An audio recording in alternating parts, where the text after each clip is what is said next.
country hit for you. All about the Constitution. Truck balls, beer cans, southern draws, Dodge Rams, duck calls, hot dams, recalls, sweet yams, big trucks, big guns, Fox News, reruns, 6 ducks, maximum Bud Light, platinum, helping save the planet so my beer cans flatten them, thick fog, 6 dogs, quick frogs, big logs.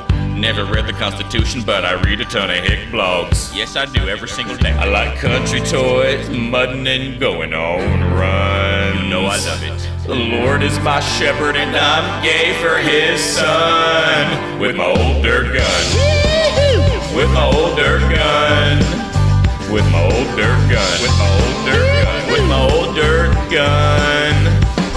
I'm a country boy, just trying to have some fun. It's just me. Balls, insurrection, bar brawl, small erection, body my choice, so I'm never getting an injection. Only hear my own voice, echo chamber, truth protection, Donald Trump, my selection, pulling stuff, the fuel injection. No such thing as self-reflection. Why would I? All I practice is deflection. I'm perfect, and I guarantee between you and me, the Dominion voting machine stole the presidential election. I like country toys, mudding and going on runs. The Lord is my shepherd and I'm gay for his son. With my old dirt gun. With my old dirt gun. With my old dirt gun. With my old dirt gun. With my old dirt gun. With my old dirt gun. I'm a country boy, just trying to have some fun. Every single day. I like country toys, mudding and going on runs. With my old dirt gun. The Constitution is the patriot solution, and the perfect thing I need to placate my delusion. I roll that poll because I don't give a damn about pollution. Nope. And I did that. I already mentioned that I ain't read the Constitution. If you think you can get away from a patriot like me, well hell, I disrespectfully agree. I'll give you a head start before I have my fun. Boy, you better run. Old dirt gun. From my old dirt gun. From my old dirt gun. From my old dirt gun. Boy, you better run. From my old dirt gun. I like country toys, mudding and going on run. My favorite thing to do. The Lord is my shepherd and I'm gay for his son. With my old dirt gun. With my old dirt gun. With my old dirt gun. With my old dirt gun. I'm gay for his son. With my old dirt gun.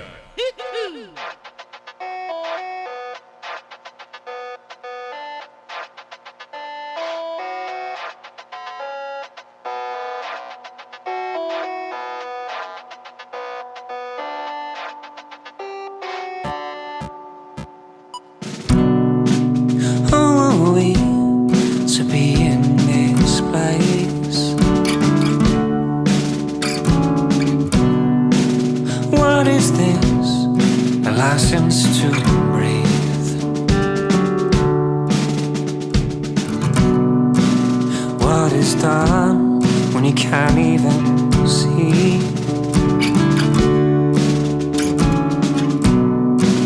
Tell me now, whatever it takes. You so nearly talk about the weather right now. No big distraction from all the blood. Talk about the weather right now. Nobody believes you when all is done.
It always has so many lucky charms. It's finally your turn. Fucking little bearded bitch. Kill the beat. Long gnome bitch. Go date some more tweakers, you little bitch. Little bearded bitch. Fucking one letter ass name having bitch. Fuck Fuck you. Fuck you. Fuck you. 36 inches, yeah, my legs been grown. Man about town, I'm a boss, I'm known. Don't take cars, only flights, I'm flown. This is the life of a garden gnome. 36 inches, yeah, my legs been grown. Man about town, I'm a boss, I'm known. Don't take cars, only flights, I'm flown. This is the life of a garden gnome. These niggas know, don't fuck with me. If a nigga flex, I'ma hit him in the knee. Vern Troyer on the deck, my charm's lucky. The opposite of Shrek, got a dick like a flea. I'm a redneck, but I'm hung like a bee. Got the whole alphabet, but I went with T. I'm a spec John Cena, bitch, you can't see me. I'm the best in the arena, won the kids Grand Prix. Voice higher than Selena, I'ma win a Grammy. Got a llama, call me Tina, I'm Napoleon D. Don't want no drama, no subpoena, bitch, I want a waddle free. Pop a acetaminophen, I gotta cut it into 3. This is the part where the rap breaks down. It gets real intense, like camping. Fuck you T, you stupid bitch, you didn't even get that joke. 36 inches, yeah, my legs been grown. Man about town, I'm a boss, I'm known. Don't take cars, only flights, I'm flown. This is the life of a garden gnome. 36 inches, yeah, my legs been grown. Man about town, I'm a boss, I'm known. Don't take cars, only flights, I'm flown. This is the life of a garden gnome. Riding around town on my big wheel. Walk up in the bar like I'm a big deal. Not as many DUIs as my nigga Phil. And my beard looks fake, but my shit's real. Riding around town on my big wheel. Walk up in the bar like I'm a big deal. Not as many DUIs as my nigga Phil. And my beard looks fake, but my shit's real. I go by T cause it sounds more badass, but everyone knows that my real name's Travis. More high notes than Lenny Kravitz. Snow White's dwarves, I'm the one that's saddest. All the leprechauns, I'm the one that's maddest. Won't give up the gold cause I'm a fucking fascist. Always after me, Lucky Charms. Fucking fascist. Bearded little fascist. Waterworks Park, tried to ride some rides. Gliding down the slides, boy, it feels like magic. But the sign said you gotta be this high, so I had to go home, it was fucking tragic. Need a chaperone? Bitch, I'm fucking grown. Maybe a lawn known, but my real name's Travis. It's like the Karen of dudes. Fuck you. But my real name's Travis. Riding around town on my big wheel. Walk up in the bar like I'm a big deal. Not as many DUIs as my nigga Phil. And my shit looks fake.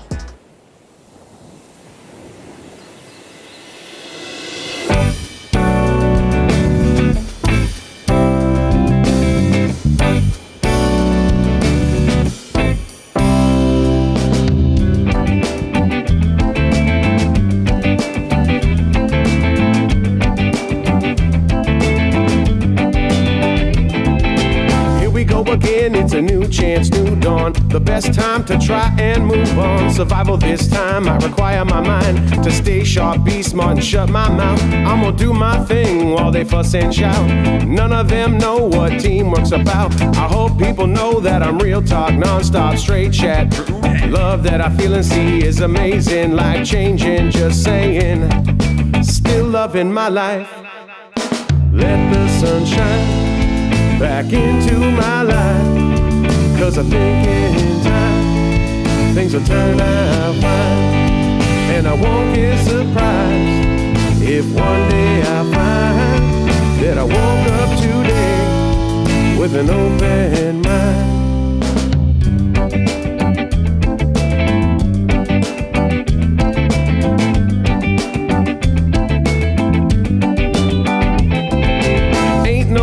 I'm a living fear. My path just feels way too clear. It's like 1, 2, right under my feet. I'm just saying I'm right where I should be. Even if I stray, I'll say I'm on track, due to the fact that I'm right where I'm at. In the back, pushing tracks, sliding faders, forth and back, running the show, feeling the flow, letting you know it's gonna be alright tonight, yeah. Hey now, I wanna go outside. I wanna feel the warmth and bathe in the sunshine. I've been way out but it's feeling fine. I'ma stay in step and make the most of my time. My time.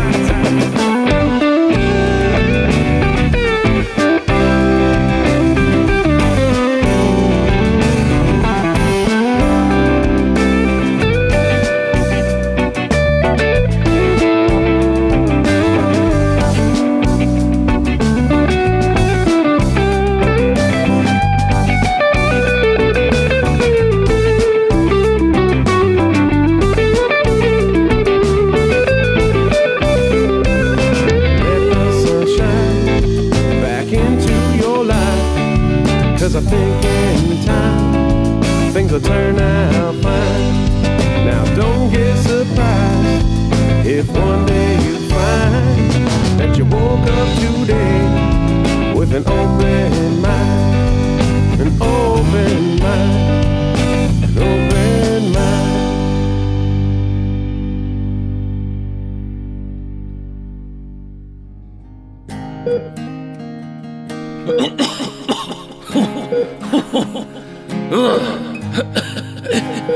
Hey there, fellow patriots. Buford White here. Just wanted to tell you about my GoFundMe. I'm in the hospital now, even though I'm the anti-vax orchestrator. I'm on a ventilator. My lungs are stickier than now and laters. I'm on a ventilator. I see you. They just put me on the elevator. That's not a good sign. I'm on a ventilator. I was so dumb I didn't need a calculator. So now I'm on a ventilator. Regretting things in my life. By yelling at my kids and beating my wife. Now I'm laying here gasping and writhing in pain. Any day now I'll collect my Herman Cain award. Lord knows I can't afford these hospital bills, had to sell the Ford. And apparently my son just totaled the Accord. Drunk driving just like his dad. This is all my fault. Yep. It was a simple task. All I had to do was shut up and put on a mask. My choice. Stay indoors and use DoorDash. Instead of getting angry, should've got the vax. Freedom. Can't believe I used to be an educator. Last time I saw my wife was through the litigator. Now I'm laying in this bed flat as the equator. Somebody please call the nurse. I'm on a ventilator. My lungs are stickier than now and laters. I'm on a ventilator. Tell my son, see you later, alligator. I'll see you later, kiddo. I'm on a ventilator. I see you. They just put me on the elevator. Why did the ivermectin work? I'm on a ventilator. I was so dumb I didn't need a calculator. I'm coming, Lord. So now I'm on a ventilator.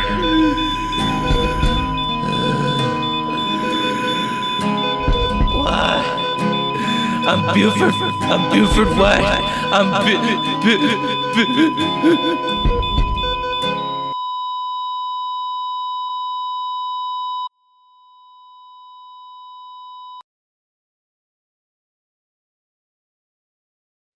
Good morning, folks. It's time. It's time for a new episode of SUPES. And I think we're live and we're going. Fill out a speaker request card found at the back of the room and submit it to the clerk of the board. You will have the opportunity to speak to each item on the regular calendar. Whoop, I'm already fucking up. For or during the board's consideration of that item, and a single opportunity to comment on one or more consent calendar items prior to the approval of the consent calendar. Public comment open time is the time to address the board on matters of public interest that are not listed on the agenda that is within the jurisdiction of the board. Each speaker will be given 3 minutes to speak. I respectfully ask that all speakers stick to their 3 minutes and know that at your 3-minute mark, I will ask the clerk of the board to mute your mic so we can ensure. Good morning, meat cakes. Oh, thank you for the fucking raid, Levelhead. Thank you. Open time. Thank you to our friends over at Levelhead.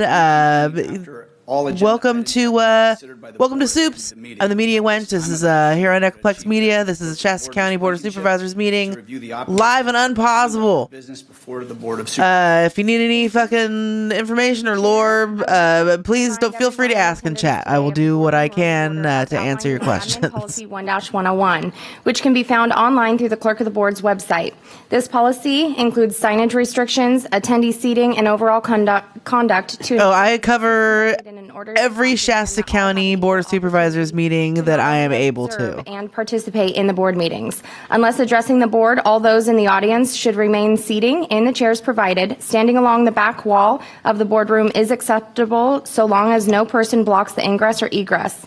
Media representatives may stand and use equipment in the area designated along the south windows. Conduct which disrupts the orderly conduct of Level head, if you've never seen a Shasta County Board of Supervisors meeting, you're in for a treat. There is literally nothing else in the country that exists like this. Blankenship. At this time, I'd like to invite Jim Newton from His Grace Fellowship of Shasta Lake for the invocation, and then please remain standing for the Pledge of Allegiance. I'll take this time to drink some of this wonderful fucking lime cucumber Gatorade, which I highly fucking recommend. It's delicious. Thank you. I have not heard of Rio Blanco County, but if their meetings are cooked AF, then we would absolutely love it if you would throw a link in our Discord. Lord, there's a channel specifically for called Public Comment. We do cover God, other counties, of the people, Board of Education, the Board of Supervisors, City Council, all of those meetings. We'll cover any of them if their fucking comment section or their whatever is fucking, that it is you know, who possesses outrageous. all authority for your purpose, regardless of what your people understand. That, Father God, we know that as your disciple Paul told us, to fucking smoke them if you got them. there is no authority except that which God has established. Also, we have bingo. Have been established by God. And so, Lord, as a people that have met here, as a people that have our agendas, a people, Father God, that have the freedom of speech, a people, Lord Jesus, let us reconcile those differences, Father God, and know that the hand cannot walk and the foot, Father God, cannot get things done. But Lord, we're all different. So let all bitterness and wrath and anger and clamor and slander be put away from us, along with all malice. Oh, Father God, we might did Kevin pay for this dude to come here specifically? Forgiving one another as you have forgiven us. What's going on, Astrofox? Thank you, Father God. I ask that this meeting is just that the people attending here. Oh, we'll check it out. There's two of them on this board who are insane. One of them is a large man with little man complex, and one of them is an actual little man with little man complex. Mercy and the grace that you gave us on the cross. And so thank you, Father God, for this. In Jesus' name, amen. Please join me in the salute to our flag. I pledge allegiance to the flag of the United States of America and to the republic for which it stands, one nation, under God, indivisible. Level, you're never going to see a meeting that is as fucking cooked as this one. You're never going to see, and it hasn't even started yet. Thank you, Pastor. I know already it's going to be Moving cooked. on to our regular I calendar. R1, Bill Bateman, Public Defender. Come on up, sir. Adopt a resolution which recognizes Amanda Ard, Deputy Public Defender 1 of the Public Defender's Office, as Shasta County's Employee of the Month for March 20. Like, this is just all the pomp and circumstance part. Chairman Cry, members of the board. It's an honor but just for me to be here give it some time. I swear to you. And recognize Amanda Ard as the Shasta County employee. This is going to become your favorite Twitch soap opera. I don't know that if any of you have had this experience of being tasked to draft an evaluation for a staff member, and then when you go to sit down to draft the evaluation, there's so many things that person does that you can't include them all in the evaluation because it would be too voluminous. Fortunately, in my office, we have several people that fall into that category, and Amanda is one of them. Amanda has truly been a remarkable employee in our office. She immediately, when she entered our office, she had a positive impact and influence on our staff.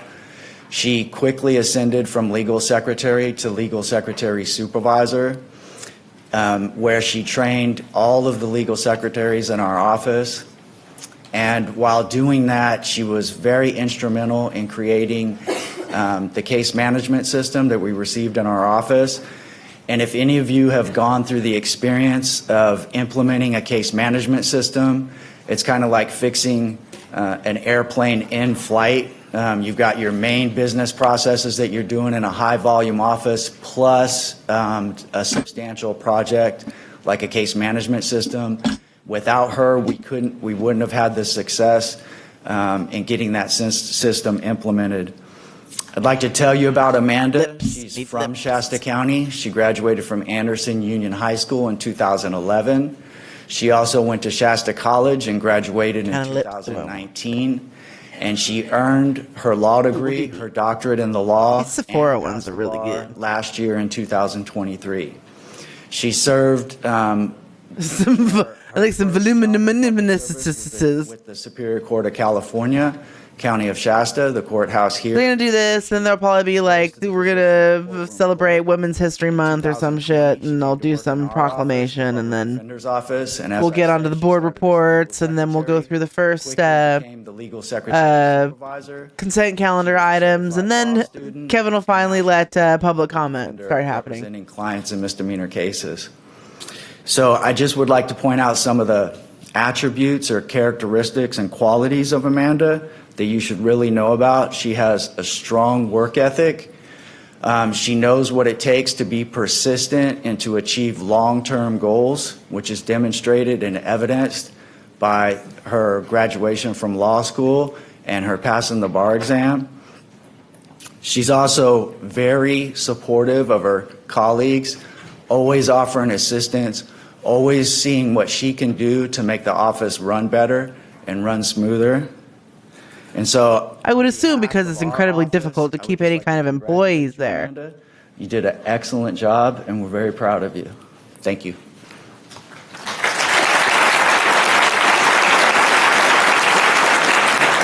Supervisor Garman. Thank you, Chairman Cricht. Thank you, Mr. Bateman. I'm going to read the presentation here. Whereas the Board of Supervisors of the County of Shasta has adopted the Shasta County Employee Recognition Program to identify exceptional employees who deserve to be recognized and honored for their contribution to county service, and whereas such recognition is given to employees meeting the criteria of the program, namely exceptional customer service, professionalism, high ethical standards, initiative, innovation, teamwork, there, now you can see my lips. and service as a role model for other public employees. I know it's a weird thing. And whereas the Shasta County Employees Recognition Committee has considered all current nominations for the Shasta County Employee of the Month. Whereas Amanda has served the public defender's Dude, there's a lot of people. Okay, so while they're pontificating over this, I can give you a little bit of background level. Since joining the county, March 5th, obviously there was an election, right? So the guy in the middle, his name is Kevin Cricht. There was a recall election against him. And from what it looks like, even though I think today's the last day that they are tabulating votes, there's going to be another release of votes today, and all that's going to be updated, was recalled. So he's sitting there and probably only has a few meetings left. Well prepared for all situations. Every task. And he's a fucking pontificating, pretentious motherfucker. The guy sitting stage left to him, Patrick Jones, he was voted out this last election, so he's basically a lame duck sitting there. Tim Garman, the guy who's talking right now, was not able to run for his district again because he got drawn out, basically, of his district. But so this is his last year. The guy stage right of the middle guy, Kevin Cricht, is Chris Kellstrom. He's inviting others to basically a log sitting there. And then all the way to the right is Mary Rickert, who we love and know as Queen Mary. She is the supervisor for District 3. She is the fucking, aside from Tim, one of the only sane sounding boards on the board that actually does her fucking job. Workflows and processes. She assisted and for the attorneys. Kevin has promised some interesting things going to go down in the next couple of meetings that he is still chair. So Amanda is the go-to source for technical questions about the new program. We'll see what happens. While working full-time as a legal secretary supervisor, Amanda put herself through law school and passed the California bar exam on the first try. She has recently been sworn in as an attorney at law. She became a deputy public defender and is regarded as an incredible asset by her peers. Amanda has quickly acclimated to her new position and continues to demonstrate an amazing work ethic, as well as the remarkable ability to learn and adapt. She has taken over as the sole deputy public defender assigned to the Department 9 misdemeanor caseload within weeks of becoming an attorney. Amanda recently completed her first jury trial in which she put incredible amounts of work and intellect into providing a voice to a person who would otherwise be navigating the legal system alone. In a position that requires you to take time, have extra patience, and be extremely tactful, Amanda has been present, prepared, and exceptionally patient. She continues to be positive, solution-oriented, and a role model for her fellow employees. For the reasons stated above, the Employee Recognition Committee recommends Amanda Ard, Deputy Public Defender 1 in the Department of the Public Defender, be selected as the Employee of the Month for March 2024. Now, therefore, be it resolved that Amanda Ard, Deputy Public Defender 1 in the Department of Public Defender, is hereby named Shasta County Employee of the Month for March 2024. And I'll make a motion to approve. Second. We have a motion by Supervisor Garman, seconded by Supervisor Jones. All those, before that. So Astro, public comment on that. Seeing none. All those they keep saying that Newsom is gonna fucking appoint. So there's only 9 months in between. Say a few words and him being recalled basically and the next election. So likely what's going to happen is it's going to be a 4-person board. Patrick is going to be a lame duck. Chris isn't going to do anything noteworthy. So basically it's just going to be Mary and Tim doing their jobs. Show that proudly. And then there'll be a new somebody who's going to run for District 1, which we don't know who yet. It's just going to be a vacant seat, yeah. I have a bag of goodies for you, but I'm going to wait for the list so I can actually tell you what's in here. Apparently I left it at my desk.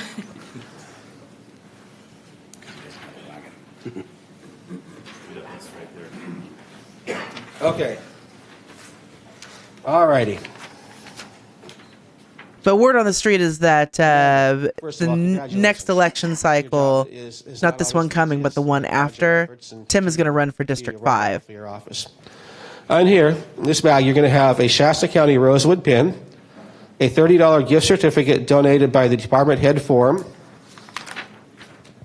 a $20 gift certificate donated by the Sheriff's Administrative Association, a $50 gift certificate donated by Teamsters Local 137, a $20 gift certificate donated by the Board of Supervisors, a $25 gift certificate donated by the United Public Employees of California General Bargaining Unit.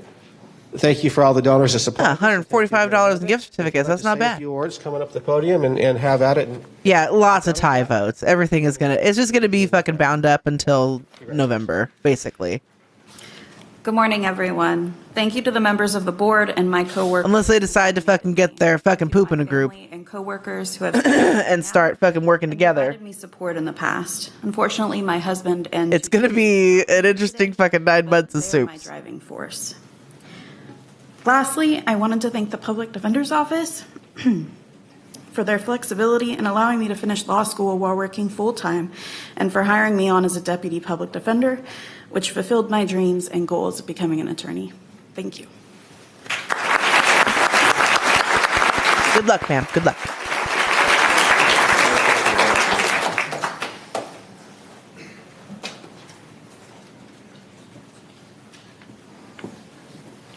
No, I've been watching the same soap opera you have, but also, you know,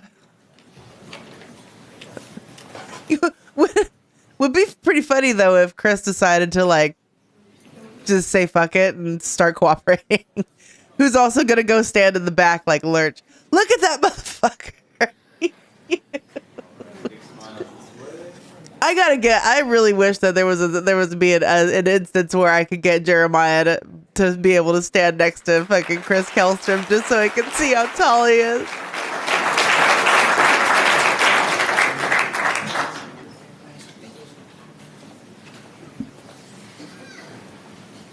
Like half of the audience is an antagonist, Levelhead. It's not just the supervisors here. It is the fucking crowd.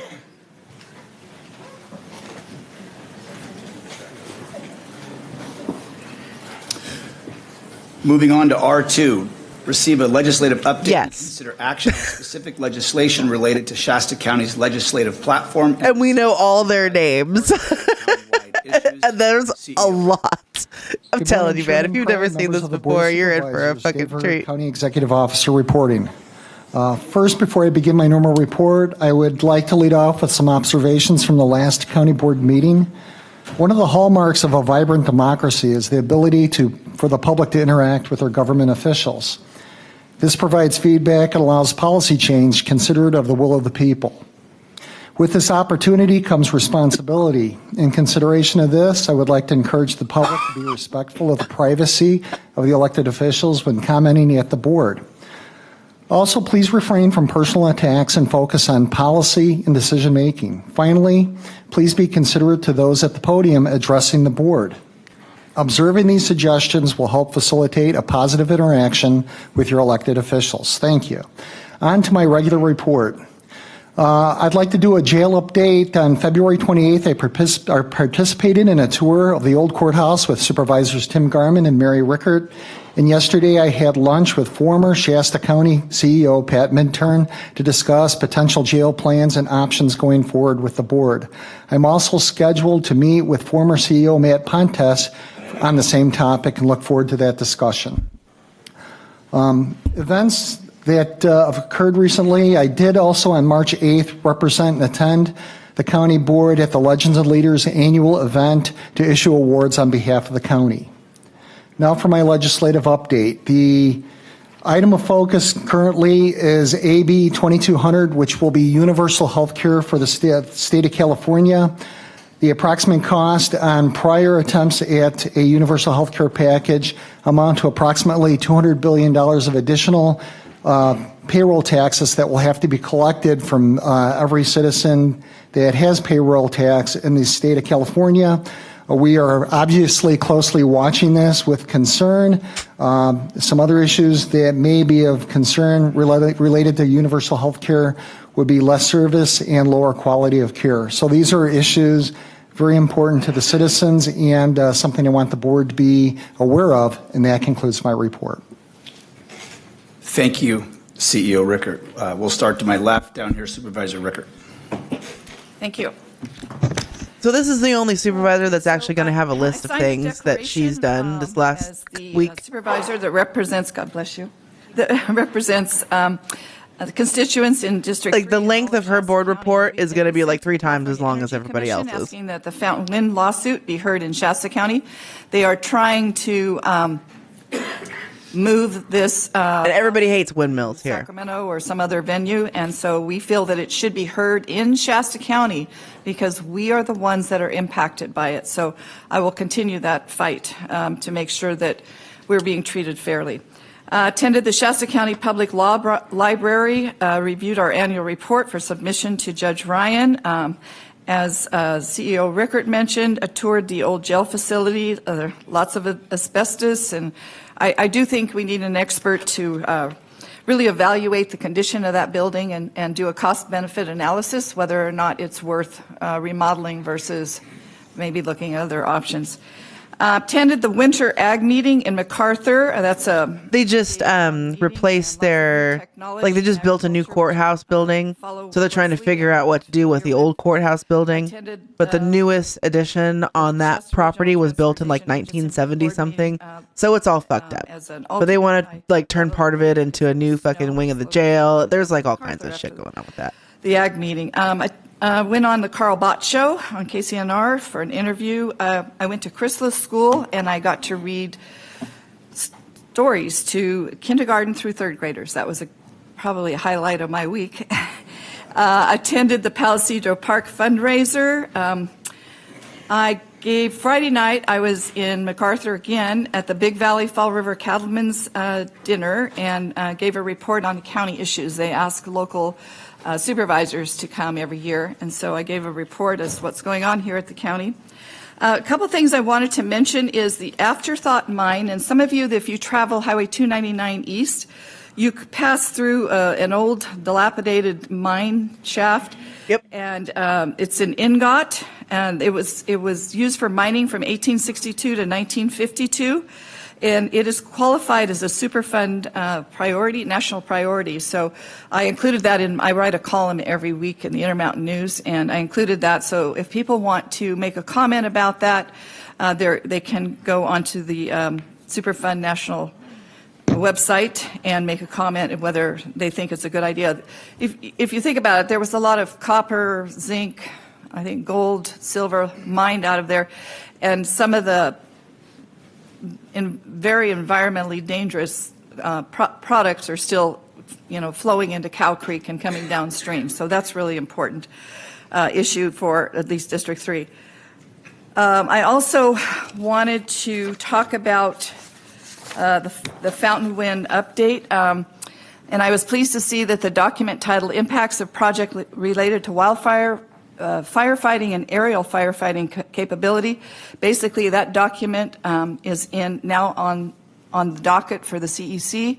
If anybody wants to read it, it spells out the difficulties of fighting a wildfire in the vicinity of the proposed project if there were to be 600-foot high wind turbines. And anyway, it's a very interesting read, and I encourage all of you that are interested in that project to go on to the docket. We're docket number 23 OPT 01.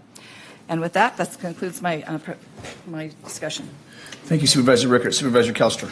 All right. On the 29th, I attended the SRTA meeting that Mary had mentioned. I had a fundraiser up in Siskiyou County on a Second Amendment lawsuit on Saturday the 2nd.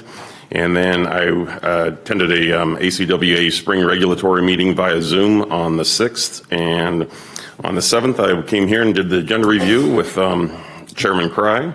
And thanks to Stephanie and CEO Rickert for educating me in all the ways I need to be educated there. On the 8th, I attended the North California Water Association annual meeting in Chico at the Sierra Nevada Brewing Company. And then Saturday, I attended the Anderson VFW breakfast and was asked to come back to present a flag to Preston Sharp. Bob Shuffleberger, the commander, asked me to come back, so I did that. And that concludes my report. Thank you. Supervisor Jones. Thank you, Chair. Thank you, Chair Cry.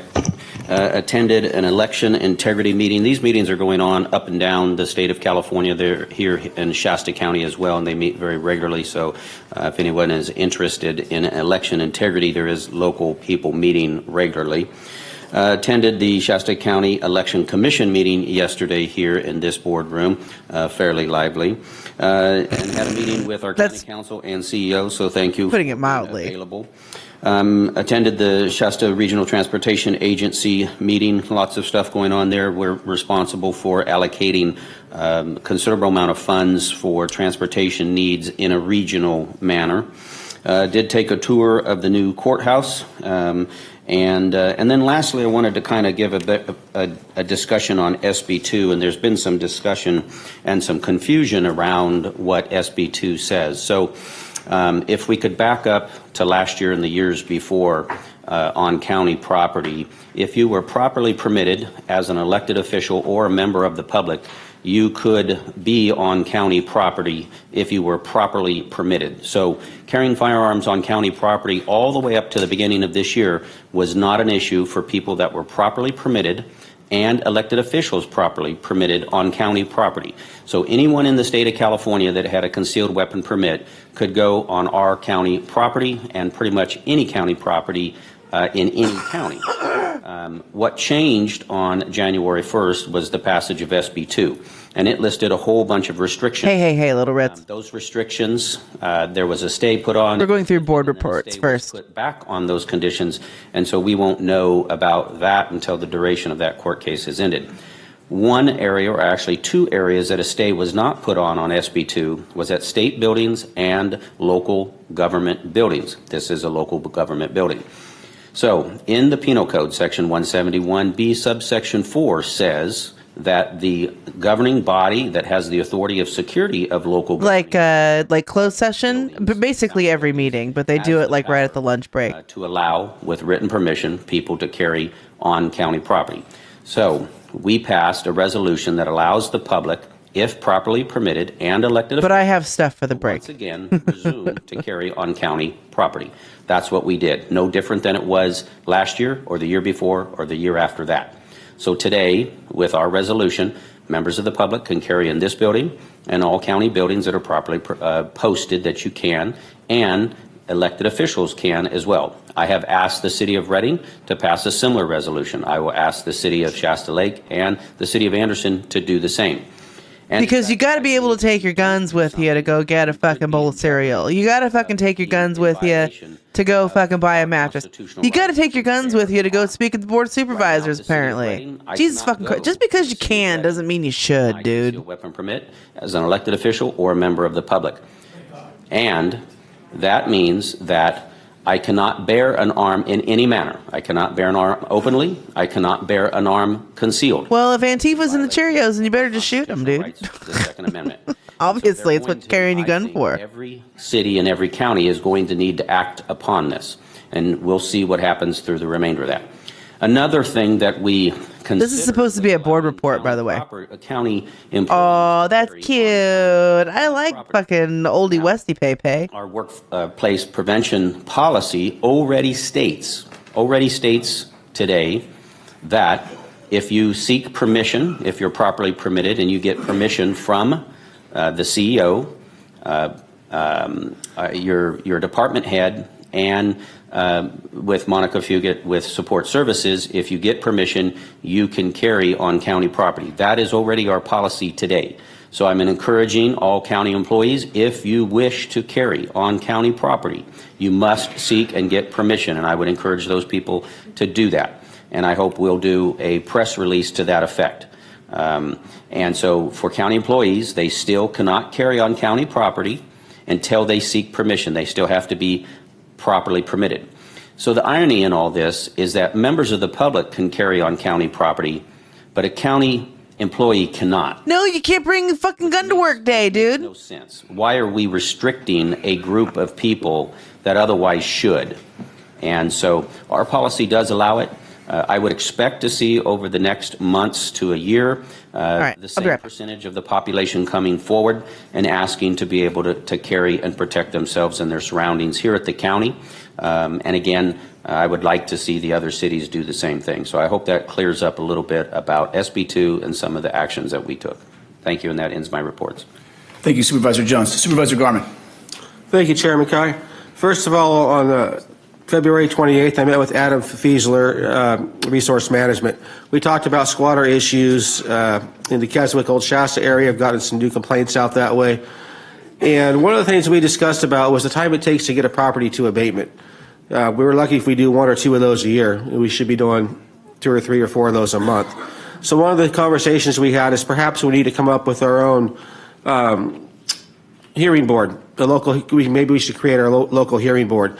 I took that idea and I went over and I talked with Mr. Cox, Alan Cox, our interim counsel, and this conversation has already kind of taken place. So today I'm going to make a motion that we bring back at a future meeting to have a discussion about creating a local hearing board that can hear these cases on abatement. I think it would take a huge workload off of this county, off of this staff, and it'd be a just be a great thing for the public to have this availability. So I'll make a motion to bring that back in the future meeting. For purposes of discussion, I will second. Okay. We have a motion. We have a motion by Supervisor Garman and a second by Supervisor Jones. All those in favor? Aye. Thank you, Supervisor Garman. Thank you. Also on February 28th, I took the old courthouse tour with CEO Rickert, Supervisor Rickert, and Troy Bartolome. And again, I'll kind of give you guys the gel update. I don't have anything new than what CEO Rickert said, other than it's just we're gonna have to wait until we have full access to that building. We're gonna have to get in there, assess that building, find out if it's worth saving or not. Once we can get that part accomplished, then we can actually start moving forward on what the jail project is going to look like. On the 29th, I met with District Manager Peter Bonkrud at the Shasta Mosquito and Vector Control District. He is going to be moving on out of the area to a different job, so I don't know if we're going to get a mosquito vector update this year like we usually do. So I'll give just a brief one. I'm not qualified to give a full update of what they do. But they do have a new diagnostics lab they're going to be implementing. They will be able to do their own testing on site instead of shipping mosquitoes down to UC Davis. So that'll be a great thing. That could start as early as this year, but for sure by 2025 that will be in place. Just a public service announcement with that. It's supposed to be in the 70s this weekend and even warmer next week. If you have any water laying around in bowls or things outside, please dump it out, because if you don't, the mosquitoes are going to be out and they're going to be breeding this coming weekend. So please dump your extra water out. Also on the 29th, I talked with James Rickett with ACID just to kind of ask how the repairs are going and whatnot on the ACID canal. They have definitely made some improvements, and I'd like maybe to direct staff to see if we can contact somebody at the ACID and have them come and give us a formal update on what the repairs are looking like this year, because last year there was a lot of problems with the seepage into the neighborhoods, as you all remember. So it would be nice to get an update for the community to let you guys know what to look out for this year.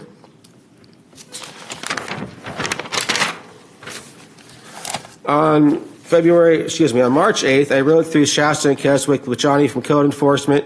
Again, we're just keeping the presence in the area. And one thing I did notice when I was out there, they've started some of the tree clearing of all the debris from the car fire. So it's starting to look a little better out there.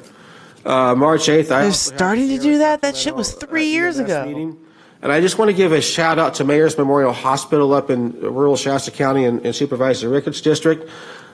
Rural communities are struggling for ambulance care.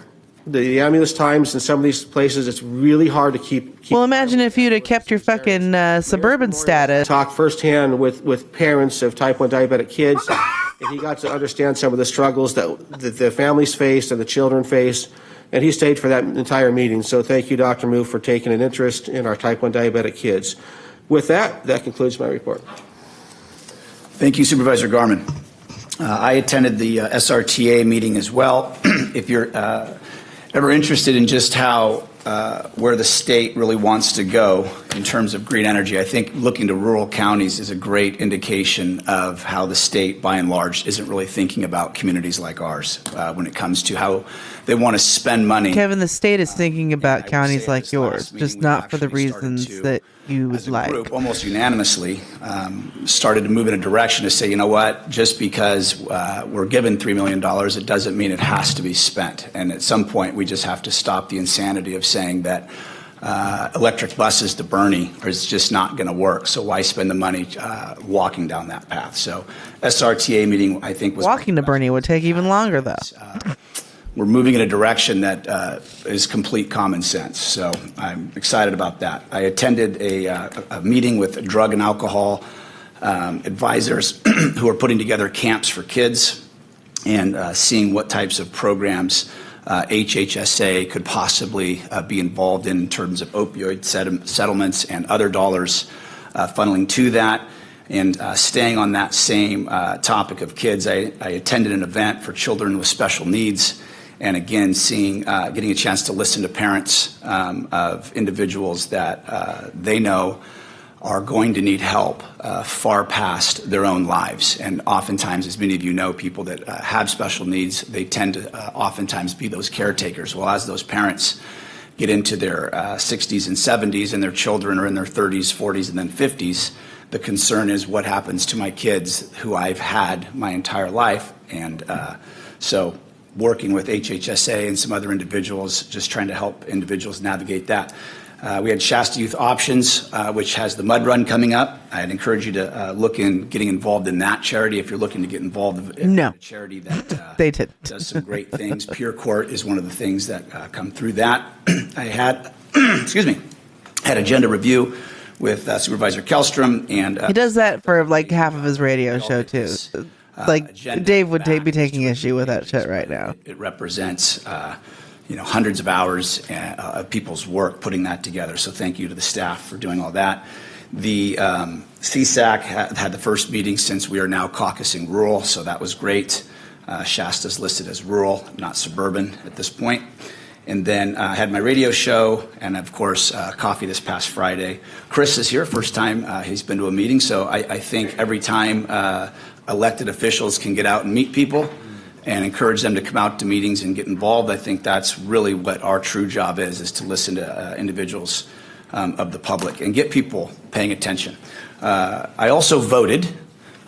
So that's absolutely just a privilege and an honor, and it's a right that I hope many take very seriously, and that increases as time. The last thing I'm going to close on is, and I don't know how this would be a motion, CEO Rickert, but I want to be able to agendize, and this might be a question for County Council Cox as well. I want to be able to put on the agenda this next time. I want to bring to light some items from closed session that we've discussed. And I don't know the motion that would need to be made, how to put that on an agenda. So I don't know if there is a list of closed session items that I would like to open up to the public, make them aware of what's been discussed in closed session, or what's the process for that? Sorry to put you on the spot, but I think this was the best way to probably do that from a transparency standpoint. No, I think that's fine. Any one of the supervisors, using the question you're asking me now, could present a list to county council. We could review that. I might consider, if I thought that it was problematic in some way, many things that we do are privileged, and that's what closed session is all about. So it might be something that would need to go back into closed session to discuss whether or not it should be released. Now, would that be something that supervisors would just vote on from the dais up here in public view? I think we would have to. And again, and I'm sorry to do this. I mean, it would probably be a multi-step process, which would start with closed session, and if it came out of there, I think it might have to be agendized. Okay, and just to reiterate, just to make sure to clarify for the public what you said. So you're talking about, because you as the county council, any county council, your sole job is the protection of the county.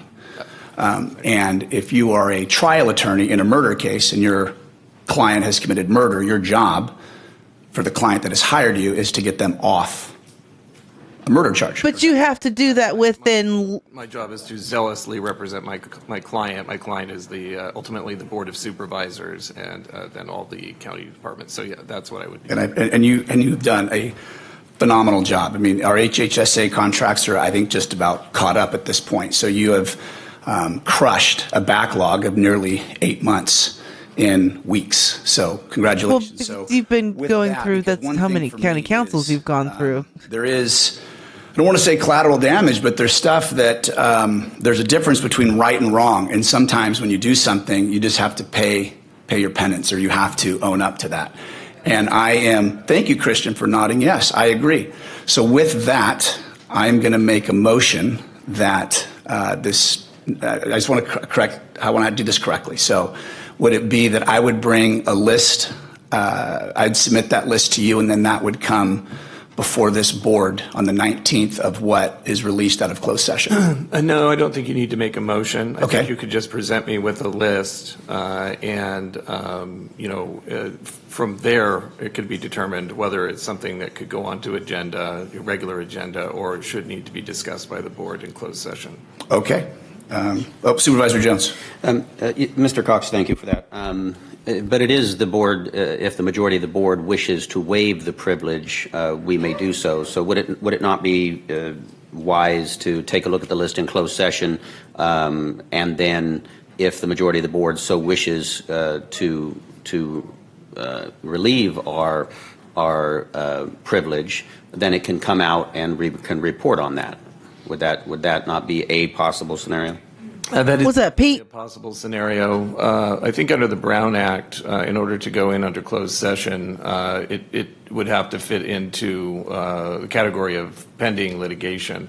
And so I guess if the list presented something that wasn't problematic, wouldn't draw pending litigation or create some kind of a legal issue like that, then perhaps we could disseminate it to the other board members, or you could just agendize it to discuss. All right, thank you. Perfect. And so with that concludes my supervisor report. We will move on to R3. Adopt a proclamation which designates March 2024 as Grand Jury Awareness Month in Shasta County. Supervisor. We're going to pontificate over the grand jury now. Yes, the proclamation. Whereas grand juries are crucial components of California's judicial system, serving three important roles: overseeing and reporting on the efficiency, honesty, and impartiality of local governments and elected officials, determining whether criminal acts have been committed and if there is enough evidence to charge a person with that crime, and determining whether to accuse public officials of impropriety. And whereas every county in California has a grand jury made up of citizens appointed by the county superior court who dedicate their time for a full year to grand jury service. And whereas, thanks to their commitment and hard work, grand jurors help ensure that local governments such as counties, cities, special districts, and school districts are operating legally and efficiently. Now, therefore, be it resolved that the Shasta County Board of Supervisors hereby proclaims March 2024 as Grand Jury Awareness Month in Shasta County, recognizing the contributions of the Shasta County Grand Jury and encouraging citizens to apply for grand jury service by contacting the Shasta County Superior Court or accessing the grand jury's website. And with that, I'd like to make a motion to approve the proclamation. And I'll second that. Motion made by Supervisor Kellstrom, seconded by Supervisor Rickert. All those in favor? Hey, Chairman, can we have public comments since we missed it in R1? Let's make sure we're offering that. Oh, yeah. Is there anybody for R3 that would like to? Thank you, Supervisor Garment. Anybody in R3? Come on up. Yep. Oh, yeah, I was going to call you up. Yeah, no, yes, absolutely. Molly, come on up.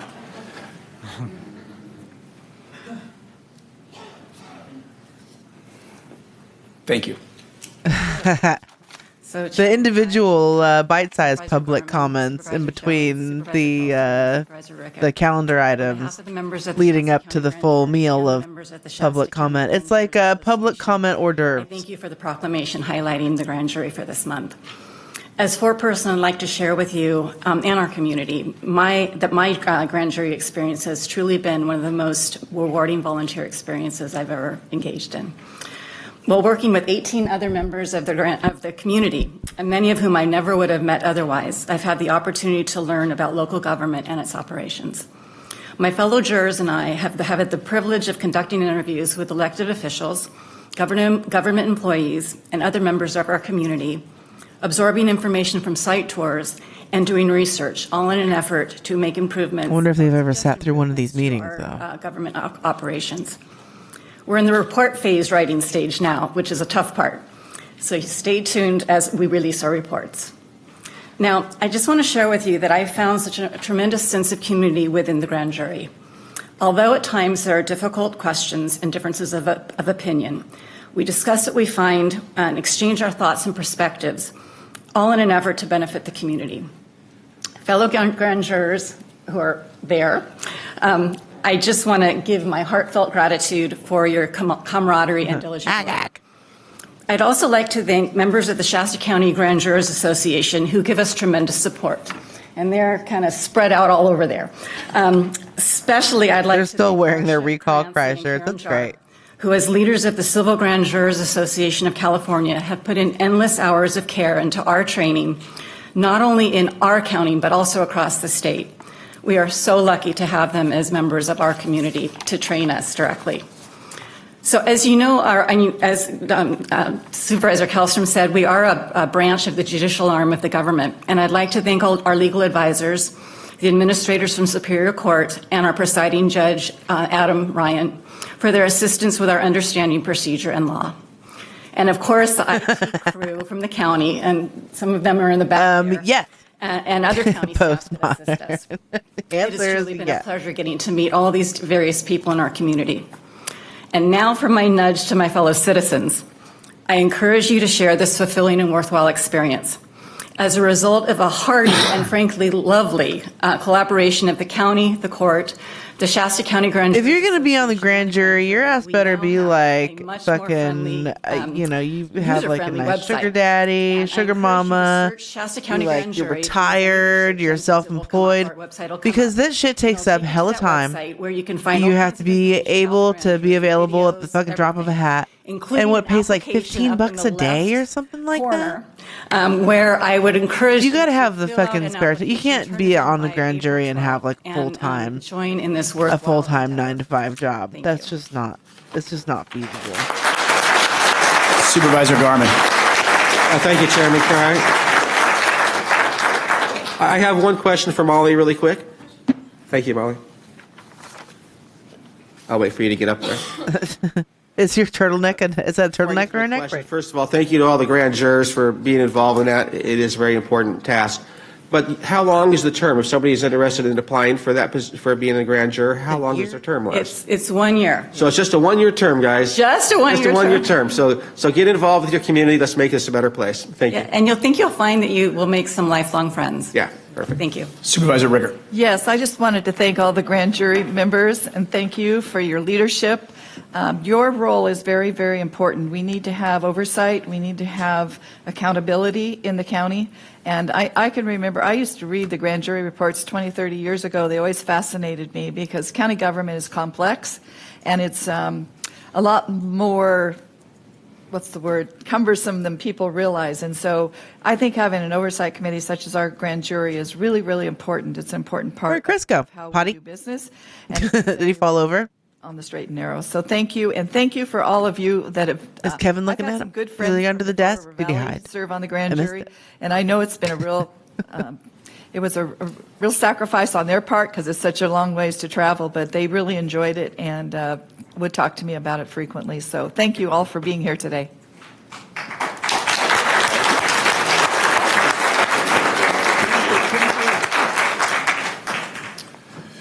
So now I get to. Yes. Thank you. Thank Chair, you. do we want to get a picture with the proclamation? Yes, let's go ahead.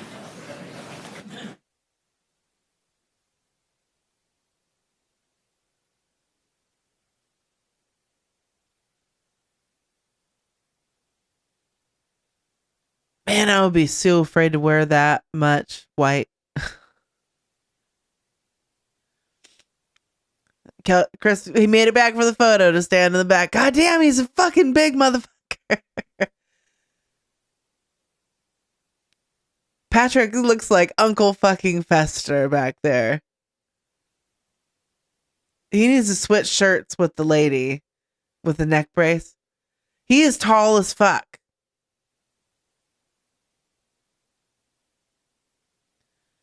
Dude, Jerry Monster's 6'7". Okay, his brother is 6'9". Chris is tall, dude. Oops. You dropped your proclamation.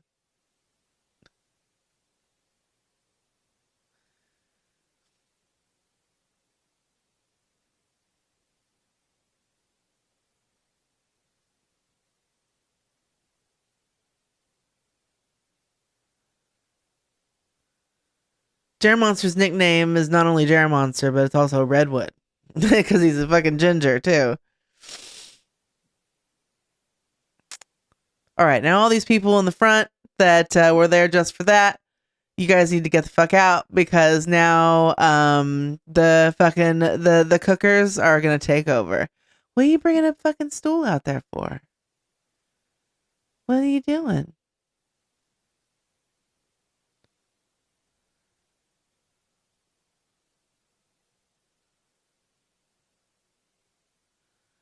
No, it's not a penis joke.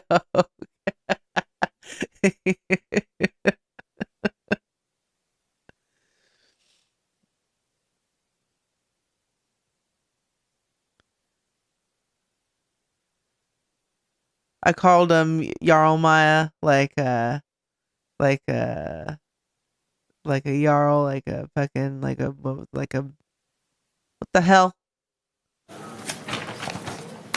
All right, moving on to R4, receive a presentation from the California Department of Insurance regarding homeowners insurance coverage for consumers in California. This is fucked. Supervisor Garmin. Supervisor Garmin, do you want to tell us a little bit before we bring on Julia? Yeah, thank you, Chairman Cry. This is something I've been working on since last year when I was in RCRC and CSAC. The insurance, as we all know here in Shasta County and all the other rural areas, is a big problem. So thank you for coming up, Julia, and giving us a report. Yeah, that's no shit, too, because fucking... Thank you very much for having me. It's a pleasure. My name is Julia Juarez. Because of the fires and shit, the fucking homeowners insurance in Shasta, Tehama County has doubled or fucking tripled. Screen? It's insane. Would like to have the supervisor share my screen? Or share? But I will just speak with you if we can't share our screen. I just want to, first and foremost, thank you for the opportunity to speak with you. The Department of Insurance is... they changed you to the host. Now you go ahead and share your screen. In many areas of the state, insurance is a major issue. We have been going up and down the state, meeting with different communities. Shasta was actually one of the first communities that we met with in 2019 to learn from you directly about what people were going through with their homeowners insurance in particular. I just want to check in, make sure that I'm either allowed to share. Yes, thank you very much for allowing me to share my screen.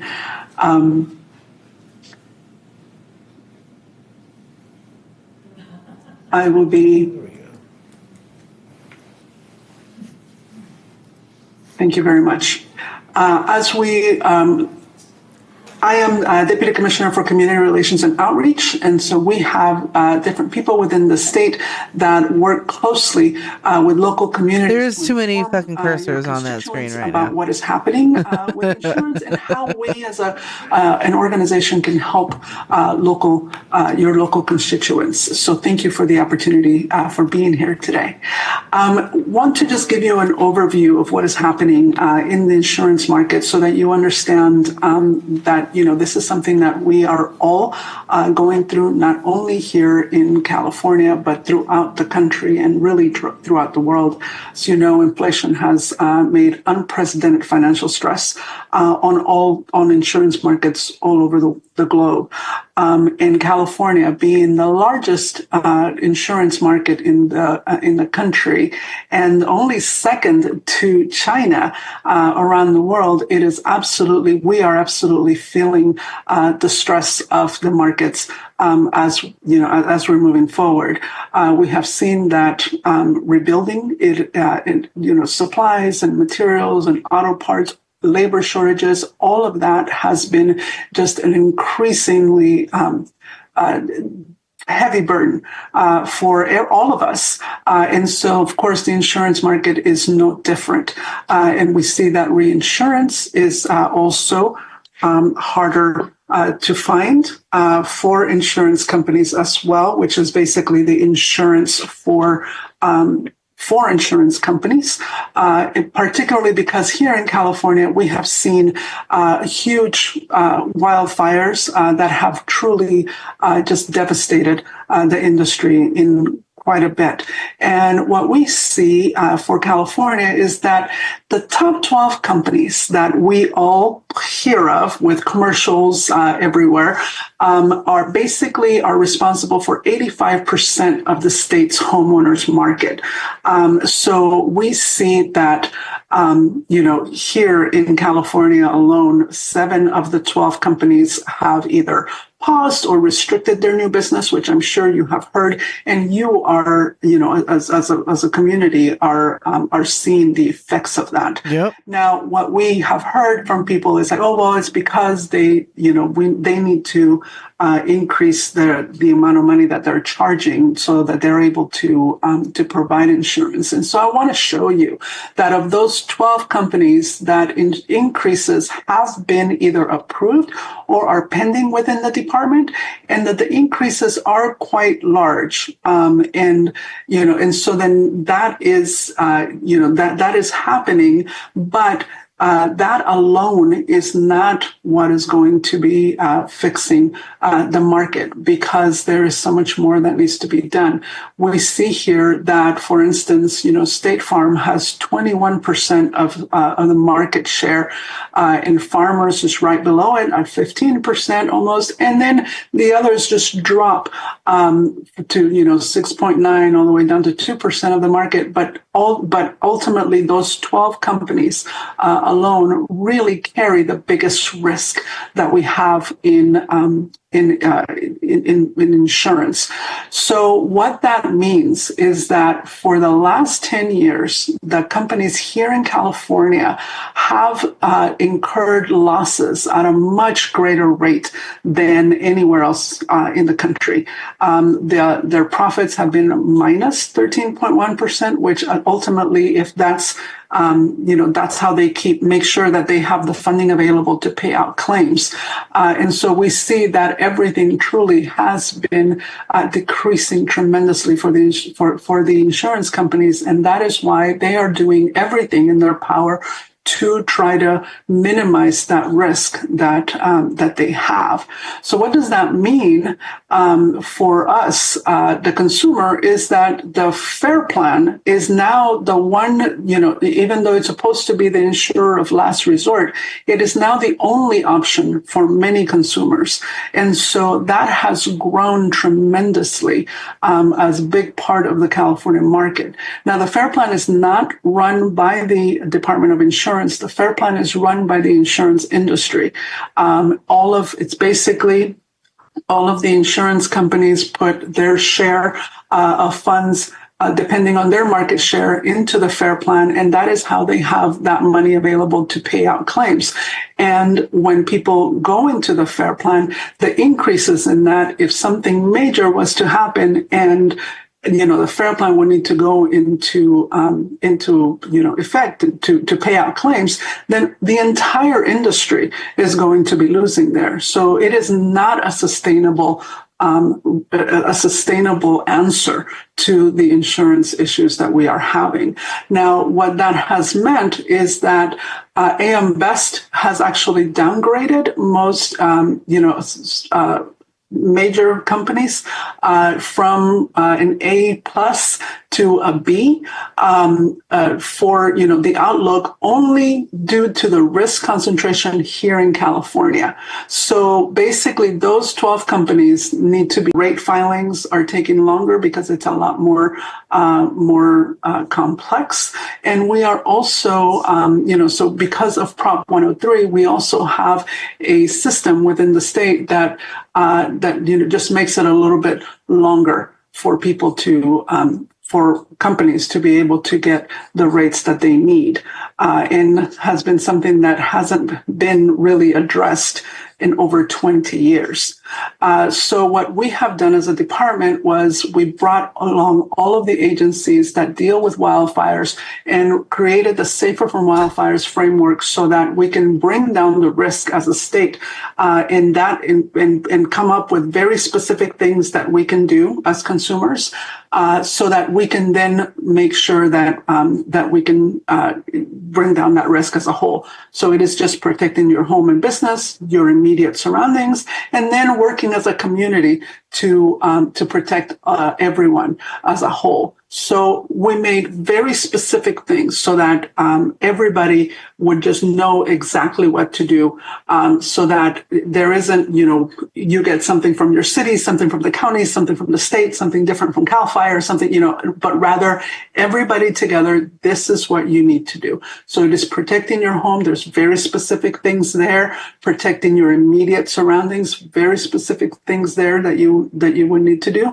And then ultimately is neighborhoods really creating a way to look out for each other, forming fire-wise communities or fire risk reduction communities. So basically the idea with that is just if a home down the street catches fire, the entire neighborhood might catch fire because the embers, go from one place to another much easier. So looking out for each other is just a really great way for us to make sure that we neighbor, your house is on fire. Entire communities as a whole. Could you put it out before your embers come over here? I would hear from many of you saying, my house on fire. We've done all of these things. So what are we, what is our recourse?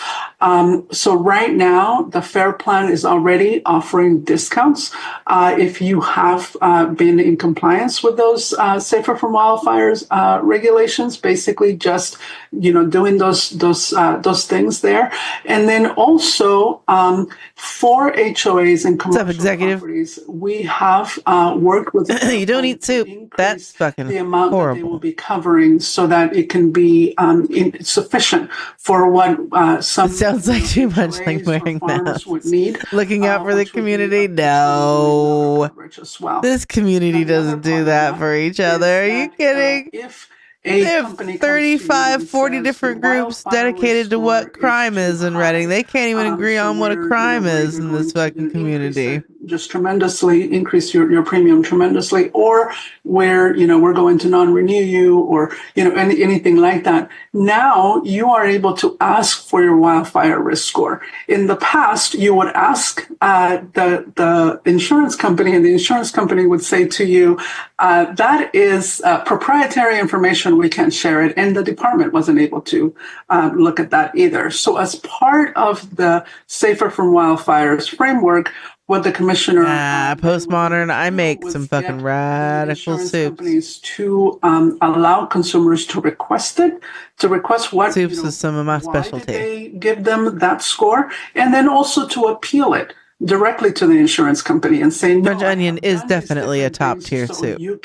But like my Zuppa Toscana is like a top tier soup. I do like all of this, I do a southwestern creamy chicken and pepper. The Department of Insurance comes in, and that is a top tier. Ooh man! Now what the commissioner is now working on, understanding I make a fucking lasagna soup. That is not enough. We need to do more. Top tier.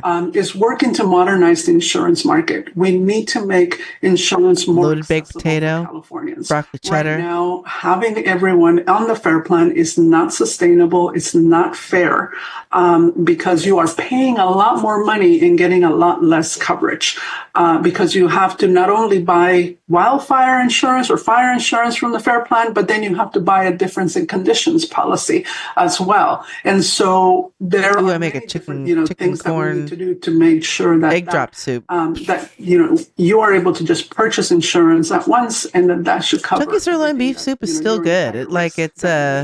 So we're working on it's a good, quick, accessible. I'm fucking starving and I need something to eat, because it's like an hour before lunch, but I'm gonna fucking scream at somebody. The communities as a whole. Yeah, it's good stuff. Climate change, which is basically all of the different fires that we are having. So the commissioner in September, introduced a sustainable insurance strategy, which basically Campbell's Chicken and Stars hits like whenever you have like a cold. No less than 85% of homes and businesses in areas that we see that there are just Italian wedding soup. That's a good one on the FAIR plan. So we're trying to make sure that insurance is available for those at-risk areas, and then making sure that then policy holders who are doing their Safer from Wildfires work, that they are making sure that their communities are have less risk, that those are the first ones to be able to get out of the FAIR plan into the regular market. Now, the insurance companies, of course, are asking for assistance as well. And so what they're asking for is that they want to use catastrophe modeling, which in the past, the department would only use historical data to figure out how much an insurance company could charge consumers. So how much do they, lose within 10 or 20 years, within the last 10 or 20 years, and then, try to figure out, moving forward. That is not working anymore because most of insurance companies then are just basically looking at... somebody the other day tried to get all uppity with me about fucking chowder. I don't know. I would say chowder is a soup. We're not, it's just too much risk here. So what catastrophe modeling will do is actually make sure... I had a beef salad, a Thai beef salad on Saturday. That was fucking amazing. These And then I people did have done what had they're the chicken satay lettuce wrap. so then But they I will also do the Thai shrimp summer rolls and price accordingly. with the fucking rice papers. I'll call that a salad for sure. Putting all of those things The together. salad and a little rice Try wrap. to figure out how insurance companies will be able to use these new models to look at how much they will be charging in the future. Right, like is a chili a soup? I mean, it's debatable, but people are gonna go way off in left field and call fucking cereal soup. Then I mean, anything in a bowl that is liquidy. Insurance to the consumer, and California is one of the only states in the country that does not allow that. But it is a major issue for insurance. No, don't insult Chowder like that. Chowder, what did Chowder ever do to you? Undertaking is in California, and yet they're not able to get reinsurance for that. So right now, as we speak, Commissioner Lara is actually meeting with reinsurance companies to try to figure out what do we do to make sure that if consumers will be, I'm glad they get this part out of the way at the beginning, and be able to get reinsurance, or insurance companies will be able to get reinsurance, that risk that we're looking at is only California's risk. So those are the things that are going to be, making a difference there. Then yeah, my cousin's house payment is like fucking doubled because expand the FAIR Plan of to increase the coverage, wildfire fucking shit in her area. She lives on the Tehama side of Cottonwood. For the entire, ours isn't that bad because we live in a little town, right? There's like because we know nothing to burn around here. It's all fucking farmland. Businesses, HOAs, in different areas that need to have more insurance than that. And so hopefully, as we modernize the FAIR Plan, the FAIR Plan will also only be a stopgap until you find the insurance that you need. So those are the major things that we're doing for the market as a whole. And this is the largest reform since Prop 103. And Commissioner Lara has actually asked the Department of Insurance to be able to get all of these things done by the end of the year, by the end of 2024. That means, as you know, government works very slowly, but we have actually been working with the governor's office, making sure that in all of the different. Oh no, you said the wrong thing. They're working with the governor to make sure that we're able to move this forward. So those are the things that we're doing. I mean, you could say that Manhattan Chowder could probably be stricken from the planet, and nobody would be the wiser as their supervisor for assistance. So I want to make absolutely sure that you are aware that we are available to you. We have been meeting in communities like as we're meeting now. In fact, I think I'm going to make some zuppa toscana tonight. Meeting with different people, putting together that's going to meetings, be my town plan. halls, different types of events where I'm done here. It's zuppa toscana where they can go for help. If they need someone to, I got to go to the store. I got to get policies with them so that I got to get some hot sausage. Exactly what is there. We have our experts who are able to help people. And that's it. I have everything else. And review all of those nuances that we don't, that many times, they don't really have information for. So, executive, oh my.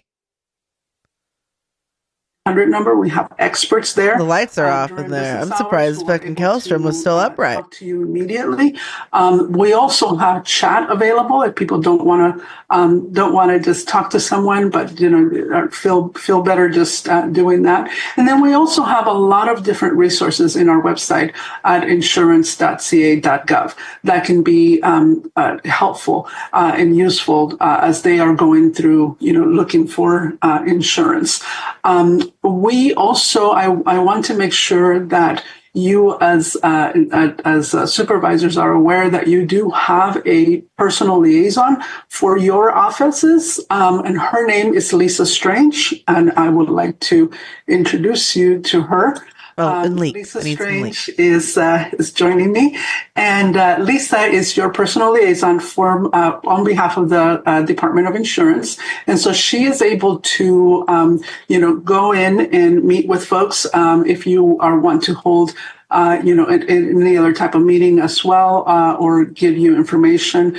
Lisa has been to Shasta 3 times already with, doing presentations with seniors and different types of events. And so we absolutely want to make ourselves available to you and know that we can engage with you and your constituents as you may need it in the future. So with that, I thank you for your time, and I'm happy to take any questions. Thank you, Julia. Supervisor Garman? Yeah, thank you, Julia, for that presentation. That was one of the most informative presentations I've seen up here on this board. So thank you for the efforts that went into that and creating that. I do have a couple of questions. And are the 12 companies that provide 85% of our insurance, are they going to start writing more policies or new policies in our rural areas? So the expectation is that as we work with them to put the catastrophe modeling and the reinsurance, and we work with them, that those companies, and if not those companies, we have over about 115 companies throughout the state that are able to sell insurance in the state, homeowners insurance in the state. So the expectation is that then others will start selling as well. And so that's the goal. What we suggest with people all the time is, don't go to just those 12. Start looking around for others, because they might have less risk. Less of a risk pool in your area, so it might be easier for you to get insurance from another company. We have several. We have a list of all the different companies in our website as well, so you're able to go there and reach out to them. Okay, because I know that's a big issue with our county. We're trying to spur rural growth in our communities. We just recently, this board chose to get rid of our impact fees to try to spur on growth. And it's really nothing's working because people cannot get insurance in Shasta County. If you go north, west, or east, you're within 10 minutes, you're into the area where you can't get insurance. So it's really hampering our growth in our county. So I'm glad to see that it's being at least looked into and try to find something we can do. I do have another question on the Firewise communities, because I have a couple areas in my district that are thinking about becoming Firewise communities. So obviously, that's what I'm hearing. That can actually help them with their fair plan rate if they get some of those things accomplished. Absolutely. So it is part of the Safer from Wildfires framework that Commissioner Lara put together. And so if you take care of your home and your immediate surroundings, and then ultimately work with your neighbors to create a Firewise community, not only will you be able to then present that to the insurance companies, and they have to take that into account when they're looking at your premiums, when they're, how much they're going to charge you. They have to take a look at that. And they need to either give you a discount or some type of incentive for you to continue to do that kind of work. Besides that, Firewise communities can also apply for grants from the state, from CAL FIRE, from different groups, where they can also, work together to, mitigate some of their surrounding areas as well. Maybe that they themselves don't necessarily have responsibility for, but they all need to work together on. So those, that is also available to them. So I encourage you. I'm encouraged to hear that there are some that are making that happen, but also just continue to work on that. That will be helpful for you for your insurance. Okay. Another question. You mentioned about the score, your score, and with the insurance companies, and you have an appeal process. How long does that? Do you know how long that appeal process takes? And if somebody, because I know multiple people in my district right now who are facing that, and they're trying to clear their property because they came out and their score was so high they were going to get either canceled or the rates were going to go outrageous. So they're working as much as they can to clear whatever they need to clear. But that appeal process, they're worried they're not going to have enough time to get their work accomplished. Yeah. So the appeal process is with, it depends on which insurance company you're with and how does that work. However, what I encourage you to do is even while you're, in the midst of doing that, contact the department and see, we can help to contact the insurance company on your behalf. To try to see, and work with them to help you in that whole process. So that's why I encourage everyone to use our 800 number, talk to our experts, and see, what tips they might have for you to be able to work that out. But every insurance company is different in how they're handling this. So that's why I encourage you to just call the department on that. Okay, and my last thought here, not necessarily with the fire side of things, but is the automobile side of things. And I know that's not so much a topic for today, but just real quickly, can you let us know, is this an issue also in automobile insurance? Because it seems like you cannot get a policy right now where there's a 21-day waiting period. Can you elaborate just briefly on that? Yeah, no. So insurance companies are basically right now all over just trying to lower the risk, and so there is they are doing all kinds of tricks. However, if in California, if you are a good driver, you must be able to get insurance. And so if you are getting any type of waiting, anything like that they're telling you, if the insurance companies are telling you that, you have to wait 21 days or you have to do, whatever type of thing that you have to do, if you're having a hard time, call the department and tell us about that, because insurance companies are not supposed to be doing that. We have very specific rules of how they're supposed to be doing business in the state, and so if you feel like this is not working out for you, contact the department and we will try. We will look into it. And if an insurance company is thank you for the follow, Step Bro, and the driver, you should be able to get insurance. Simbo Volante. That is not okay. So we will. I'm super bad about fucking announcing new follows and shit. So you gotta forgive me for that. Supervisor Ricker. Yes, thank you for the presentation. I served at one point on the State Board of Forestry and Fire Protection, so I'm very aware about fires in California. And I have a couple of questions because we have an audience here today. Hello, welcome in. Welcome to the Now Space. In depth, or at least more clearly, what reinsurance is, because a lot of people are not familiar with that term. And then I have a couple other comments too. Okay, absolutely. So reinsurance is basically insurance for the insurance companies. And the issue is that insurance companies for years have been able to cover all of their claims without the need for insurance for themselves. But then the fucking state burned down like 4 years in a row. In their reserves to be able to cover. Imagine they would reinvest some of that money in fucking combating fucking climate change. Because of the huge losses that we have had here in the state, because of all the wildfires, we have had the worst wildfires in the last 10 years than we've had ever as a state. Oh, look at the snake oil. I would like to buy it. Hear that it was devastating. No, it's fucking, it's all fact. Were just so great. So insurance companies normally would have insurance themselves. So that's what reinsurance is. Reinsurance never kicked in. They never really needed it, truly, because they were able. Sorry, my lord. Rules are rules. The problem now is that now they might need it because they have seen so many losses. And so now when they're going to buy insurance themselves, they're going to the reinsurance market, and that market is extremely volatile. Most of that market is actually based out of Bermuda. Nobody oversees reinsurance, nobody throughout, the world. And so that what happens is they can change their rates within 1 month, within a week. They can, just things are just really, really volatile right now, just because there have been just, the inflation throughout the world, and then all of the different catastrophic losses that they have seen everywhere in the world.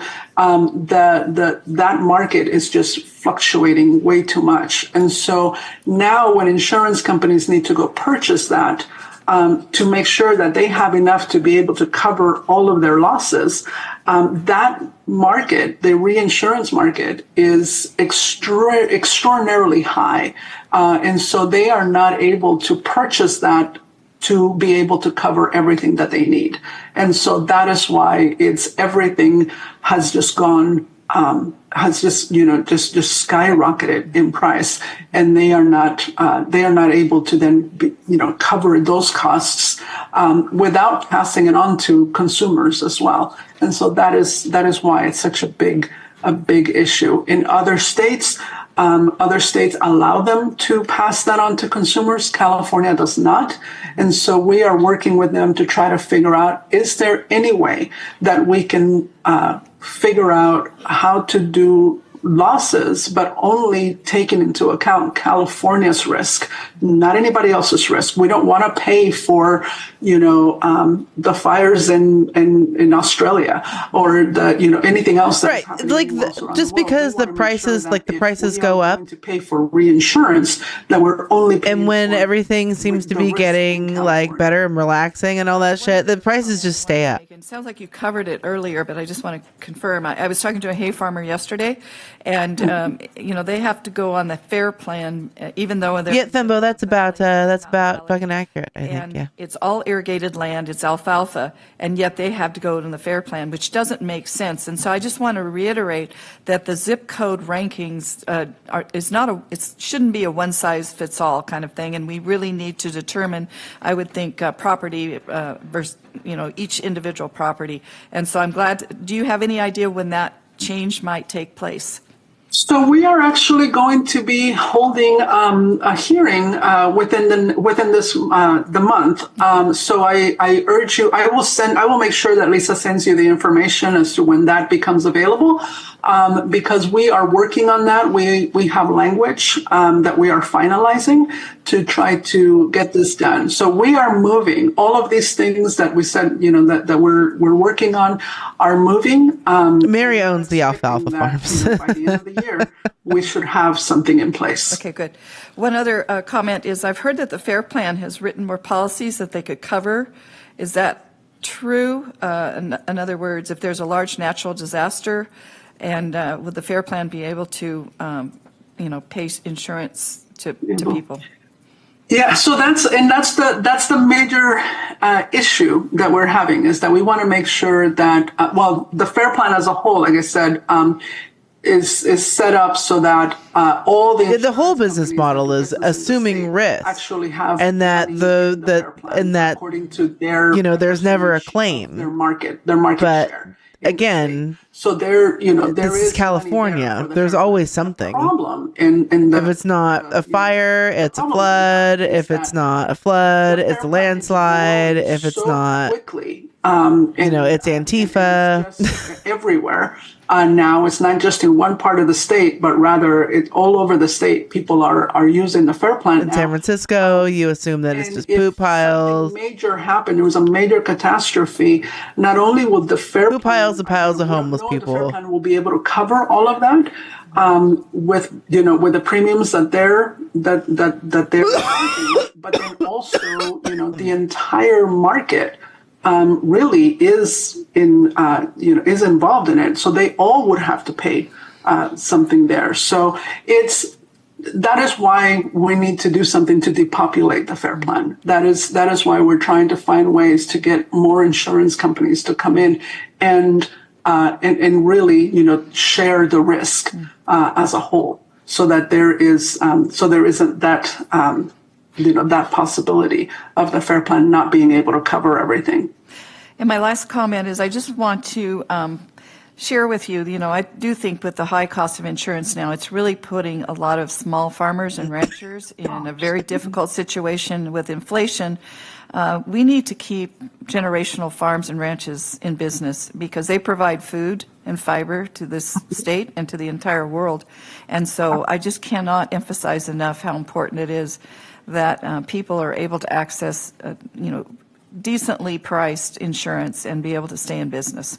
So with that, thank you for your presentation. Thank you. Supervisor Garman. Thank you, Chairman Cry. Julia, I got another question. Supervisor Rickert just talked about the fair. Right, as insurance always do. Is they are, there for not backing the fair consumer. fund. It is the other insurance companies that back it. Is that correct? That is correct. Okay. I just want to make sure the audience understands that it's not the state that's backing it. It's all the insurance companies combined, which is part of the issue we're facing. And the faster we can get people off the fair plan back into regular stuff, it's going to be a win-win for all of us. So, again, thank you for being here. Absolutely. Thank you. What a world we live in to be able to fucking that way maybe governmentalize a racket. or maybe provide an email address. Hey, We won't be able to individually address all the public comment specifically for each item, but if there's maybe a couple closing remarks you'd like to make, I'd appreciate that. So with that, up first, public comment, Jenny, followed by Christian, followed by Eric. If you'd like to please make your way up and get in queue. If there's anybody else, please fill out a speaker request form or just make your way to the railing. Christian doesn't have his signs today. I'm sad.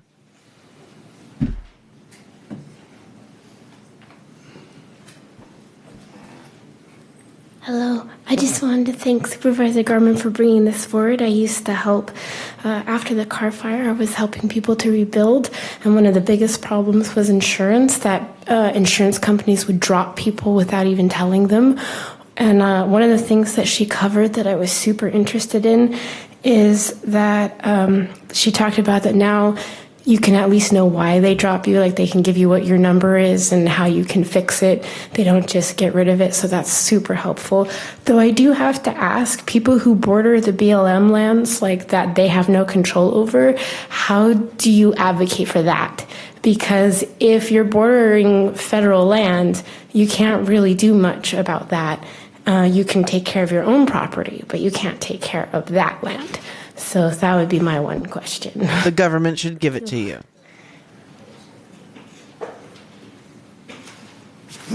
Come on up. I want to thank Supervisor Rickert and Gorman for the excellent presentation, as well as the department. Very informative. As a person who lost all our property in the car fire and all my neighbors, it happened like that. And it's going to happen again like that because, ladies and gentlemen, climate change is here. Now, I know some of our supervisors like to call it, banana peel policy or something of that nature. But environmentalism is here for a reason. I would like to suggest that the Board of Supervisors, instead of spending millions of dollars on voting machines or fighting court cases or what have you, work with NGOs, work with California CDF, work with the fire conservation crews, work with NGOs, develop a fire-safe plan for Shasta County, make available grants, make available help for people who are in that fire zone to mitigate their property. This is something that the board should be focusing in on instead of this absolute ridiculous nonsense that is costing us millions of dollars over and over and over again. Once again, climate change is here. Thank you, Christian. You can deny it, you can make fun of it, but in order for us to survive, supervisors, along with city councils, along with NGOs, along with all the agencies, need to figure out how to get collective and help mitigate this problem. I know about reinsurance. My agent told me immediately, don't worry. We have insurance on your insurance. Okay, that's great. It's like the FDIC, however, right? This problem is going to get more exacerbated through time. I would like the board to think about spending money in different ways to help with this climate change issue. Thank you, Christian. Green one. Good morning. I'd like to make a recommendation about this. Our entire property, fortunately not our home, was burned during the car fire. Because Dave calls him Mr. MSNBC pilled. With some help of young people younger than me. And Dave's not wrong. He's rarely ever wrong. Suppression system around the entire property. but it's okay. And Christian, he is. we haven't been able to get he it comes from a good place. recognized by the We'll give him a insurance pass. companies. So I was really happy to hear about this issue where you could appeal your rating or even know what your wildfire rating is. But from my experience, I don't think it's going to be enough. I think that we need help from the county to develop a register of people who have effectively mitigated the fire risk on their property, and maybe divide this register by districts, precincts, which are more likely to have similar fire conditions, and work with CAL FIRE to go around and create a weighted list of properties that have a successful mitigation program, and then be able to provide that list to the homeowners and property owners in the district or in the county, that they can present with their application to. This whole meeting is going to be peak dumbest timeline, Thembo. If you've never seen a Shasta County Board of Supervisors meeting before, we're just getting started. Afford to mitigate, to reduce their fire insurance costs, some type of program worked out in concert with the state and other agencies within the state to help low-income property owners provide the basic mitigation of the 5-foot fire prevention distance for the house and vegetation. We did that. We brought in tons and tons of rocks and created a barrier around the entire house, and it was for us. It didn't appear to be that. Oh, Thembo, are you a local? But for low-income people, they're not going to be able to afford it, and we need to find out a way to equalize the opportunity to get lower fire risk insurance. Thank you. Is there anybody else that would like to speak to R4? Anybody? Seeing none. Julie, are you still there? Is she gone, Stephanie? She's here. I am here, and I would like 96003 wrap. Yes. I've been in the 001 and the 002, but never in the 003. And I want to just remind you that the Department of Insurance is here to help you if you have any questions, but also if any of your constituents come to you in need of assistance, Lisa will be able to work with you and work with our local, with our experts as well to help with any type of issue that they may have. I like that they just took like a IKEA stock photo and then put the Department of Insurance thing in the frame in the back. Community. That's a picture I could make in 30 seconds on my phone. Looking into happening. I love the ideas that people are having about getting involved, and encourage all of you to do your part to do so. And together we will be able to get out of this and make a dent in making sure that everyone is insured. So thank you. Volante, how long have you been repping District 4? Continuing to work with you. Thank you. Thank you, Supervisor Garman. All right, moving on to R5, receive a presentation from the Health and Human Services Agency regarding Shasta Triumph and Recovery. 2 years. Otherwise known as not bad. Services. This is sponsored by Supervisor Rickert. Supervisor Rickert. Thank you, Miguel, for coming. And I'm really, I've heard this presentation before, but I'm really excited to share it with the rest of the community that's here and those listening online. So thank you for coming. Chair Cry, members of the board, Miguel Rodriguez, licensed clinical social worker, director of mental health services through the Behavioral Health and Social Services branch. Thank you for giving us the opportunity to talk about our STAR program. This is nicotine free. This is all Mei Chao Lee, who's also a licensed clinical all that good marijuana exclamation point. And her supervisor, Janelle Restivo, who is a licensed marriage family therapist and is here for support as well. May the floor is yours.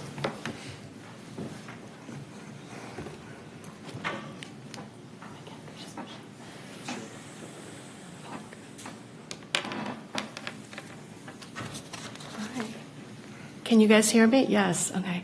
Thank you for this opportunity. Bang on, Dom. Good morning. Chair Cry, Supervisors Rickard. What's up, Inquiry? Kellstrom, Jones, and Garman, as well as the publics of the community. Appreciate all of your time and the opportunity for me to share a little bit about what we do on Shasta, Triumph, and Recovery Team, which is also known as a STAR team. My name is Mei Chow Lee, like Miguel said.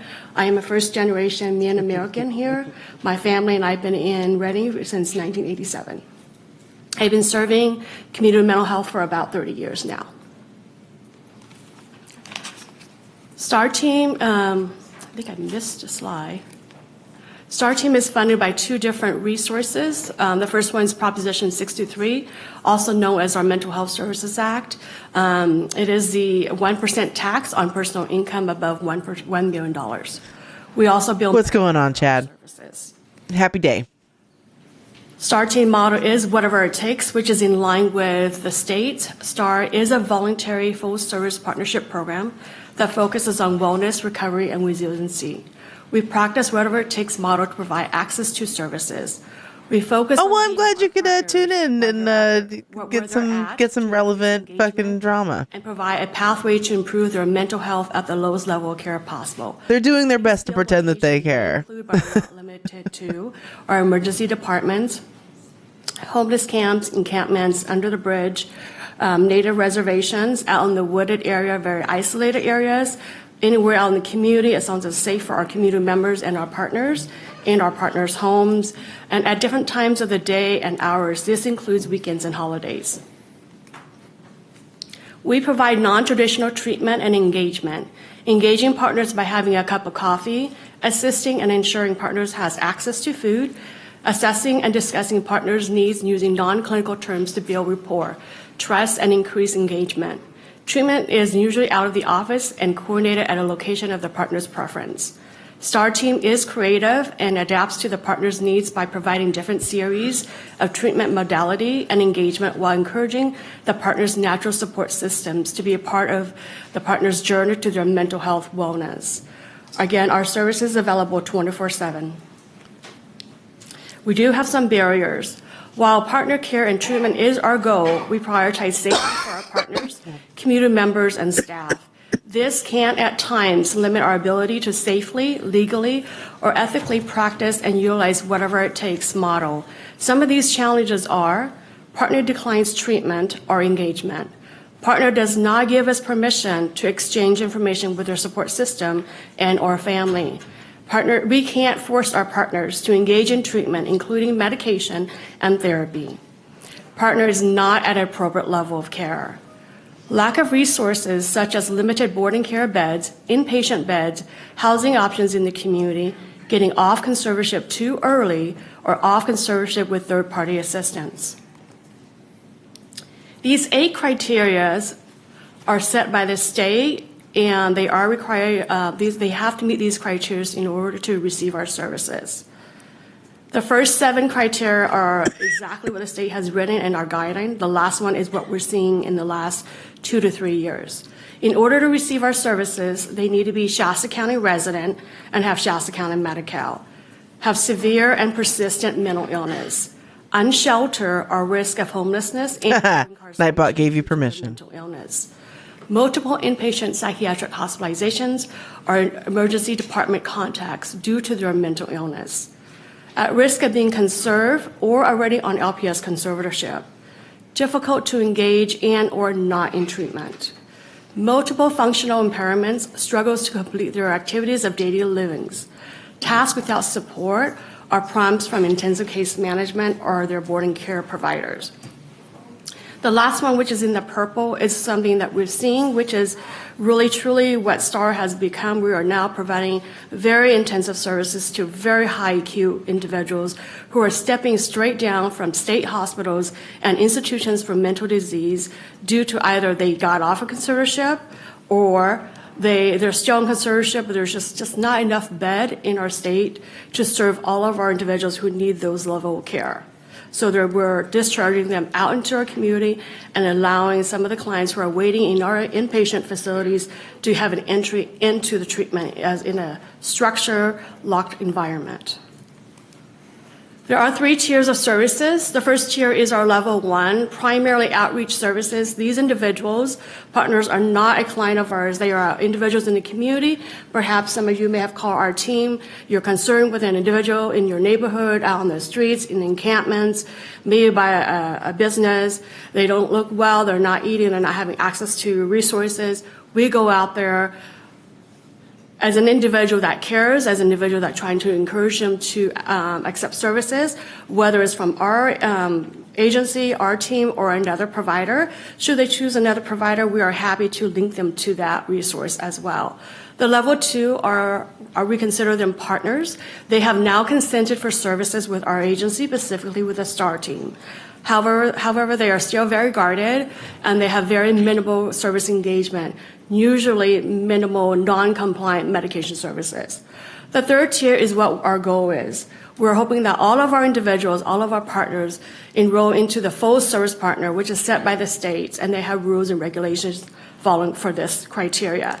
In order to fit this criteria, they have to be fully engaged with multiple services that are provided by our team. These services are not limited to these. However, these are the main components that we provide services. They are therapy, case management, medication management, both individual and group rehab services. STAR team. We consist of currently 2 clinicians, 4 social workers, and 1 field-based nurse.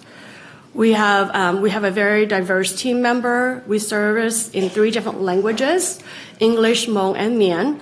We collaborate with crisis intervention response team, peer support, in-home supportive services, veteran services, Northern Valley Catholic Social Services for housing options, Hill Country, and Ingrid, I was just up there last weekend. To provide wraparound services to our partners for the best quality of care. I was up in, I did, serve in our program. To drive some loops around. By the state, it is I was out in Millville. Client ratio to staff, we can serve up to 50 full service partners. What do? The difference is that we do have a lot of flexibility. A lot of our work is out in the community and out in the field. We provide intensive daily or weekly services to our partners who suffers from chronic and severe mental illness. Our goal is to assist our partners with maintaining or reaching their goal to live independently in the community and improving their quality of life. Medication support in the partner's natural environment is essential. We assist with assessing and accessing resources, learning independent living skills, completion of activities of living skills, which many of our partners cannot maintain, and we provide opportunities for positive social support and social rehab. Many of our partners continue to experience psychotic symptoms despite medication compliance, and we have found that social support and social rehab interventions are crucial to their success. This has been evidenced by our observation of clients decompensating and increase in symptoms such as paranoia and hallucinations during the COVID-19 quarantine. These are some statistics that we currently have about our program and the services that we provide, as well as the partners that we currently serve. Currently, we are serving a total of 59 full-service partners outreach. And I say those 3 categories because that's the Tier 1, Tier 2, and Tier 3 populations. And then we have 53 full-service partners, 5 partners who are at the level 2 services, and then 1 outreach who's at the level 1. In our FSP program, there are categorized age groups set by the state as well. So we have 1 transitional age youth group. That's 9 a.m. Pacific. 47 adults ages 26 to 59, 11 older adults ages 60 and older. We currently have 19 conserved full service partners and 40 non-conserved full service partners or outreach. We have 7 current full service partners at the Woodlands. 9 full service partners graduated from STAR in the last 2 years. They're not on break. This is just a presentation. They take a break at like 1 outreach unsheltered, 2 partners noon, 12:15, something like that, because their system, you have to reboot it after 4 hours. Boarding cares.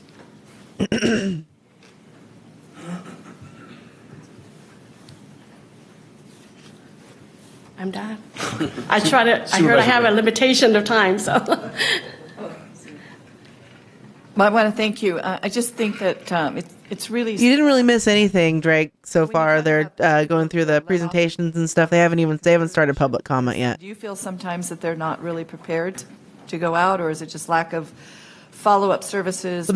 Executive, they do lunch and they do closed session at the same time. Funding, lack of resources. And then at this point, sometimes they can get to part of public comment before then, and then after facilities, it gets fucking pushed around a whole bunch, and what it's we're seeing is that's the meat and potatoes of the fucking meeting. all levels of care. It is very difficult. What's going on, Syringe? Larger counties have a lot more money, a lot more resources to place our folks in these facilities to get well. So it's a lack of beds, lack of resources. And most of the funding comes from the state, or primarily? Yeah. For my program, it is MHSA with the placement. Right. It might be a little bit different. Sorry, I'm And looking is at my it under bosses. the prevention and early intervention or innovation? Which program is it under? Community services. Community services, okay. And this is specifically, the program I just talked about is specifically for services for full service partners. Well, I just want to thank you for the work that you do. You go out into the field, meet people face to face, and approach them and try and engage them. And that's a real... So far, yes, Kevin is getting recalled. situation for you, I'm sure. And I'm sure you have a lot of stories. And I just want to thank you for your selfless work and for all the... I don't know what we have on our list for public comment sections for Southern California, San Diego. I know we have a couple of, like Orange County, definitely. Our last board meeting was at where Kingsview is. And I don't know if we have a whole, but if you take a look and they're pretty good, then go ahead and put them in the Discord and the public comment collaboratively with the county. I think that's really channel. effective, that we maintain those relationships and try to leverage every dollar we can. So thank you. Thank you. Supervisor Jones. And again, thank you for the report. It's very clear. And maybe this might be a question for Miguel. You talked about financing. What is your rough annual budget? I don't know that I have that answer in front of me. I know that MHSA. Our Discord server is the best. We got all kinds of that shit may in likely pass from Proposition 1. It's going to take a lot of funding away from us. So there's always a need for more funding. Okay. It's about $5 million altogether through all of our programs. I see. Don't quote me specifically on that number. All right. Thank you, Miguel. No other questions? Thank you.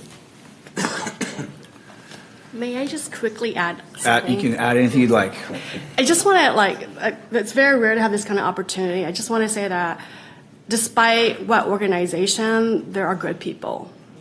There are good people who are passionate about what they do, and they believe in what they do.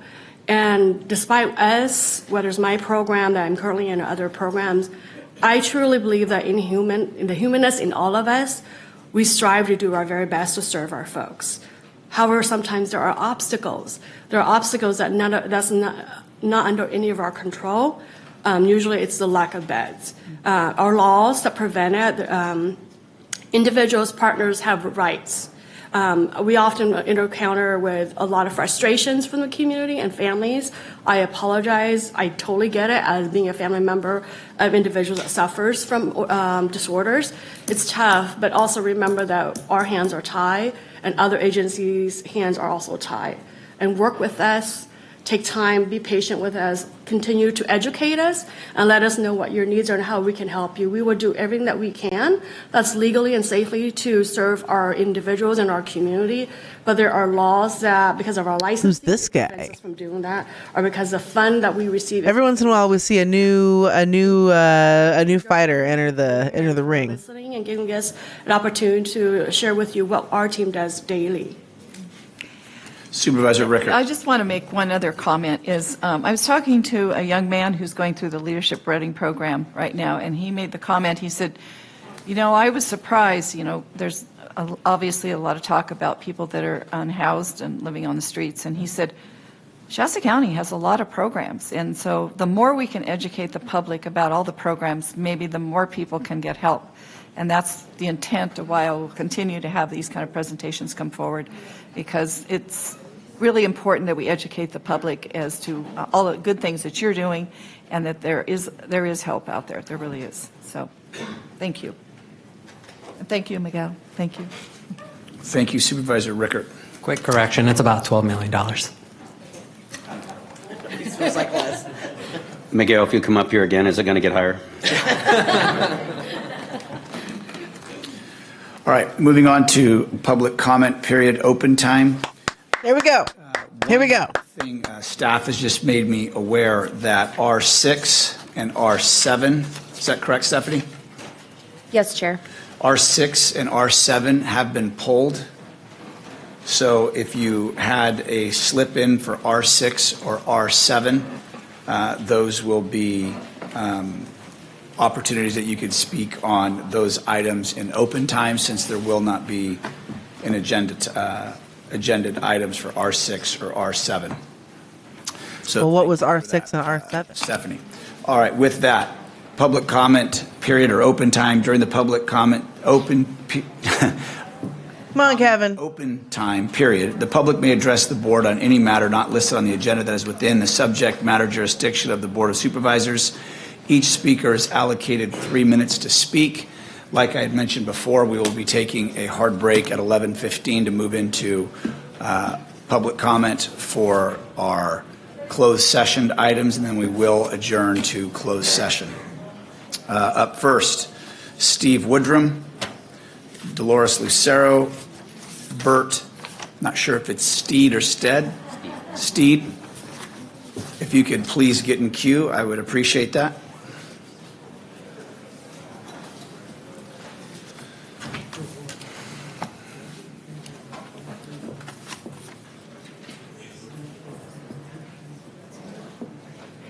Are we ready? Yeah, you're going. Okay. A little history. The board dumped Dominion without a plan. Just vague talk about hand counting as if it were the easiest thing in the world. This snap decision forced California to pass a law that you folks don't like. This was an expensive and stupid snap decision. You then created an election commission to legitimize distrust of our elections. They'll spend about $58,000 of taxpayer money on attorney wages, and you'll spend even more. And no, Mike Lindell isn't going to come in and pick up this bill. You'll have to find the money somewhere else in the county budget. What other department will suffer because of this folly? It's time to face the music. You meddled with election laws and you're in way over your head. You pretend to be conservative. Well, act like it. Stop wasting our money. We had an outstanding election office until you boys interfered. Dolores, Bert, and then Rob. And I'm not sure if I'm pronouncing this correctly, Belgiri. Okay, so R7 has to do with the budget.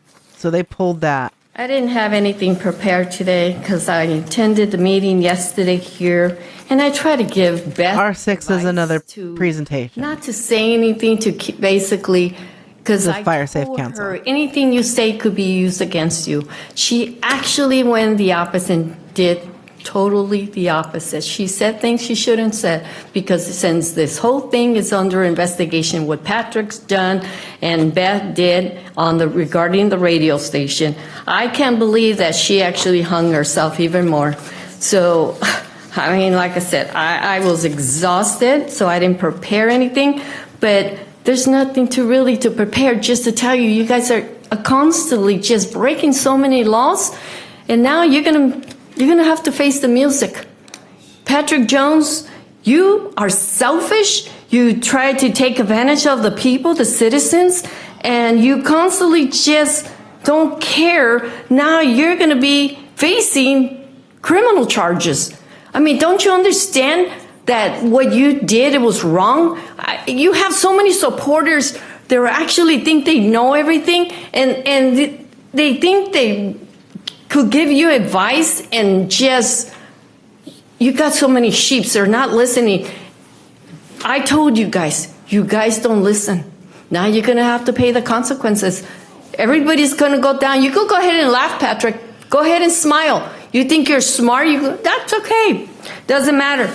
But you know, here's the thing. Kevin Cry, you actually discriminate multiple people. When you have a thing on the agenda where if you put your name on the website to be first in line to speak, you actually bypass a lot of people here. You discriminate all these people. What's the use of putting our names on the darn list so you could call us when you just choose and pick whoever you want? That's a bunch of crap for you to be doing that.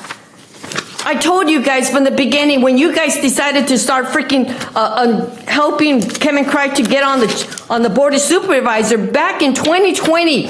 I told you, do not support him. And what do? Support him. You got him on there. Now you're going to have to pay the consequences. You guys have been sued so many times. Look at all these lawsuits. Abusing your position to gain and take our money, take the citizens' money. And now what? The people, when you guys are gone, when you Patrick and Kevin Cry are gone, guess who's going to get the end of the stick? The citizens. It's wrong for you to be abusing your position. And Patrick Jones, you're going to be facing criminal charges, including hate crime, because you actually sent me a threatening email, and that actually went to the FBI because of your position. Dolo!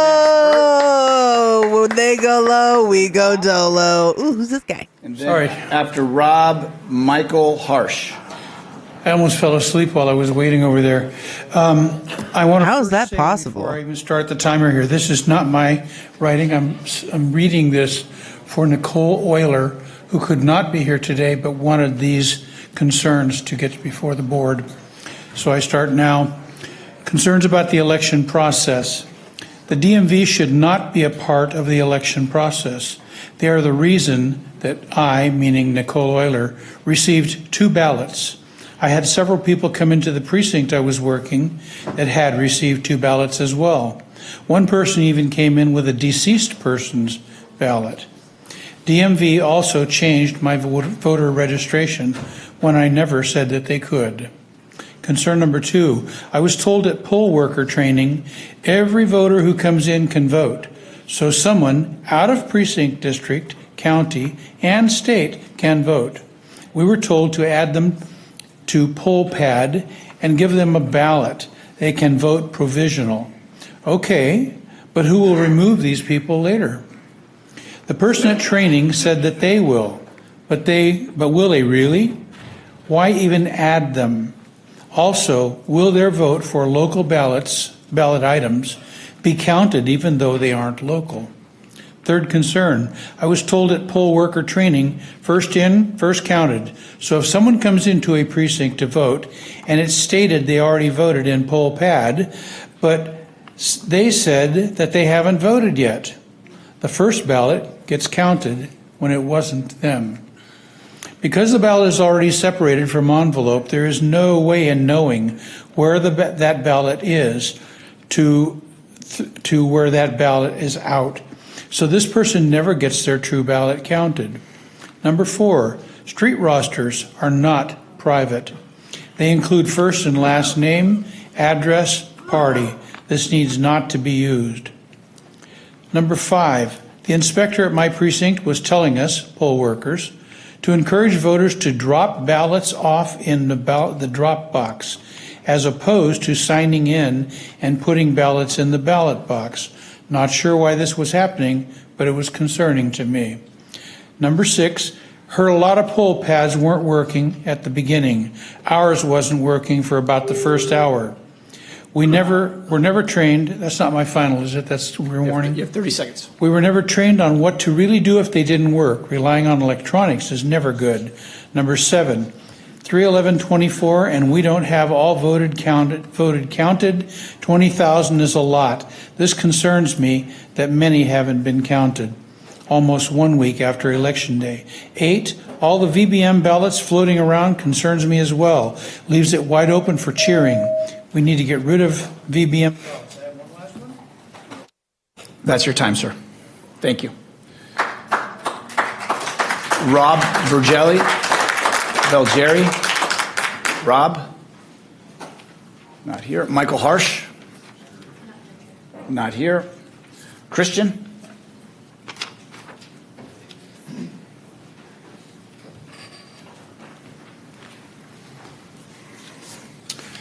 This is within the purview or the agenda or the scope of this board, and basically, Mr. Jones, you need to resign right now. I mean, let's cut to the chase. You built what I affectionately call a cartel on big lies and other lies, as well as racism, sexism, misogynist, belligerence, and was soundly rejected and then ejected by the voters of Shasta County. Mr. Jones,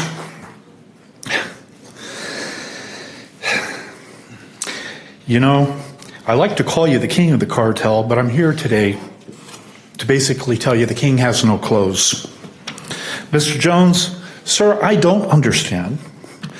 What kind of a man uses an ill-informed, inexperienced senior citizen as a mark to do his dirty work, and then sets her up as a patsy, only to throw her under the bus when you get caught? Sir, you and your cartel have used citizens of Shasta County, county employees, taxpayers' hard-earned money to fund your propaganda machine built on Mr. Pello, Lone Raccoon, whoever the hell he is, Dr. Frank's Trumpenstein election fraud manure. And sir, yes, that manure stinks. It's unsubstantiated allegations proven false again and again, time and a time in courts of law. But sir, you and the cartel rejoice in this manure because you revel in it as it is a fertilizer to grow anger, to grow hate, division for your authoritarian power. But Mr. Jones, the majority of citizens said, nah, we just say no. Sir, you need to resign. So the lady that just came up was Bev Gray, and this lady right here is Laura Hobbs. Seat now. But instead, this is what I fear. Mrs. Hobbs, who also lost her election, you and your toothless dog and pony show called the Elections Commission will scream, "Election fraud!" And you'll stomp around like a 3-year-old caught in the cookie jar tantrum. Mr. Jones, you lost. It's way past time for you to stop it, go back to your gun store, pay the bill you owe KQMS, and for the love of God, simply leave Shasta County alone. Thank you, Christian. Jenny?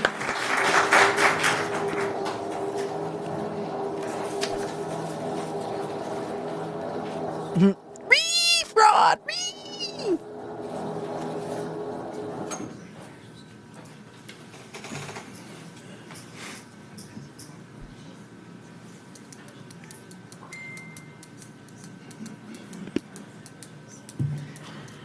Hi, Jenny. I didn't want to be emotional, so I wrote things down so I stay focused. I just want to wish you luck, Kevin Cry. I have enjoyed your times at Kaleidoscope with you and your constituents. I don't dislike you. I don't want bad things for you. Your mission to help the children of the North State is admirable. And whether you stay in office or continue your work with the coalition only, I wish you well. I actually think you had potential as a good supervisor. My experience in watching you in your very public meetings that you hold every Friday is that you care, you learn quickly, and you have a desire to help. I think if you had better support, I disagree. Upon entering office, that you could have been a very good supervisor. You're very available, and your heart to serve shows me that you really could have done a good job. I implore, if you have the opportunity to stay, please heal this divide that's been created. An overwhelming amount of people supported the recall. And to call half of the district evil is disheartening. My mom is not evil. My husband is not evil. My friends are not evil. I'm afraid that because I called you on the radio that I wonder if you think of me as evil now. And I find it painful to even ponder that I would come and watch you and listen to you and make up my own mind about you and make up the minds about our community and what your supporters think. I hope that if you stay, you become a healer and that you heal what has happened. Thank you. Hey, Jenny, you can stay there. If you want to talk for a second? Because I think the best thing Joe Clemente ever did in his time in office was when I stood there and I spoke at my first meeting intending to move to Tennessee, and we spoke for 7 minutes. And when I realized the system was broken, I ran, and now I sit here as the chair, whether it be for a week or for 2 more years, not as the chair, but on this board. And I'll tell you, because I said it on the radio, I did not call half the district evil, right? I corrected myself, and you were right. I said there are some, and hence that's why I want some things brought out from closed session, so this community can understand what I and all the board members have been through, some maybe more so than others, some much more public than others, because I want the community to understand. Because you did what few people do. You took the time to get to know me. You came even at the absolute demand from your family that you not, but you continued to come. And we've actually, and I appreciate the gift from your son, my little strawberry stress ball. I love that. Tell him thank you. Because that's what has to happen. I ran as a uniter. Whether I'm in office or not, I'm always going to be available. But you have to understand, as you sit here and you watch more people come up here and speak, look at the people that are coming up. Are people trying to heal, or are people trying to continue to divide? I think you're very intelligent, Jenny, and you'll discern that. And you've got a strong voice and you've got a strong character. And I would encourage you to use that, because if you don't speak up and you don't take a stand, people will continue to get trounced in this community. And I, for one, wasn't going to do it anymore. So, Jenny, thank you for your friendship and the time you've taken to get to know me. So if you have any other questions, please ask.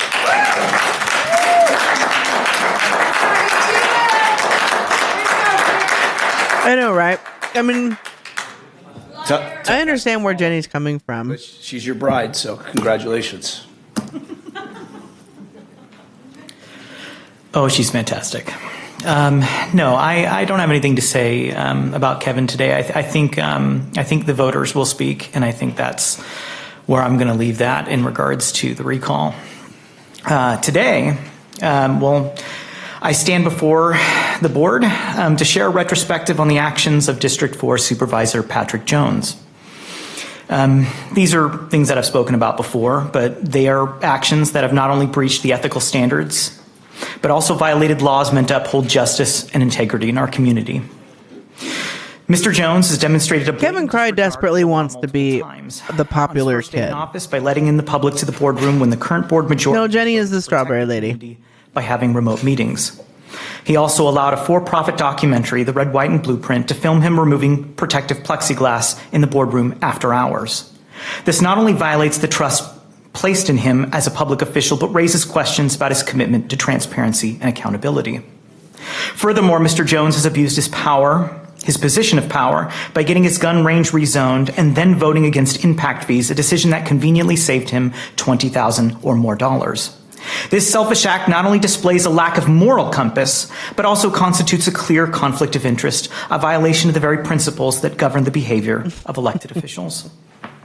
Most recently, Jones' involvement in a radio advertisement. Kevin just wants to desperately be the fucking cool kid. That's why he's like, well, even if I'm not here anymore, I'm not going to go away. The act of soliciting ballots for a private entity because now people know who he is. Such actions undermine the democratic process and erode the trust this, of people in our electoral Group system. of crazy people will always be a light at continue the end to of the tunnel. seek him out The current now vote count suggests Mr. and Jones is on the think that they're talking to like some fucking local fucking I, for one, believe our politician, fucking future is celebrity much guy. brighter without him. And everybody will get their rocks off, and it'll all be for a big Prioritize nothing. the well-being of their constituents. Missy Maserati, hello! Leaders who uphold the rule of law and act with integrity at all times. Patrick has failed to live up to the expectations placed upon him as a public servant. His actions have not only tarnished his own reputation, but have undermined the trust Kevin has main character syndrome. he was elected to serve. As we look towards the future, let us remember that true progress can only be achieved when we hold our leaders accountable and demand better. Thank you, Ben. As Jenny's husband, Ben, he's wonderful. He's been on the show a couple times. Told you're back. I'm back. There you are, sir.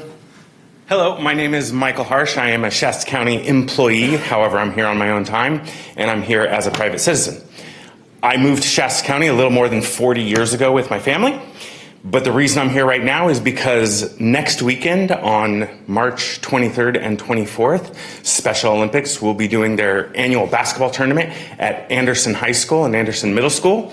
I have coached for the past 10 years, would love to have anybody and everybody come out and support our local, and we have about 5 or 6 different counties all coming with their athletes to all compete and have a wonderful time.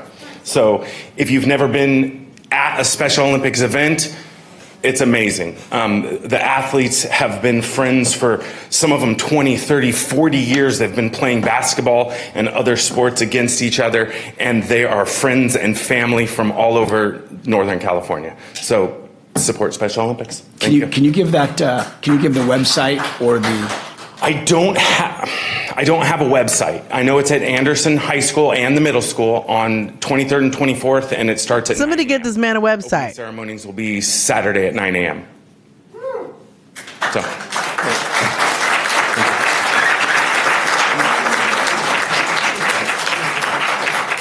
I'm gonna go back to work. Yeah, okay.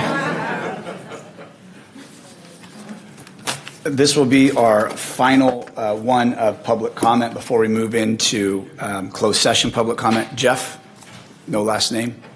Things that I became aware of this weekend that caused me to want to speak. Number one, I was alerted to Mr. Cry's radio show in which he did call the leaders of the recall evil. We listened to it yesterday. Was a quote that was reported to Mr. Cry, and that was that a smart person learns from his own mistakes, a wise person learns from the mistakes of others. And I think that's worth considering. If you do survive the recall, I would ask you to take that adage to heart. You stated that your only mistake in that article was that you were too transparent in that you let the people know that you were going back to meet with the pillow guy, and that you should have apparently have not. I still can't believe that really happened. Told the voters that you were going to do that. I mean, that was your biggest mistake, according to you. I would say the biggest mistake was you not being truthful with the voters of District 1. You didn't tell us that you were 100% against machines, and that you were determined to vote out and destroy our voting system, your first significant vote in. And since that time, almost the entire year, you engaged in a wasteful and chaotic process that continues to this day, where we have an election commission that is now going to advocate, again, breaking state law and doing a hand count. It just boggles the mind. The other mistake that you made was calling the organizers of the recall anti-God, anti-faith, anti-country, and anti-family, and anti-duty. You claim to be a uniter and a healer, and you still do. And yet you call me evil? Sorry, I'm just 310. I've been involved in the inception of this recall from the beginning. I know all the leaders of the recall, the people that started it. Believe me, they're not evil. They are not evil. I don't believe you're evil. For you to call us evil, it's inconceivable to me that you are in a position of public trust. If you survive this recall, It's up in the air. I'm not calling it one way or the other. We'll find out a lot more today, but if you survive it, I hope you'll more take results it to are coming heart. in today. I hope you'll take, that was a big mistake. I don't know what time, though. A huge mistake. As a coach, you should know that. Don't taunt your opponents. Don't call them evil. Don't call them anti-country. Don't call them anti-God, anti-family. The only thing you get is what you got. And that was the best we could give it, the hardest work that we could give to evil. make sure that we got decent representation. We'll see what happens. We shall see. Was that the last one for open comment? Correct. Correct. I put All right. mine up there. And yeah, so I have the order received. So appreciate it. So did other people. They're here. All right. So we're moving to closed session, R11, R12, and R13. If you would like to make your way to the podium up here and speak on either of those, please come on up. And Chair, for clarification for those in the audience, I know the clerk of the board tends to get a lot of questions when we do recess. Public comment open time will convene after all agenda items are heard for the day. Yeah. Come on up.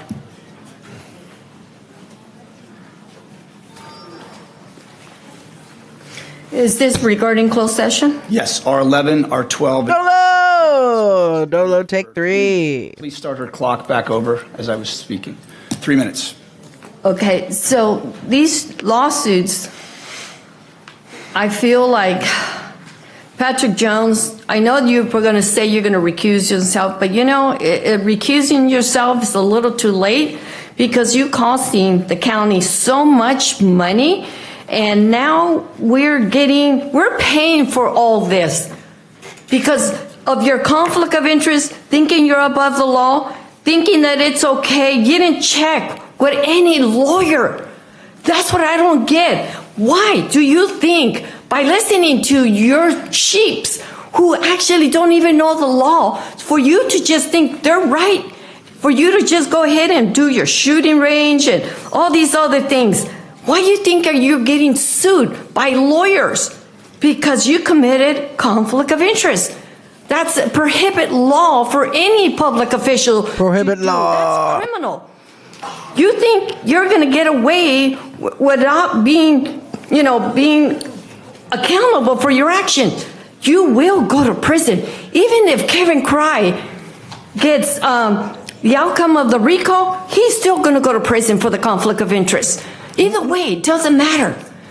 But it's so sad that you wasted so much money, so much time, and deceived the voters.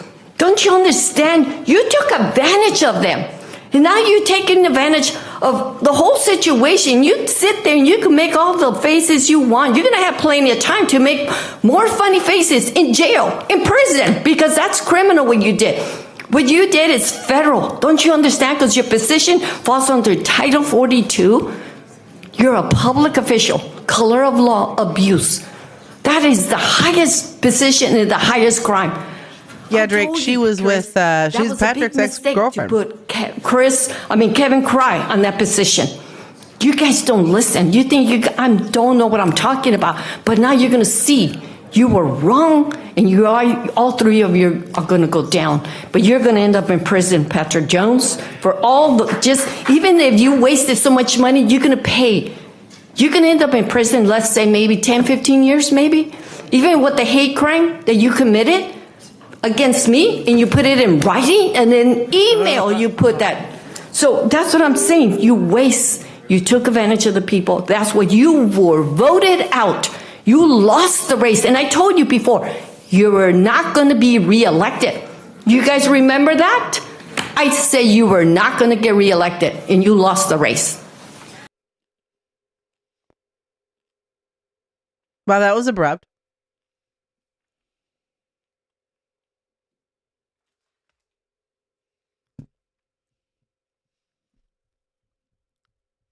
Are they on break? What is that?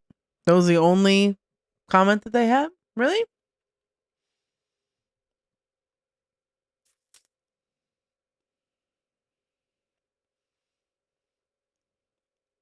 Yeah, stream is paused for a break. All right, well.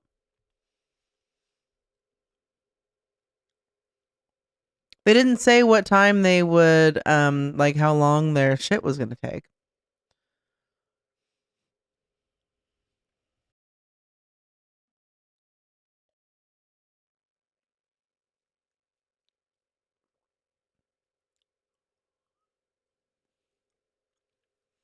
So, there was a Shasta County. What the fuck is that shit called, dude? It's the elections committee or some shit like that? What's that, Madam Mimosa?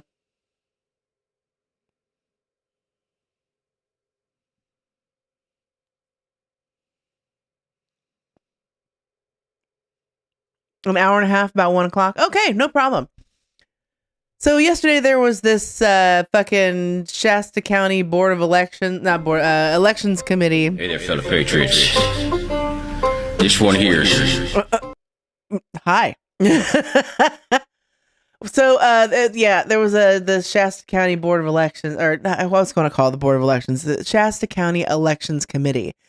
It's the shit that that they. I'm trying to get to the chick's Facebook page here.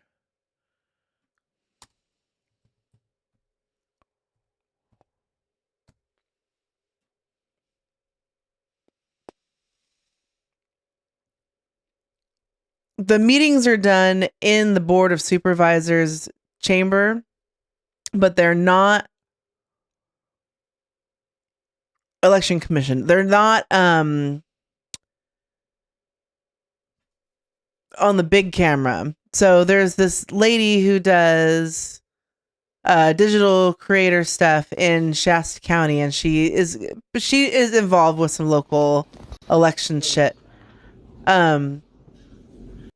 She is was fucking awesome enough to go in and record some of this meeting. So we will watch this until the Board of Supervisors comes back.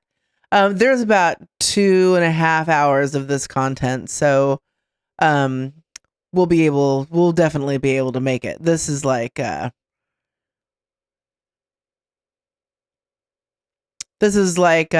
feel like this is almost like outtakes from a Board of Supervisors meeting.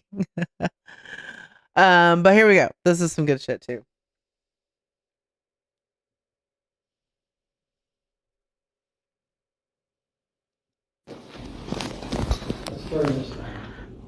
The audio in this is awful. I will do my best to turn it up so we can hear it, but it is not great. Super bloopers. If the hand counting recommendation had been written 2 years ago, it would have referred to Giuliani and Pollock, Don Trump's lawyers, and both talking on national news almost every night. But they were excluded. Probably because they've been proven to be liars. The experts listed in the recommendation, once they receive more attention, they'll most likely end up equally dishonored. The document states, quote, therefore, the county laws and ordinances supersede any state laws in regard to voting systems, end quote. So that means California passed a law, AB 969, with so many loopholes, exemptions, and what-ifs that we can simply ignore the law. This is naive and gullible. Only a fool would waste public money on such folly. Some county personnel, elected and appointed, meddled in our election. The purpose was to discredit our clerk and the election. Otherwise, why ask people to call a private number and not the election office? Right. This commission was created to legitimize distrust of elections. Individual commissioners should be very careful because they are playing a small role in a vast conspiracy.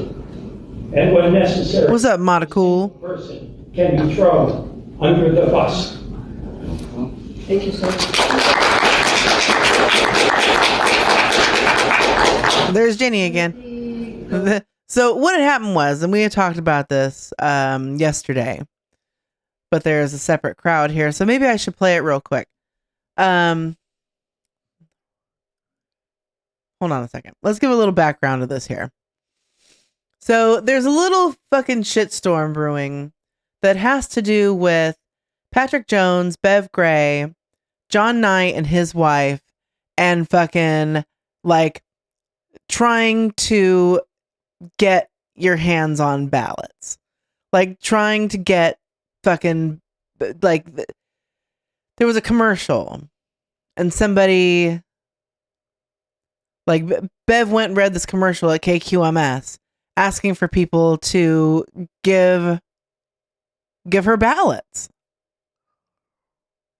Basically, for fucking like if you got one for somebody who didn't live there, or you got one for fucking like dead people, or there's a bunch of shit. So I'm just gonna go ahead. Yeah, I have it right here. I'm gonna play this video real quick from Nathan to give you the full layout of what's going on. So I'm gonna try to get this all into one video. And so the reason that context is important is because a lot of people are going to be talking about that here. Bev Gray is an appointed person on this elections commission fucking board or whatever the fuck cosplay shit this is. So I'm going to try to get this all into one video. Several days ago, there was an ad that was on the local radio station KQMS, and the ad was read by a woman named Bev Gray. Bev Gray was appointed to the Shasta County Elections Commission by Supervisor Patrick Jones. In the ad that Bev Gray read onto the radio, she stated that if you are a member of the community and you have extra ballots, to contact a private phone number that she gave out over the air. Like the next day, the county released a statement saying to not do that and that is illegal and that any extra ballots should be taken directly to the elections office, and that ad was then pulled from the air. I then decided to call that phone number that she gave out over the radio, and when I got to the answering message, it was stated that it was some health and wellness company. And so we Googled that health and wellness company, which connected it to a company in Reading called Lit From Within. Lit From Within is owned by John Knight's partner, his wife, girlfriend, whatever she is. They both live together. They both have the same address. And John Knight is Patrick Jones' very good buddy. John Knight also attended the insurrection on January 6th. John Knight also believes in election fraud and denies the 2020 election. Patrick Jones' wife then called into the KQMS radio show and stated very publicly and very loudly that Patrick Jones had absolutely nothing to do with the ad that Bev Gray read on the radio. She said that all Patrick did was show up to the radio station to support Bev Gray because Bev Gray was nervous or something. But she made it very clear that Patrick Jones was not involved in the creation of that ad in any way whatsoever. Well, now today, KQMS released another statement saying that the invoice for that ad was billed to Jones Fort, Patrick Jones' gun shop. Patrick Jones also denied to the news that he had anything to do with that radio ad. So both Patrick and his wife lied to the entire community.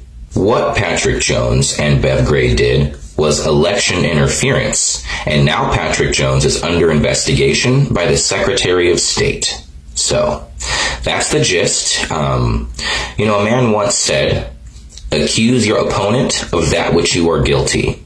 You know who that man was? Joseph Goebbels. So, Patrick, fascism doesn't work out, and if you follow the Nazi playbook, you're going to get burned. I can't wait to see Patrick Jones go to prison for the thing he's been accusing the other side of doing this whole time.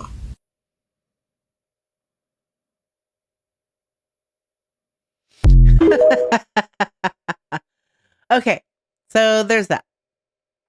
Now that we have that context, we will understand what some of these fucking people here are talking about whenever they're talking about Bev Gray and the radio ad and all that stuff. Because she sits on this board, Patrick appointed her to this board. Also, John Knight and Patrick Jones did work together on the whole Red, White, and Blueprint fucking series whenever they were getting Modi recalled.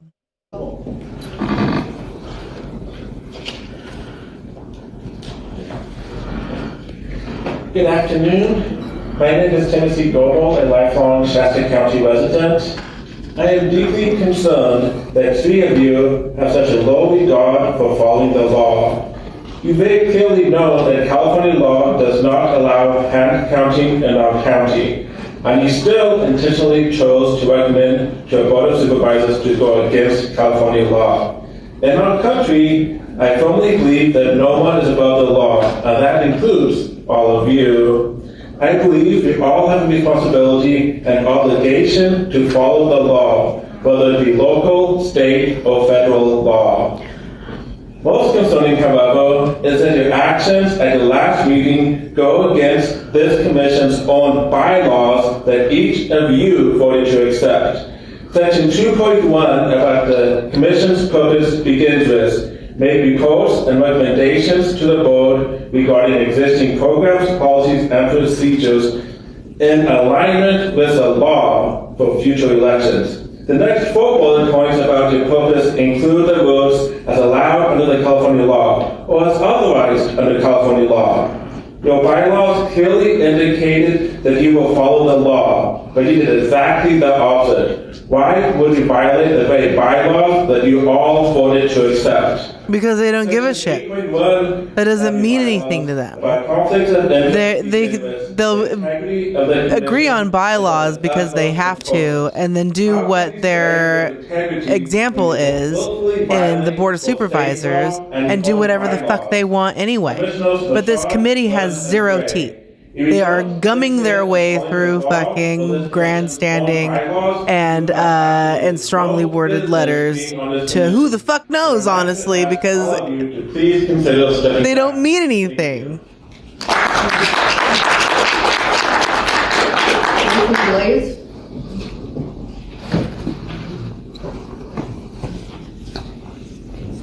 Oh, look who it is.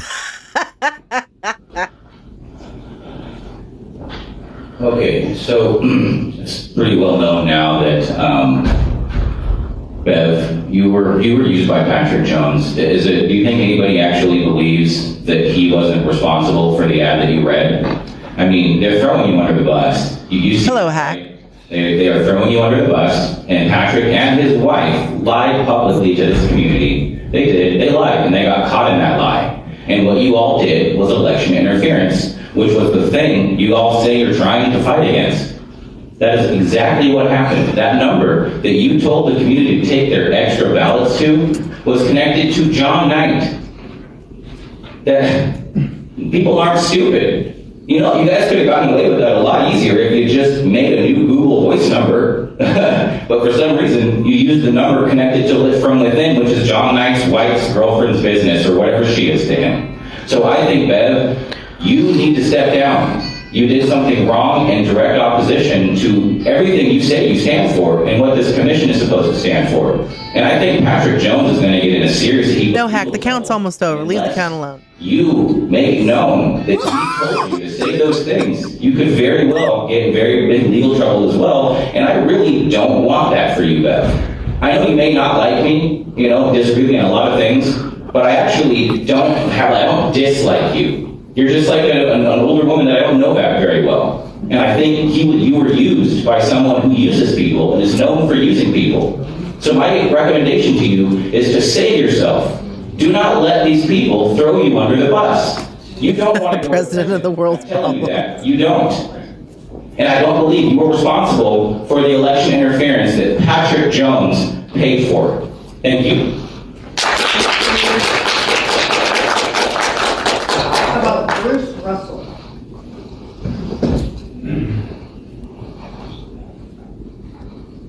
Postmodern, nobody wants to save the American penis. Yes, I just want to thank the Election Commission for all your hard work in your pursuit of transparent fair elections. Boo this man, boo. Without fair elections, our republic is doomed. I am particularly impressed with the item you have before the Board of Supervisors meeting tomorrow, where you are asking the board to support adopting an ordinance that requires hand counting of paper ballots.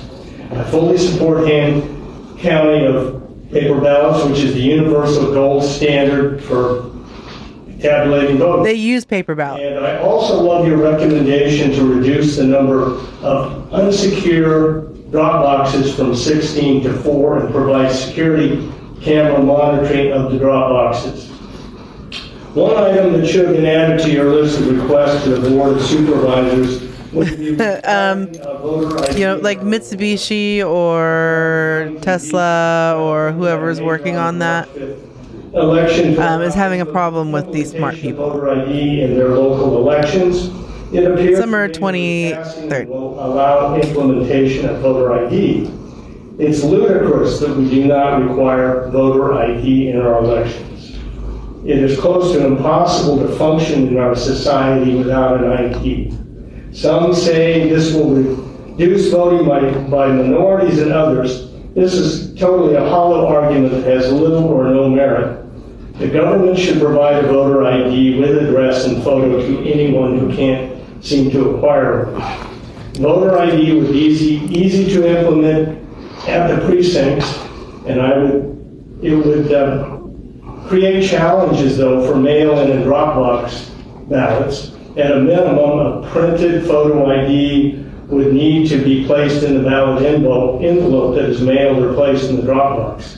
But preferably, we need to get rid of drop boxes and restrict mail-in voting and have one day of voting. Sadly, our oppressive state government is doing all they can to implement laws that mandating voting procedures that are insecure and provide obvious avenues for cheating. And I'd like to say, as far as the Bev Gray thing and the ad, I don't see there's anything wrong with that. I get all kinds of calls asking surveys and general information. You don't have to participate, and nobody's being forced to turn over their ballot.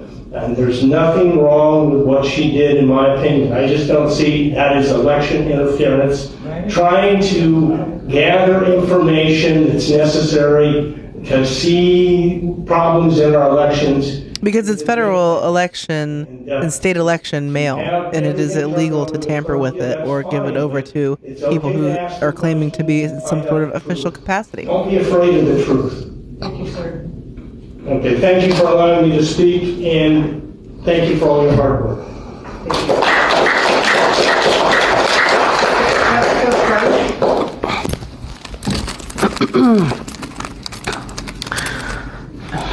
Hello. Oh, okay, we have good sound here.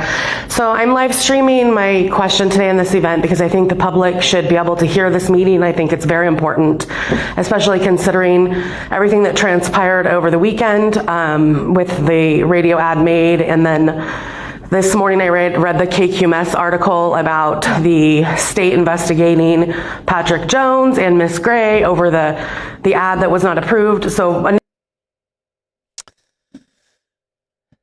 Yeah. Sorry, her video cut out. And then which one is... Well, I'll get to the next one. There's more.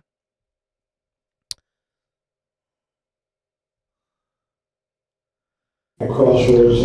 I don't remember why hers cut out. I went in with my mail-in ballot, and they encouraged me to put it in a box. I said, no, I want to vote. And they go, no, just put it in a box 3 times. I said, no, I want to vote. So I took it out of my envelope and ripped out my envelope. And I said, I want to vote. I was understanding I got a precinct ballot. And they go, no, it's the same thing. Anyway, I was refused a precinct ballot. So that's caused problems. Even when this guy is talking at a regular meeting with the good sound system and everything, it's fucking impossible to understand what he's saying.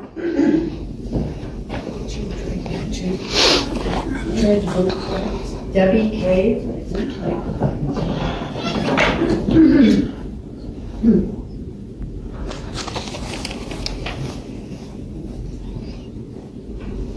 Good morning.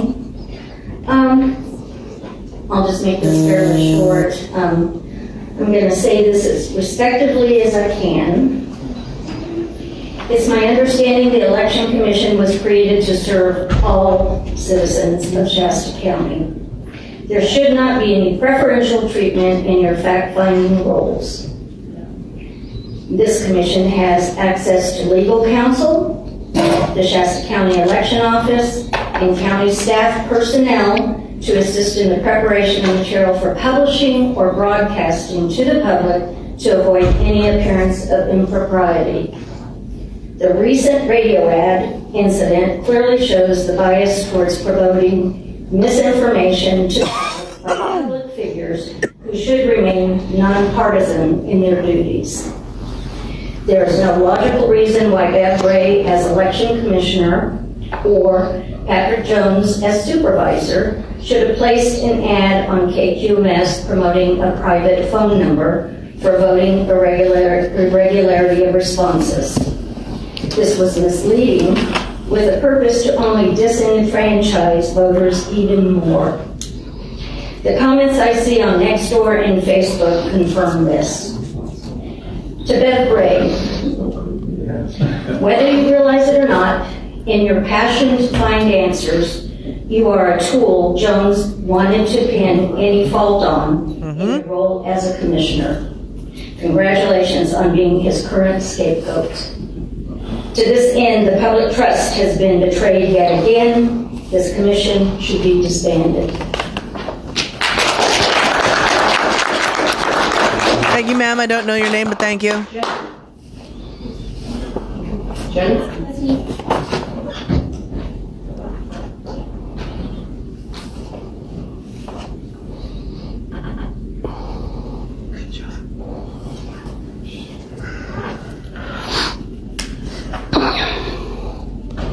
Good afternoon.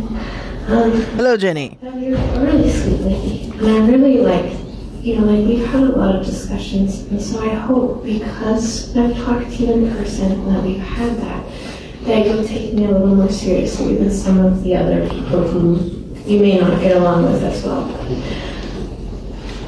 At most, I would hope you talk to Dolores, who's already fallen for this lie and gone for it. You don't want to be treated. I don't want that for you. And I'm just hoping whatever comes out okay for you. Because this is not going to be an easy road. Asking for a private number to take the calls for potential election fraud, for extra ballots especially, could be seen as trying to harvest those extra ballots and use them, which is why people are considering it election interference. It's why giving the ROV's number rather than a private number is preferred. If you'd like to do a poll, I think that would go a little differently. I just want you to be safe, because people have served time for this before, and I don't want it to be you. Thank you. Thank you.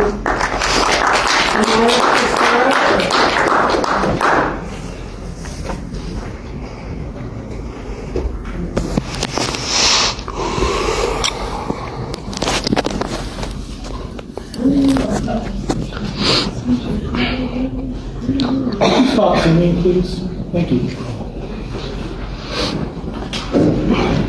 Good afternoon.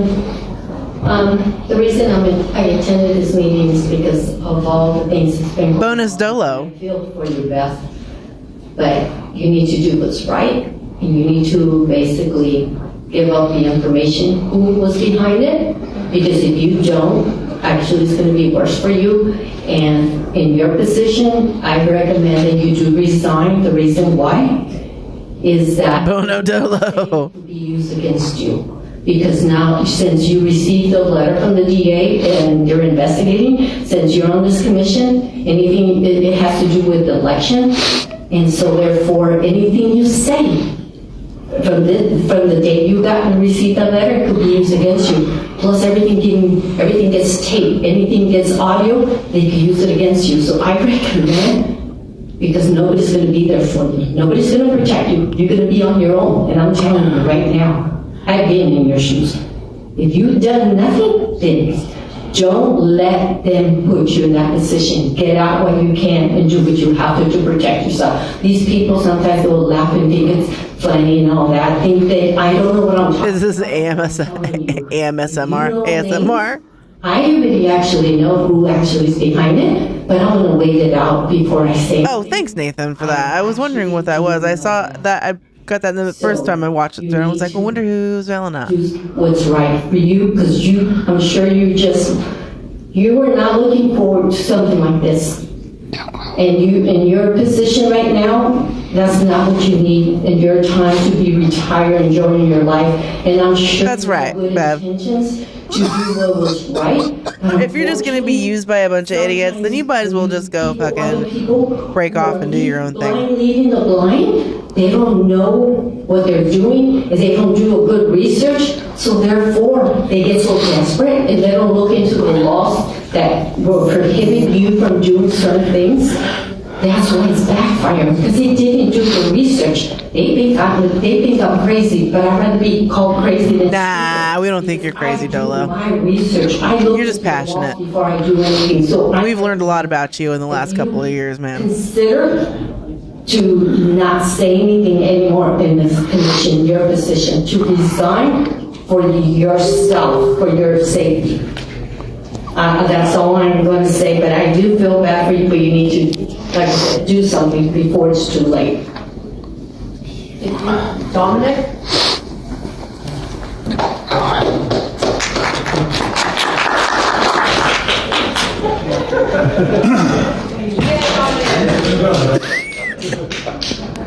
Those claps were for me. Hey, this is a problem that my wife and I, my name is Dominic Santangelo. I live in District 3, Wynn's District. And I'm going to read a little bit about my wife. You say Wynn's District? That's funny. Valley Christian Fellowship that we vote. Precinct 0320978. So my wife and I had the same problem. Okay, and then the last video is the rest of it, and it's like 2 hours long. So, last time that'll happen. Over to where we dropped the ballots. And here's what happened. The fellow that was banning that he didn't have a name tag on. He was middle-aged and wearing a ball cap. And there was only 2 men at that precinct at the time. One had gray hair like me, and the other one was this fellow. So number one, he wouldn't allow, this is my wife talking, he wouldn't allow me to put my own ballot in the black box. He grabbed my ballot, that was my wife. For me, he wouldn't allow me to put my own ballot in the black box, similar to my wife. He opened the sleeve and looked at my ballot, and it was folded.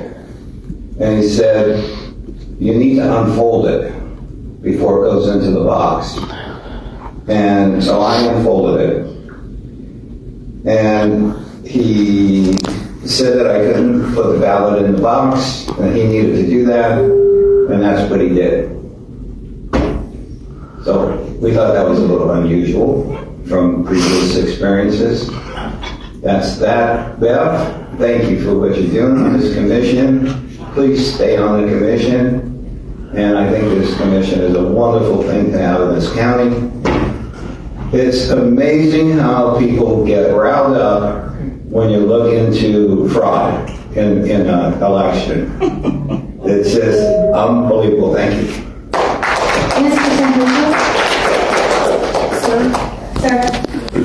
Sir, I just want to let you know, I worked one of the precincts, and at the training, they told the precinct workers to put the ballots in the box. And someone questioned, well, what if someone wants to put their own ballot in? And then they were told, well, then they can put it in themselves. But just so you know, so the default at the trainings was that the poll workers were going to take the ballots from the voters and put it in. So that's really unusual to me because they get to see what you're voting on. It is unusual. That's like the extra added bonus of being able to watch these is to be able to see Suzanne in action. So there definitely needs to be some improvement in that area and in the training. Thank you. It's a new system. Guess we should have kept her menu. All right, Kim Moore. Greetings, Election Commission officials. There's been a whole lot of gaslighting going on in here today, and I just really encourage Shut up, Kim. out there and do their own research. This opposition to us being able to do Where'd you get your fucking degree in psychology? transparency to it is definitely well organized.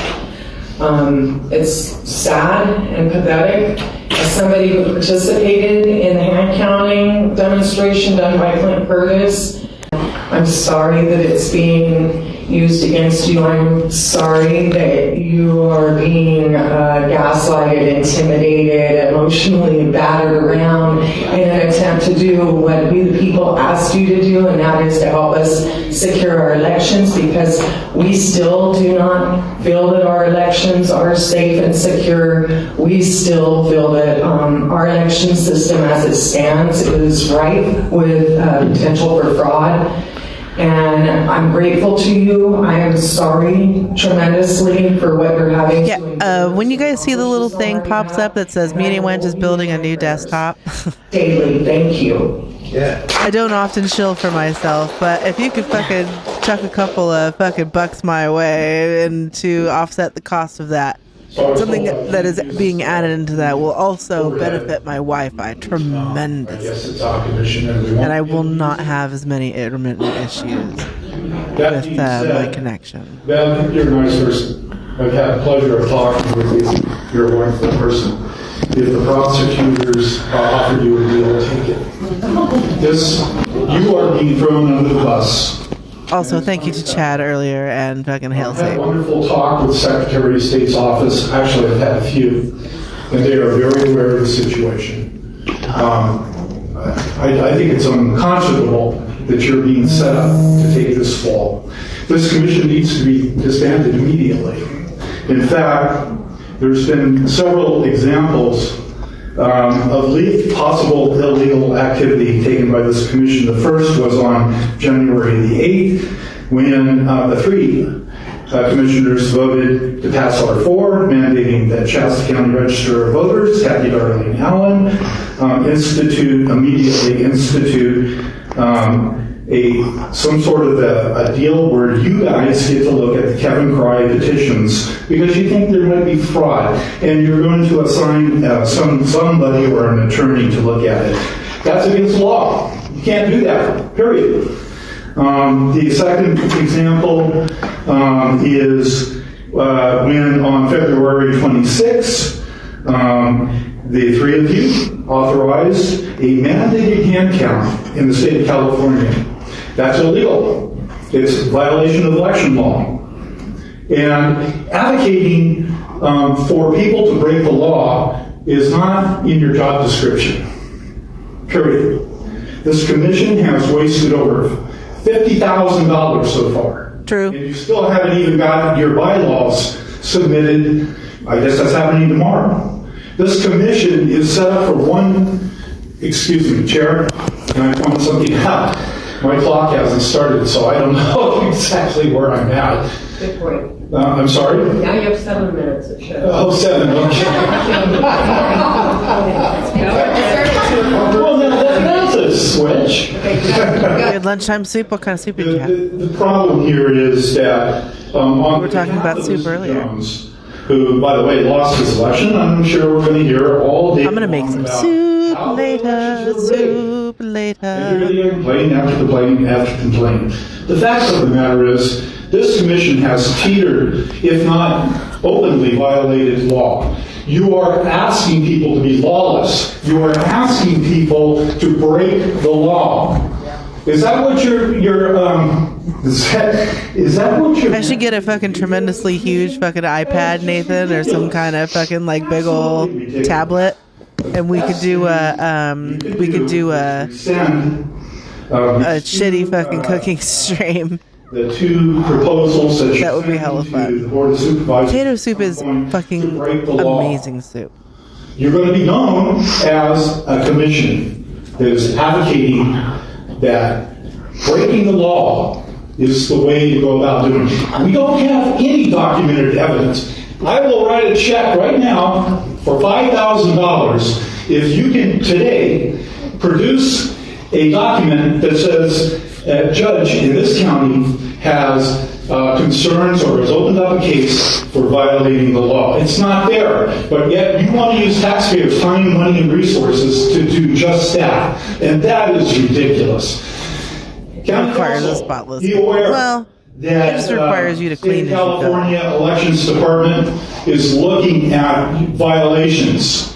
We already know, we've got the full story about what happened, and Bev, please, I wish you the best. Don't let them do this to you. Bev needs to jump off that sinking ship, like with a quickness. Dr. Laura. Can't stand this woman.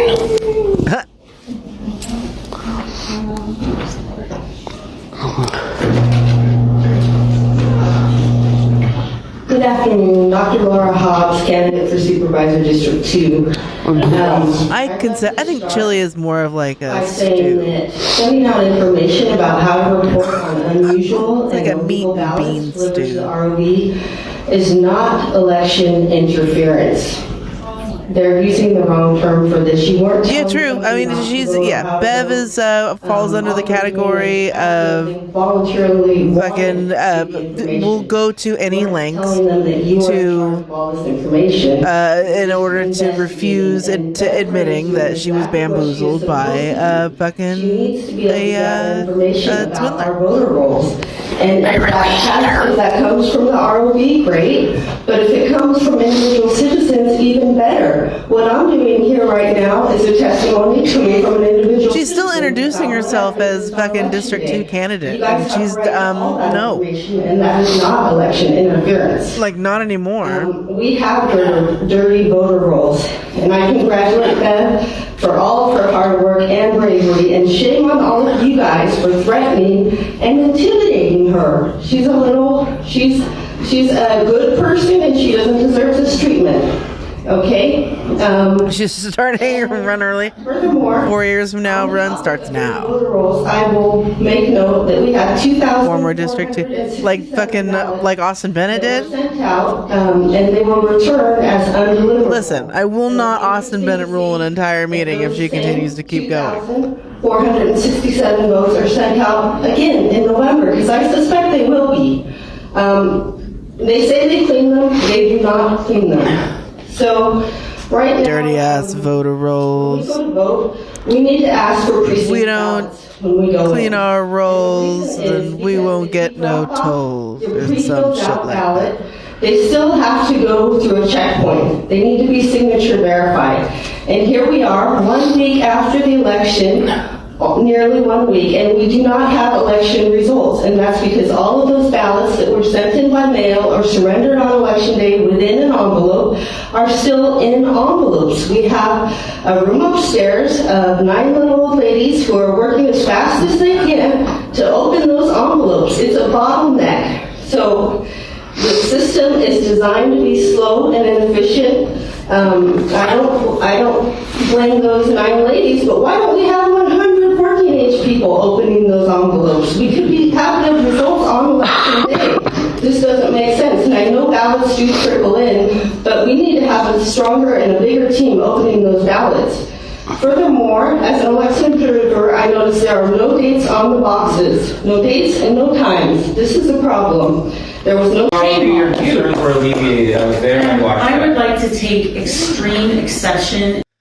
Before Suzanne lays down some fucking angry because she deserves it, we would also like to annotate that Laura Hobbs went to the elections office and asked Joanna a bunch of questions about how the votes are tabulated and when they're coming in and when they're counted and verification and everything. All of her questions were answered. And then at the end of her fucking bullshit, she also told her that she understood everything that was going on. So her going up there and doing this is literally only performative. Because when she went and got the information, she was like normal and understood it and was fucking normal about it. It took going here where she needs to perform for the rest of the group to maintain whatever fucking nutty appearance she's fucking going for. Yeah. Also calling the fucking people who go and donate their time and volunteer to be fucking poll workers. Well, they're paid, but like it's not fucking easy shit. And to fucking be so fucking ageist and asshole about it is To take extreme exception to our elections workers being called little old ladies, because that's a problem. Many of those people have been working to count ballots in this county for a decade or more. These are people who know how to get the job done. Thank you. Thank you, Susan.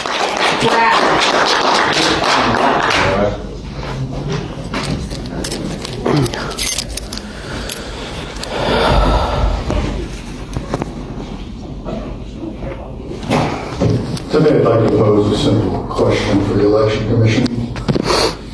We hear about all of these problems with our voting machines. Well, first of all, we don't use voting machines. We use vote scanners. People don't vote on machines.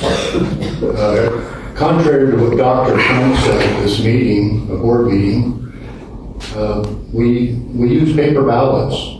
He said California needs to go back to paper ballots. We use paper ballots. There's another gentleman that came from some other part of California, and he was talking about proprietary versus open source code. He made it very, very clear. Hand counting is a non-starter in a county our size. Forget about it. That was something that was somebody that Patrick Jones invited to talk to the board about the code, because the code could be hacked. Well, let's talk about the code. Let's talk about the machines. Let's talk about hand counting. We hand count. We do hand counting as an audit tool. If anybody understands statistical sampling, we take a 1% audit. If there was anything wrong with the scanners, the 1% audit would catch it. There's no way to defraud the voters, and that's why we have 100% voter integrity. There's no sense talking about Dominion machines, Arts Intercivic machines. We hand count. We always hand count. We have paper ballots we can always go back upon. So I would like to ask any of the commissioners here to explain how you can rig the machines and rig the hand count. We have about 69 precincts in this county. The numbers are put in a hat. A random precinct is selected for hand counting. Hack, if you go find them and they're nuts, dude, drop them in the Discord channel. To perfectly match which district the public is going comment to be Discord hand channel. counted. There's no way to do it. There's no way to do it. So if one of you commissioners can tell me how we can rig the hand count and the machine count, I'm all ears. I am all ears. But it can't be done. So all of this talk about election fraud is nothing but nonsense. Total nonsense. So come on, any of you, I'm opening it up to you. Tell me how you rig the hand count and the machine count. There cannot be any discrepancy, not a single one. has to be perfect.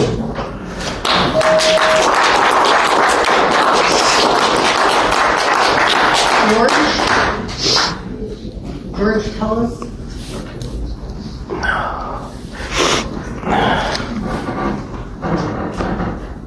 Good afternoon. Very thankful to have this opportunity to kind of listen in. It really seemed everyone's pretty charged up, and I'd like to just bring a little twist to this little gathering. I was given this little guy in a time and a space where there was hospitality thrown. So I'd like to shift the atmosphere. Please address the commission. Please. I'd like to shift the atmosphere here and share some hospitality. You know, we're all created in the image of God, every one of us. So I'd like to speak peace and shalom. What does this have to do with fucking election? We all have our opinions. We all have our beliefs. We all have our different things that we're going to go to the mountain and fight for, what have you. But at the end of the day, we're going to live amongst each other. We're part of a sermon. We're people together, okay? Now, I'll share my view, okay? I don't have to be a rocket science to figure out when I come into a meeting like this. I don't have to be a rocket science. Something is wrong, okay? Something is wrong. It's questionable. And so I sit there and I think to myself, well, if it's questionable within me, don't you think within our society there's a lot of questioning going on amongst us all? What is the big deal to have voter integrity? What's the big deal? Okay? How can we gather around the table and make some sense out of this? Or are we going to have different types of little snares or this and that towards one another? There's got to come a point where we begin, we all got here one way. We got in a car, we woke up this morning, we took a shower, we did all these normal things that we do as human beings. But we need to let this old little thing that's going on between us go and be open to the idea, what is going on? Is there shenanigans? Is there shenanigans? There's always shenanigans. One day vote, one day count. Thank you.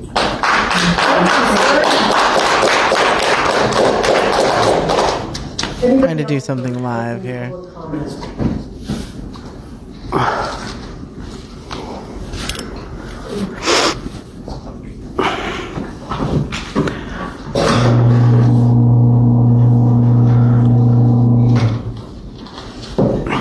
Good afternoon, Board. Tim Saunders, District 2. I would just like to reiterate again that the only way to ensure a fair and safe election is to go to hand-counted paper ballots, one-day counting, make it similar to jury duty, and have a whole bunch of people counting, get the job done in one day. Several modern nations do it exactly the same way with large ballots, just like ours. On election day, I had the privilege of observing the Vets Hall, where there were many hard-working people getting the job done. They all seem to have good intent. However, the votes were just put into boxes for counting later, and there is no way to verify that there was a consistent my vote counted for what I wanted it to with the machines involved. There's no way to do it. And so I appreciate your hard work, Beth. Next time you can use my phone number if you want. Great. Just do whatever you can to bring these situations to life for people that feel that they've been defrauded, and I appreciate that. Thank you very much.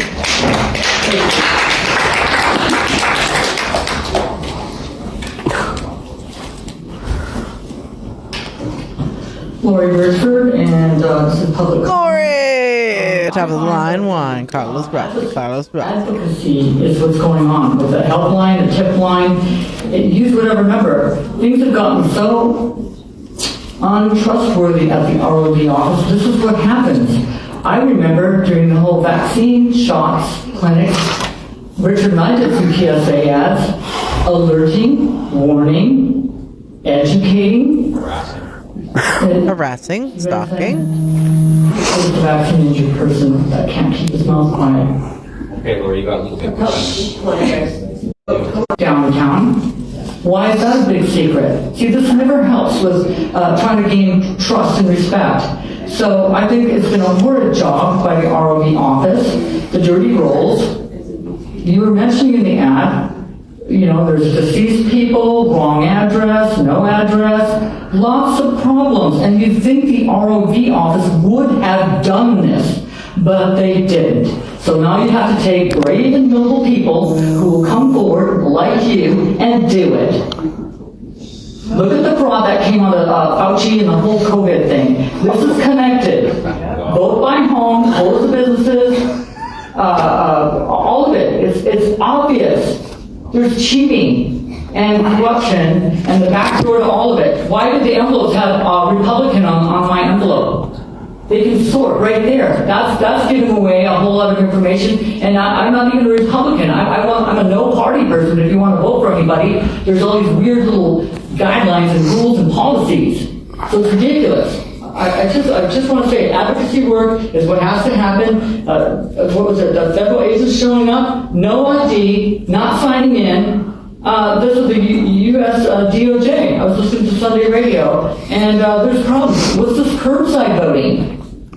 Are we ordering curbside food? What's curbside voting? Where's your security on that? There's just so much going on, and I appreciate your tenacity and hanging in there, and I would give my number any day if I'm going to advocate and get you some help by 25 seconds. That's part of what it is. She was not asking for, oh, bring me your stuff and let me help you with it and all this. She's just alerting, watch out, pay attention. That is a normal thing to do. It's not criminal, and I wish these people that want to try to scare the hell out of you would just... I have a cat that's just shaped like a pile of fucking So, Beth, thank you so much. Like, I can't You're tell. a great woman, and I don't know why we can't have hundreds of people counting. It makes no sense. Mound of fur. Curbside voting. There was downtown. Every precinct had curbside voting. Is that a measure of ensuring access for people with disabilities? Yes. And I want to tell you, Lori, that every precinct was instructed that 2 people were to go into that car. I asked about that too, but I don't remember this happening in other elections, is my point. Thank you. Okay, anybody else for public comment? Right, because they never changed anything to accommodate people for elections. One of the speakers had expressed concern about how their vote was placed into the black box. And Election Code 14275 says, before leaving the voting booth or compartment, the voter shall fold or place the ballot card in the envelope so that the ballot markings of the voter will not be exposed and the ballot stub will be outside of the envelope or other container to be removed by the precinct board. Section 14277 goes on further to say, the voter shall hand the folded ballot or the envelope containing the ballot to a precinct board member who shall remove the ballot stub. Sit back down. Okay, I was I don't give a shit I what was you at have the to say. same Come on. training. You've always, I come was on. at the same. Please, Phil. I was at the same training as Commissioner Machado, and as she stated, the instructions to the poll workers were that they bring it over in the privacy sleeve. Which one is Chuckles McGee? Slowly slides it out between the slit and the privacy sleeve so that it can't be seen by anybody. Somebody raised their hand, they asked, well, what if they want to put it in themselves? And they said, that's fine, they can put it in, just let them put it in themselves. And they do the same thing. They hold it up there and sort of slide it in and out of the privacy sleeve. So maybe all the poll workers did not get that message. And this is a good opportunity for me to let you guys know that I have connected up with one of the inspectors that worked at the polls, an unlikely unlikely person for me to connect up with. But we both agreed that the training was not sufficient. I was out inspecting myself, or not inspecting, but observing, thank you, myself on election day at several precincts. The training could use some help. So her and I are going to get with the RFB's office and see if we can help to, develop a training that will make it so that all of the poll workers know what's going on, and so that there is consistency between the precincts. So that hopefully by November we can do that. Work with the RFB's office to make that happen. I also wanted to mention, somebody mentioned when they came up that people should vote, with a precinct ballot and this and that. Every election cycle, things change at the precincts. This time, it was no different. There were different changes. But what was supposed to have been allowed was you could come in with your vote by mail ballot in the envelope and put it in the vote by mail box. Or you could come in with your vote by mail ballot and you could take it out of the envelope. You could check in at the poll pad, sign in, and then you could vote your vote by mail box out of the envelope into the black box.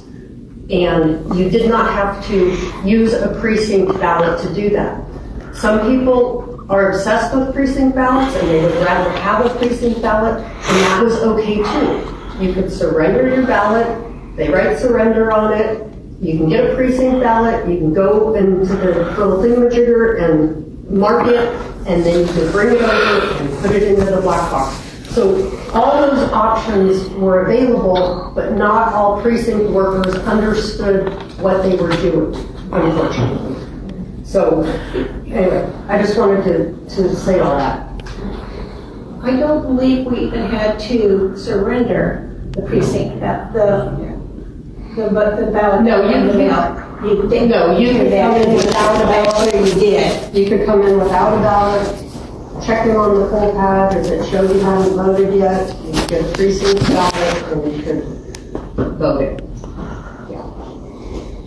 All right, so moving on, we're going to switch R1 and R2. We're going to switch, we're on consent calendar. P1, approve the minutes of the meeting held on February 6th. And I have an issue on page 2.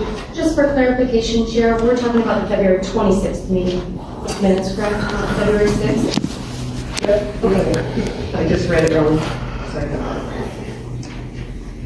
Okay, on page 2, under the ad hoc committee recommendations regarding drop-boxes, ballot drop-boxes, on the second paragraph, it doesn't say as amended.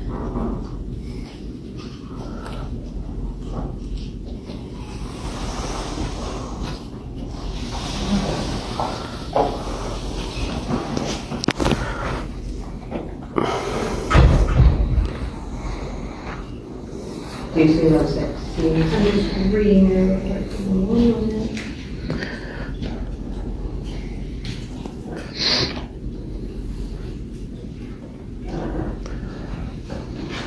It should say approve the recommendations as amended, or however you want to word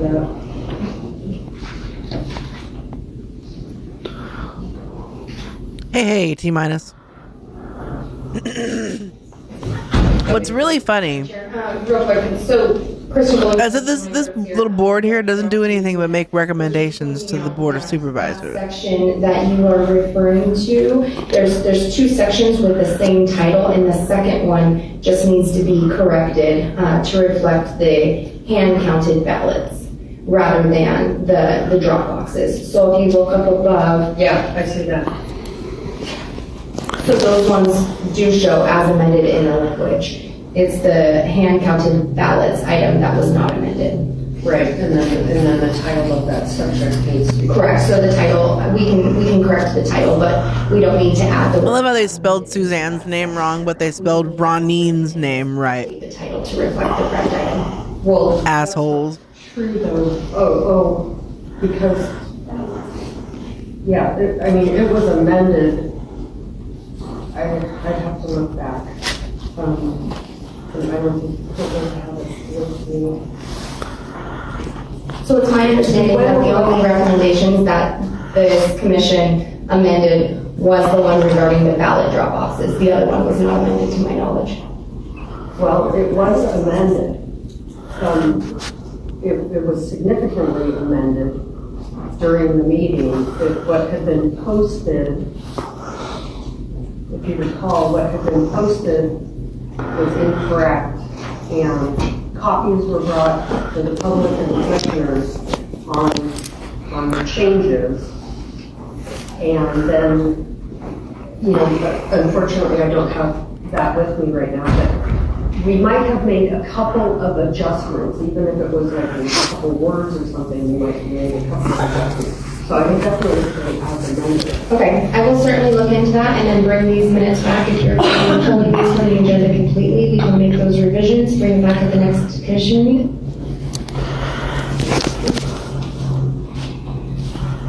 I have a question for County Council. Do we need to pull the voting on the minutes in order to add as amended?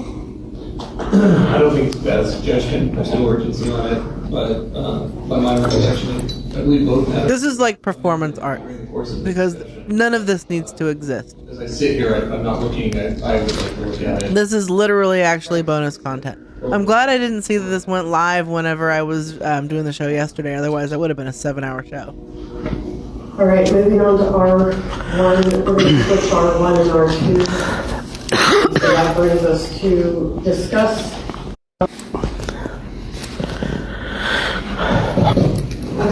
Good afternoon, Commissioner Laura Hobbs, Dr. Laura Hobbs, candidate for Supervisor District 2. I apologize, I didn't see that this was actually an agenda item, but earlier I should have just stopped and continued it now, so my apologies. And the same guy that was here helping administer the November 7th election in 2023. Yeah, it's like the junior board of the Shasta Board of Supervisors, but they don't do anything. He was typing on his laptop. Periodically, they were appointed. I think each supervisor got to appoint one person. The area where the Hart Inner Civic Central is, the tabulator. Some people in Shasta don't realize that we are still actually machine counting. A lot of people think that we are hand counting currently, which is, I think, a big problem as far as the public awareness and. Anyway, so that's where our... Hey Nathan, here might be a question. Located, and moving in between those whose idea was it to create an elections commission board? Like, who brought that up as an agenda item or something that was needed? Was it Patrick? Or was it Kevin? Who was it that brought this? The blue room is where was the seed of inception for this fucking shit show planted? Now there's a door. It's your fault, postmodern. Patrick Jones. Okay, so it was his idea to have an elections commission. The blue room now automatically has access to the Batcave, which is where he was still chair at the time. Centralized computer is located, which I think is a security weakness. It's another security weakness. One of the big problems I saw... So, I mean, it isn't like too tinfoil hat to say that Patrick Jones got this commission going, appointed Bev Gray to it, so that she would have some sort of official, non-official fucking title, so that there would be no question to go ahead and let her record some copy on an ad for a radio station where it would not be really looked into. Patrick is just counting on people being stupid. There was zero chain of custody as soon as the ballots entered right? the blue room. I mean, that about sums it up? Zero chain of custody for the ballots that were in the Batcave as well. And then lastly, which I kind of mentioned, is that there are no dates placed on the boxes after the... So he used his position, in essence, to create this board that has now cost the county $60,000 so he could get somebody who looked official enough to run an ad on a local news organization, the local station, other people in the public that are standing there watching, and so that he can commit an election fraud. And also to address some issues of employee safety. Because having to bring those ballots out of that room, people were being... This is literally a whole plot that has come, like, we watched it, and now we can put the pieces together, right? So, Patrick got to be chair, so that he could do this thing. Those are all issues that lead to chain of custody issues. This was an attempt to provide a greater level of chain of custody, and we once again need to talk about the fact that a 100-year-old building that used to be the Montgomery Ward's department store was not intended to be a place for chain of custody, the best level of chain of custody or observation for our elections. So when we can get a better building, that will probably improve. Can I just make a quick remark? Is that a building does not provide chain of custody. It has to be a sealed box or container. Thank you. So, thank you. I do see that it could be a security issue because in the blue room is where you have temporary workers doing temporary work. In the back cave, you have permanent employees that do the important task of tallying the ballots. So you've made a conduit where you're mixing temporary workers that have access to the room where permanent workers tally the ballots. I'm just saying that it's potential. We should really be addressing these chain of custody issues with ROV staff in the context of the law that has to be followed and the work that needs to get done. I agree. All right, anybody else? Observations? The back cave. I think it was last Thursday, I think Dominic Santangelo. I think it was last Thursday or Friday, I was asked to come and assist with observation of signature verification. And as you know, the observers sit in the hallway looking at screens of the people that are doing the business inside the room. So we're looking at screens in the hallway. Hi, Effie. In comes, I'm just observing her. In comes Nathan, whatever his last name is, Nathan. And he's like this. And he's literally following Joanna. Just right behind her. 3 feet. And as they're walking, he's walking. And he's like that. And he's not, he's not confrontational. Your comments aren't being put on the record unless you speak into the mic, sir. So I just ask that you speak into the mic so it goes on record. Thank you, Stephanie. Sorry. And he's not being confrontational. He's just filming. Because he's not. And he's filming, there was 3 of us. If he's not there, they're talking about him. Fuck. And he's filming.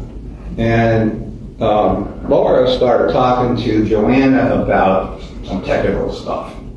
And Joanna was explaining, and Laura was asking questions, and he was filming. And I asked him, "Are you filming?" And he goes, "Yes, I'm not violating any law." That's right. I asked Laura if she minded him filming. So, Nathan, I have some ammunition for you for this. Even more. Use it, don't use it, whatever. But you need to look up, if you haven't seen them, there are these guys that are called First Amendment auditors. And they are annoying as fuck chuckleheads. Let me tell you. I don't like them. But Jeremiah put it into a context for me because Jeremiah is a photographer. And where it is and is not okay to record or take photos of people. Now, there's normal people like Jeremiah who use this as a profession because they are taking photographs. They're professional photographers. And they need to just have a loose understanding of what is considered public and what isn't considered public. These First Amendment auditors are cranked up to 174. They go in government buildings, county buildings. They fuck with the cops. They fuck, like, just, there's nothing safe or sacred from these motherfuckers. So look yourself up some First Amendment auditors. And then whenever you go and act very polite, very cordial, you know, when you do your very, very nice thing that you do when you go talk to these public officials because you have respect for them, and somebody tries to fucking get all up in your business, get yourself some ammunition by watching some fucking First Amendment auditor videos. You can even look ones up that are specifically into Hama County and Shasta County. Or maybe if the regular board meeting gets cut short and we got some time, maybe I'll look up a couple. And maybe I'll watch one short one that's local only, and only as long as I can stand it. And she said, well, because I get annoyed at these motherfuckers, even though they're not wrong. Because they're not fucking wrong, but I just get annoyed as fuck with them. Where you could film. Oh, they absolutely antagonize people for view. Screens. I thought that was really odd. About 3 years ago, I went to ROV to observe 3 or 4 years ago, and they told me I couldn't carry it. I couldn't film anything. I thought that was good. I thought that was a good policy. But this policy, where anybody could walk around and video, is a bit odd. Because they could film the screen, look at ballots, that kind of stuff. Thank you. There are different rules for people who are a part of the media, and so that's probably the distinction there. Nathan does work for a local media outlet. Nathan what? He works for a local media outlet. So he's going to put it on a YouTube video of showing the ballots or whatever. Sure. He can do that. Thank you. Thank you, sir. Okay. I actually like Nathan. Even more bonus, Dolo. To expose a lot of information out there for people to get educated. That's actually a government entity. He has the right to go in there to observe, and if he's got permission, that's okay. He can do that. So it's not against the law for him to go in there and ask permission to video. Verified. Dolores does not think that you are breaking any prohibit laws. Clear. So, you know, observing everything that goes on in the election, I get it. I know you guys want to make sure there's no election fraud. I'm all for that. But when you don't bring anything to the table and show evidence, and you're just saying, if you would have brought a freaking machine here and really show how it really works, I think people will kind of have doubts that there is election fraud. But when you just say something without evidence, and it's your say, and it's insufficient evidence, you can't just go along with something what somebody's saying without evidence. You need to prove these people for them to understand what you're talking about. It's just saying it ain't gonna happen. So that's all I have to say. Thank you. Thank you, Dodo. Back to Christian. What I observed and what I recommend. I observed precinct workers working their asses off for 14, 15 hours a day, checking it twice, checking it 3 times, checking it 4 times, to provide Shasta County with democracy. This commission ought to be writing a letter to every single precinct worker, thanking them for doing just that. Now, at the precinct where I was working, we had a militia member show up. He was polite. He maintained his space where he was supposed to be. He left a couple of clueless people there observing. who were trying to engage with staff, they were clueless. They hadn't a damn clue. Here's what I've also observed down at the Kathy Darling Allen's office is, they've had to put up security. Because a couple of years ago, we had militia members crashing the back door demanding access. That is illegal. And like putting up trail cameras in the trees and shit up behind them in the alley. It was fucking weird. Captain, who was incredible, nonpartisan as can be, polite as can be. And most of all, I want to thank every single voter that came in there and voted. Everybody, except maybe 3, were polite, kind, there was no problem, it went smoothly. I recommend this commission, if you don't disband, which is probably what you should do, is figure out how to thank the people that work their you-know-what off to provide democracy to the United States of America here in Shasta County. Somebody was trying to First Amendment audit the election. Yep. For District 1, I'm going to add emotional ransom, emotional blackmail to the gaslighting list of what we're witnessing here today. What I observed was that District 1, City Hall, I did not get my ballot. I got the pamphlet, had my name as usual, the voter information all came as usual, as it has the past 8 years. But then I got a text message from the Secretary of State telling me that my ballot was undeliverable.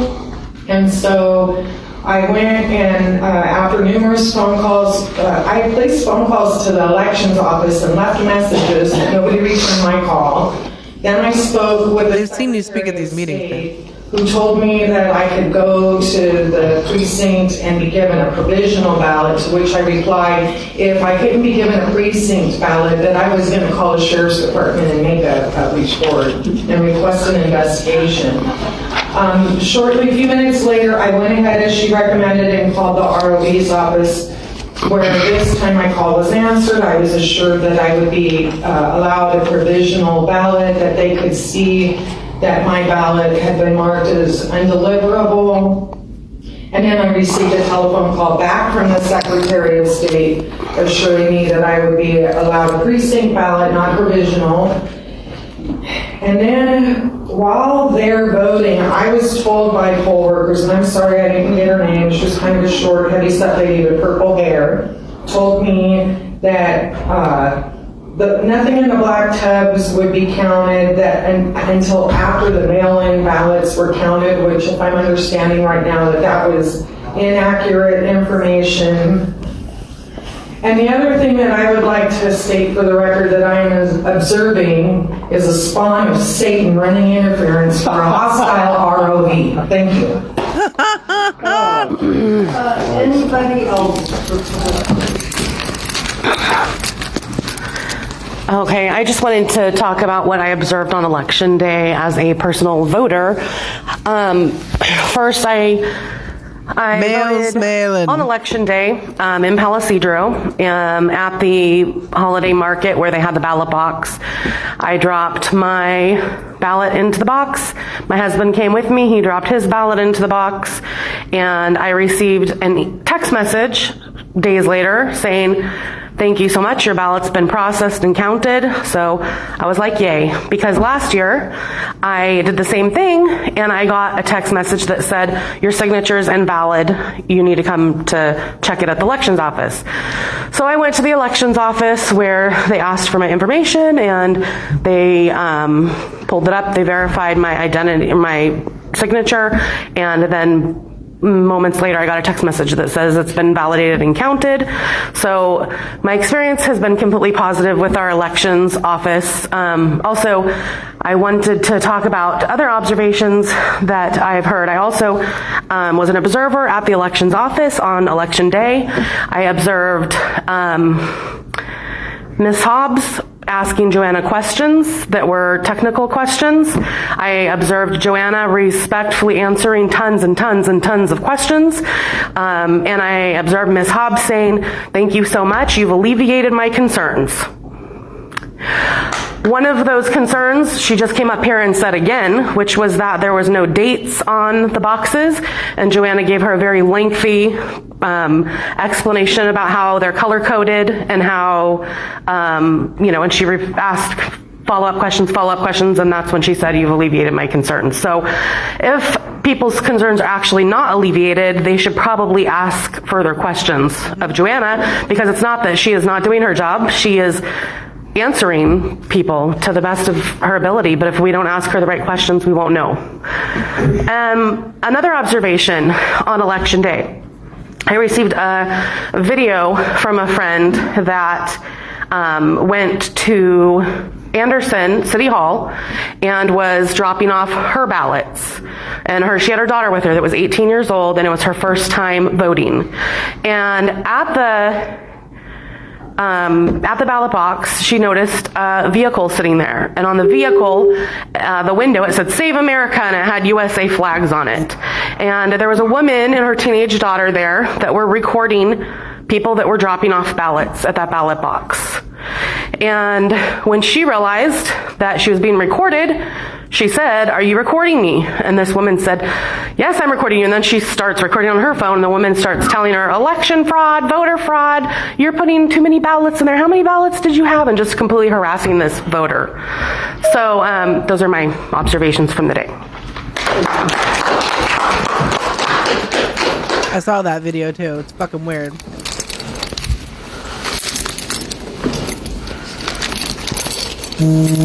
Regarding observations, I was at the downtown Market Street for a brief Hail Satan ballots. Check-in, and I observed what looked like a mother with her teenage son voting for the first time. She asked for paperwork, application, and no ID was needed. Because I asked a friend I was standing next to, I go, "I guess no IDs are ever needed, ever?" And the woman next to me, not the mom, she said, "That's considered privilege.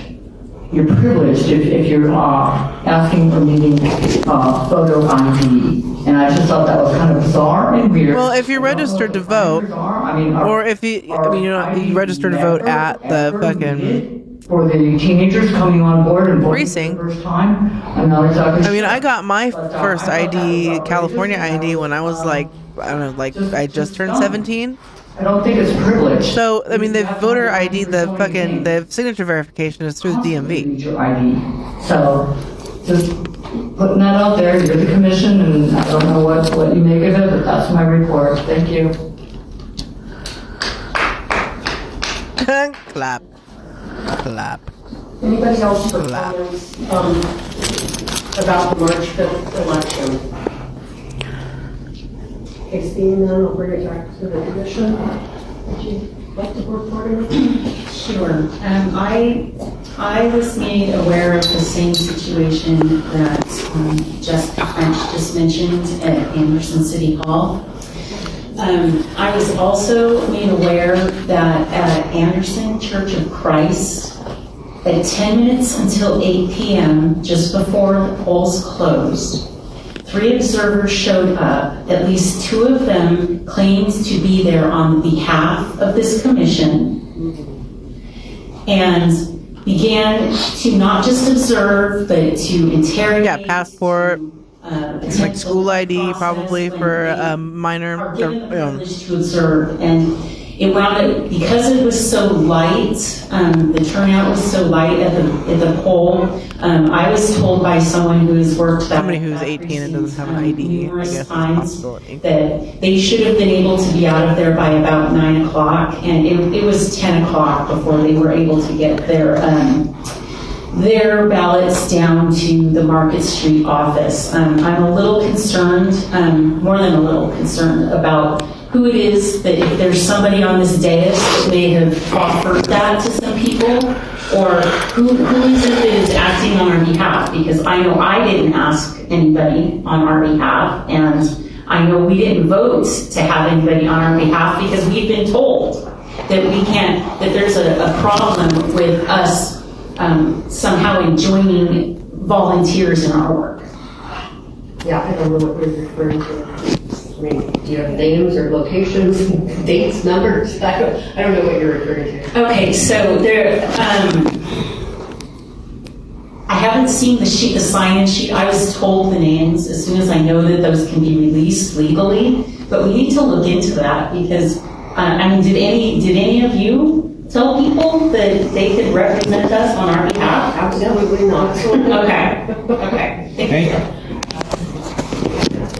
Just clarify my question. Did you say that, I mean, it seemed like it was implied, but did they actually say that their closing was delayed by having people observing? Their closing was delayed by observers not remaining observers. They were delayed because people kept asking tons of questions, that people were trying to answer politely, but at the same time, it was clogging up process for them getting out of that building. What location was that? Anderson Church of God. Anderson Church of God. Yeah, COG, I think. I may have misspoke initially, sorry.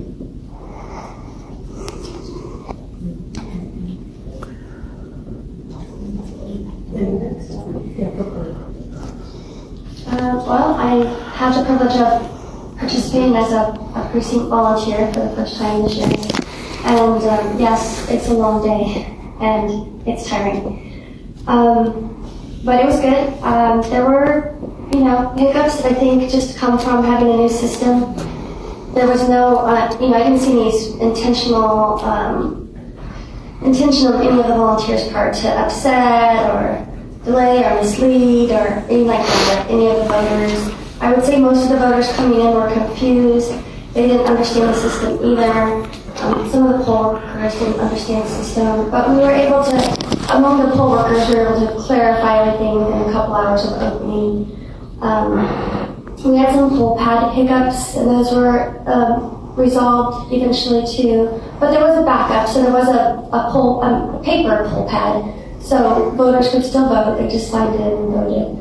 I think the November election should be a lot smoother. People will understand better just from having experienced it. I hope that the poll workers will understand that as well. It would be great if I don't know, cooperation with the media or something that ROV does, but if there's some kind of more community education, just explain what to expect when they go into the precinct or when they go into the ROV, because nearly every voter that I saw was confused.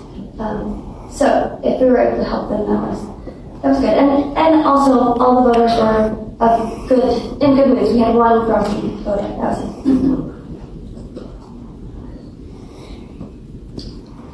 That was great. Yeah, nothing. Okay. I was out observing on election day at several precincts. Numerous locations had issues with their poll pads. There's at least one precinct that is consistently not run well. And I've tried to address this with the ROV's office to no avail. It was no different this time. Hopefully I'll be working with them on that. Some observers, the way that it was supposed to work is at the end of the day, there was a clear box with the vote by mail ballots. There was a black box with the loose ballots of people that had checked in on the poll pad. And they were supposed to be counted there at the precincts before those ballots left that building. And that is something that observers can watch. And why that is very, very, very important, at least for people that think that there are some election integrity issues, is that that's the only way to know what the numbers are coming from that precinct, and that those are the same number of ballots that running to the ROV's office. And I heard reports from at least 2 precincts where observers were not being allowed to watch people count those ballots. That was unacceptable in my opinion. Just things like that. One of the main things was the poll workers were completely inadequately trained at almost every site that I went to. well, I'll take that back. Not at every site that I went to, but, there are some really well-run precincts. But there are others, especially where they've had problems in the past, and then they have new workers coming on that don't know anything, and so you combine, past bad workers with brand new workers, and it's a recipe for disaster. So there's all kinds of things that we can do before November to shore up that issue. I'm confident of that. There's other little things that I have personally observed that are always frustrating. Always being there, just always all kinds of things that go on. For instance, at one of the places that I observed, they were supposed to be printing out from the poll pad the street roster. So that tells you who voted, and it's supposed to be hung outside. Well, they weren't printing out the street roster, they were just printing out the totals. And they're posting the totals. So periodically, the total's 55, then it's whatever, then it's 102. But they're supposed to be printing out the whole thing. And I couldn't talk to the poll workers about the fact they thought they were doing the right thing. Again, it was ignorance, because there was not a single person out of the 5 people working at that precinct that had any idea what was going on, and they didn't know what they were supposed to be doing. So, that kind of thing. It was frustrating to observe. I'm confident that we'll get it better by November, so that'll be a good thing. Chair, can I say one more thing? Yeah. I would just like to remind ourselves and everyone else that in the past 14 months, our Registrar of Voters office has had to disassemble a voting system, get a new voting system, build a hand count system, deal with learning new machines. The fact that Hart was on site, thank the good Lord that we had Hart representatives here as backup in case anything went wrong with the system that our ROV's office has only been running for less than a year. I think that even Joanna and Kathy will tell you that they are always open for improving things and making things better. And I think that considering everything they've been going through this entire year, mostly unnecessarily, I will point out, that, because of directives from the Board of Supervisors or elsewhere, and doing so short-staffed. There have been key people on leave over the last several months, and we had fair, free, and accurate voting in Shasta County, and I want to thank you personally for that, Joanna, and the rest of your staff. Thank you. Thank you, Joanna.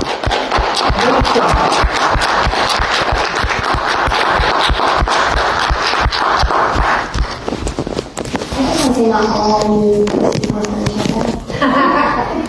no, I wouldn't make fun of it, but really. I understand.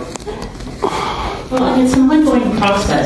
Some people leave, some people come in, so there's going to be different levels of knowledge. I did qualify it by saying that the process is constantly changing.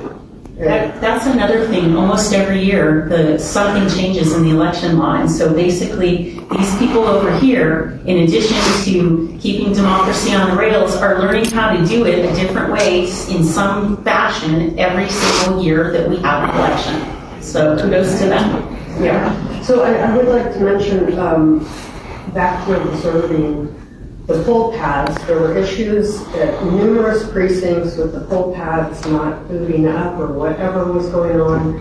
People, precincts weren't ready to use the poll pad at 7 a.m. when the polls open. They do have a back.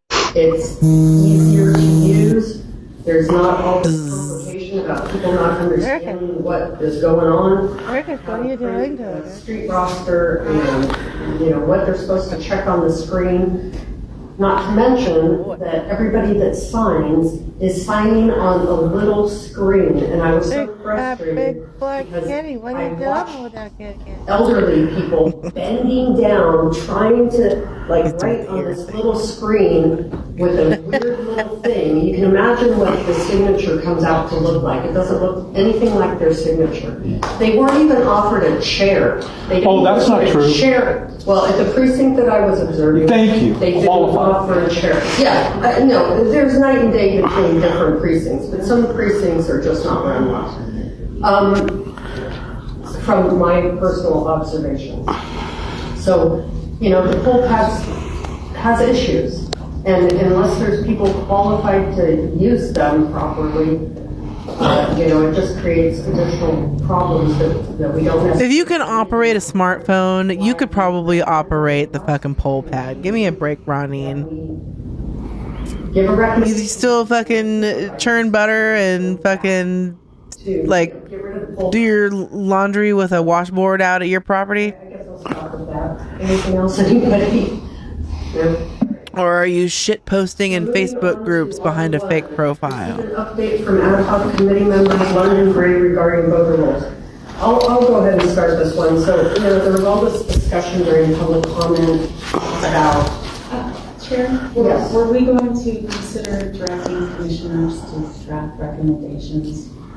Right, it's a satanic device. Well, you know, the fact of the matter is that we already have a bunch of ad hoc committees that touch on a lot of this stuff. So I think that we should, you know, maybe between now and our next meeting, we can all look at our list of ad hoc committees. We could look at the list of issues that may come up during the March 5th election, and then we can determine if we need any additional committees or whether we have any potential recommendations. I mean, you know, we have 100 out there already. Okay. Are you guys okay with that? Okay. So, moving on to R1, I wanted to mention, because it was brought up so much during public comment, this ad that Beth did. So we do have an ad hoc committee. It was formed on December 18th, 2023. Specifically, members are me and Ms. Gray to examine the voter rolls and report back to the committee at a future date with recommendations to present to the Board of Supervisors. So as part of that committee, all's ballot. Gathering data and information. And at our last meeting, in passing, she said, I'm going to put an ad because she had heard people had been calling her, friends in school, and anybody that knew anybody that knew about her had been calling her, giving reports since during February about oddities and irregularities related to people being like Laura Hobbs, though. Tied to the voter rolls. And what's her fucking chucklefuck? Kim Marsh. I'm going to put an ad out telling people to call me so I can document, more cases. And I said, great. So she apparently did that. I was not involved on any level. But all. That it was her idea. I condoned it. It's part of an ad hoc committee for this commission. Honestly, I didn't hear her report, her ad, so I don't even know what was said, but I've heard through the grapevine that she identified herself as a commission member. So, those are the facts as they are. So, do you want to say anything about voter rolls? Thank you for that, Post Malden. Okay. First off, there is no one in this room that I dislike. I've only come close to disliking 2 people in my whole life. Okay, so this is nothing personal. I want to know how I can be on a committee to look at the voter rolls and not be able to look at the voter rolls. I don't know the problem. You can look at the voter rolls. You can't look at people's ballots, dude. Okay. Now, the problems right now, with the ballots that went out, a lot of people got 2 ballots because they could not vote for president. A card went out informing people of the problem. When did the card go out? Was it before or after the ballots were printed? If it was after the company was already working on the ballots, why could the postcard not have gone out sooner to allow people time to change their party and then just get one ballot? That would have eliminated a lot of problems, okay? Ballots came to people where their party had been switched to another party without them knowing. Need to find out why. If it was all from DMV, does that show that the DMV registration is not a good system? Ballots were sent to people that were deceased. We had one person testify or speak last commission meeting that he got a ballot for his wife that died in 22. Okay? And there seems to be a lot of people that died in 2022 that got a ballot.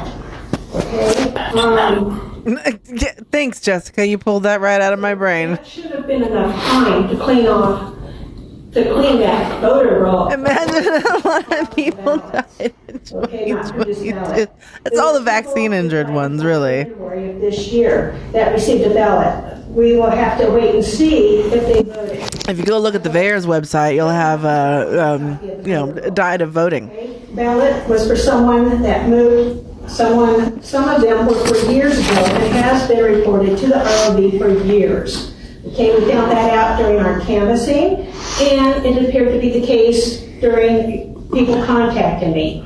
Okay, why have these voters not been removed from getting ballots at that invalid address? Some people getting ballots were for people that were totally unknown and never lived at that address, even though the person living there has been living there for years and years. Okay? Some people got ballots that moved out of state and have been voting in that state. Arkansas news coverage did an article on how many out-of-state ballots from California that their residents got after being in Arkansas for years. Okay, why did that happen? Some people got a ballot with their first name and a ballot with their nickname. Persons only have one voter registration ID. I don't know how you can print two ballots with one registration ID, and that's just from thinking programming and reading one record at a time. I need a USB cable. Ballot with their middle name, and the other ballot had their middle initial. Okay? People got ballots that did not know they were registered. People got ballots to their physical address. Now you're interested in what's going on over here? Ballots out of the country, out of the county. Ballots out of the state. Ballots went to people that lived someplace years ago, and there was never a ballot since they moved. Now all of a sudden they get a ballot for them. How can that happen? If they were inactive or canceled, if they re-registered, cancel the ballots. I think they would have had their correct address.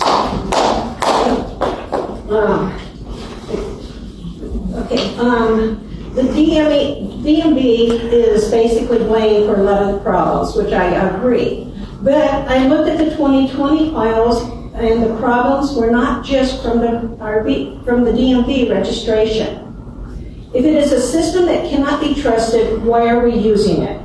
Why are nonprofits? Because it's law. And how is that monitored? How do we know the person registering online is who they say they are? How does the ROV make sure all registrants are valid? We are told most people are honest, which I agree. That's why I like so many people. But that doesn't mean they don't need to validate. I was told everyone makes mistakes. The problem with the ballots are the same problems that was found during the 2020 canvassing. Only those people had voted. It makes me question, how are we cleaning up the problems? Okay? We have 2,467 ballots that were returned as undeliverable. And what doesn't include is the people that shredded their ballots because they're so frustrated from getting the ballots every election, year after year, notifying the ROV and get no reaction from it. Okay? Sorry.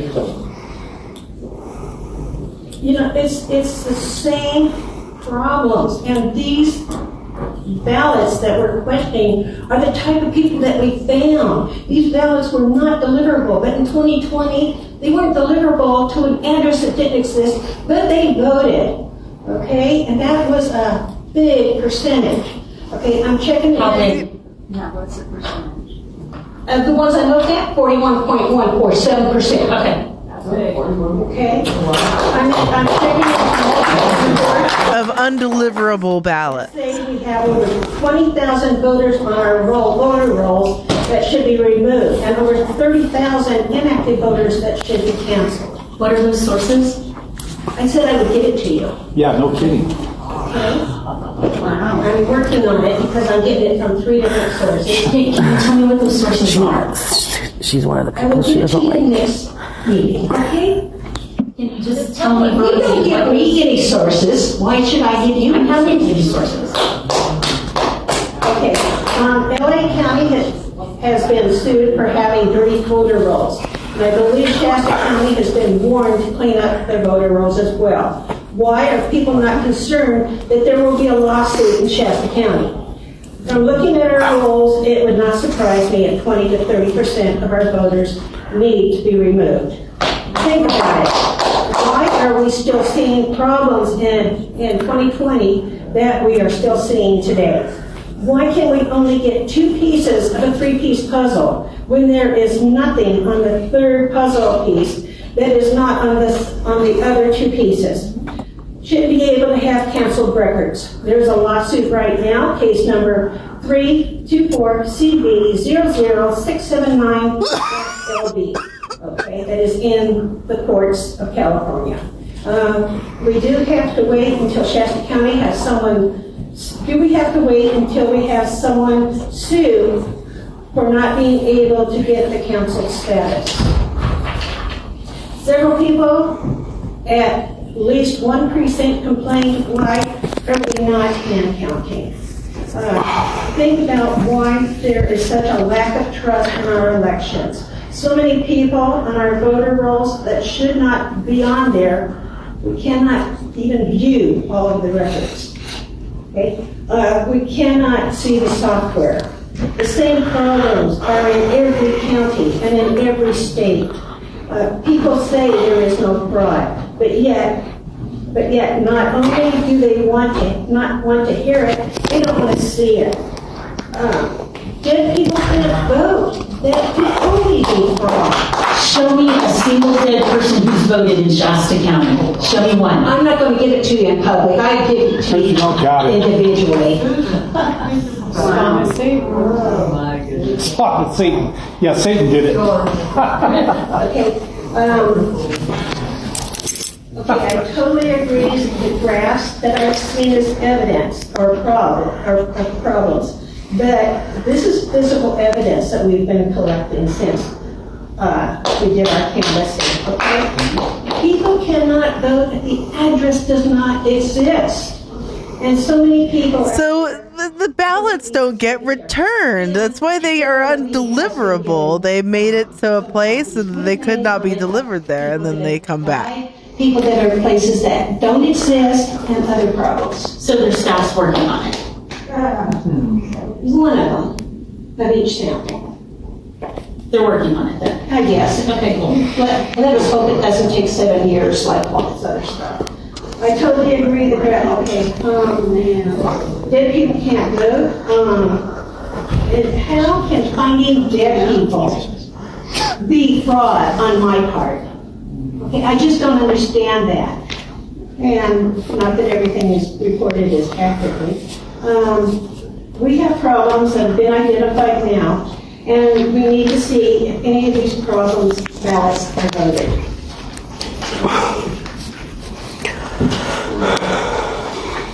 We need to find out what is wrong with our election system and who is responsible for the massive problems. There is a limit to where the problem is. The state or federal government could change or control our voting files. The county could be responsible for not cleaning up our voter files. individuals can possibly be registering. The software can pretty much do whatever it's programmed to do. You can get any results you want. Other entities such as DMV or nonprofits, even though some do not think it is the responsibility of RV to make sure only valid voters are entered into the system, I do not agree with that. Do you see any problem with our election system? Do you want a secure, honest election? I would think anyone would want this. There should be software that prints out the problems for our ROV to be able to easily clean up the files. Okay? It should check it out, get an edit. If whatever's wrong with the record, that could be corrected. She thinks she's like fucking scientifical up there. Or if it was turned out to be valid, it could be signed off on by a specific person on the record and include the time and date that it That's my bad boy. Oh, I took it. know why it's coming up. Okay? I just don't understand why people. Tell me how much fraud you want me to find. And I'll try. Commissioner, I believe you were at the meeting when the assistant ROV explained to us how the voter rolls are managed and monitored from both the county side and the state side. Do you recall that? Yes. Okay.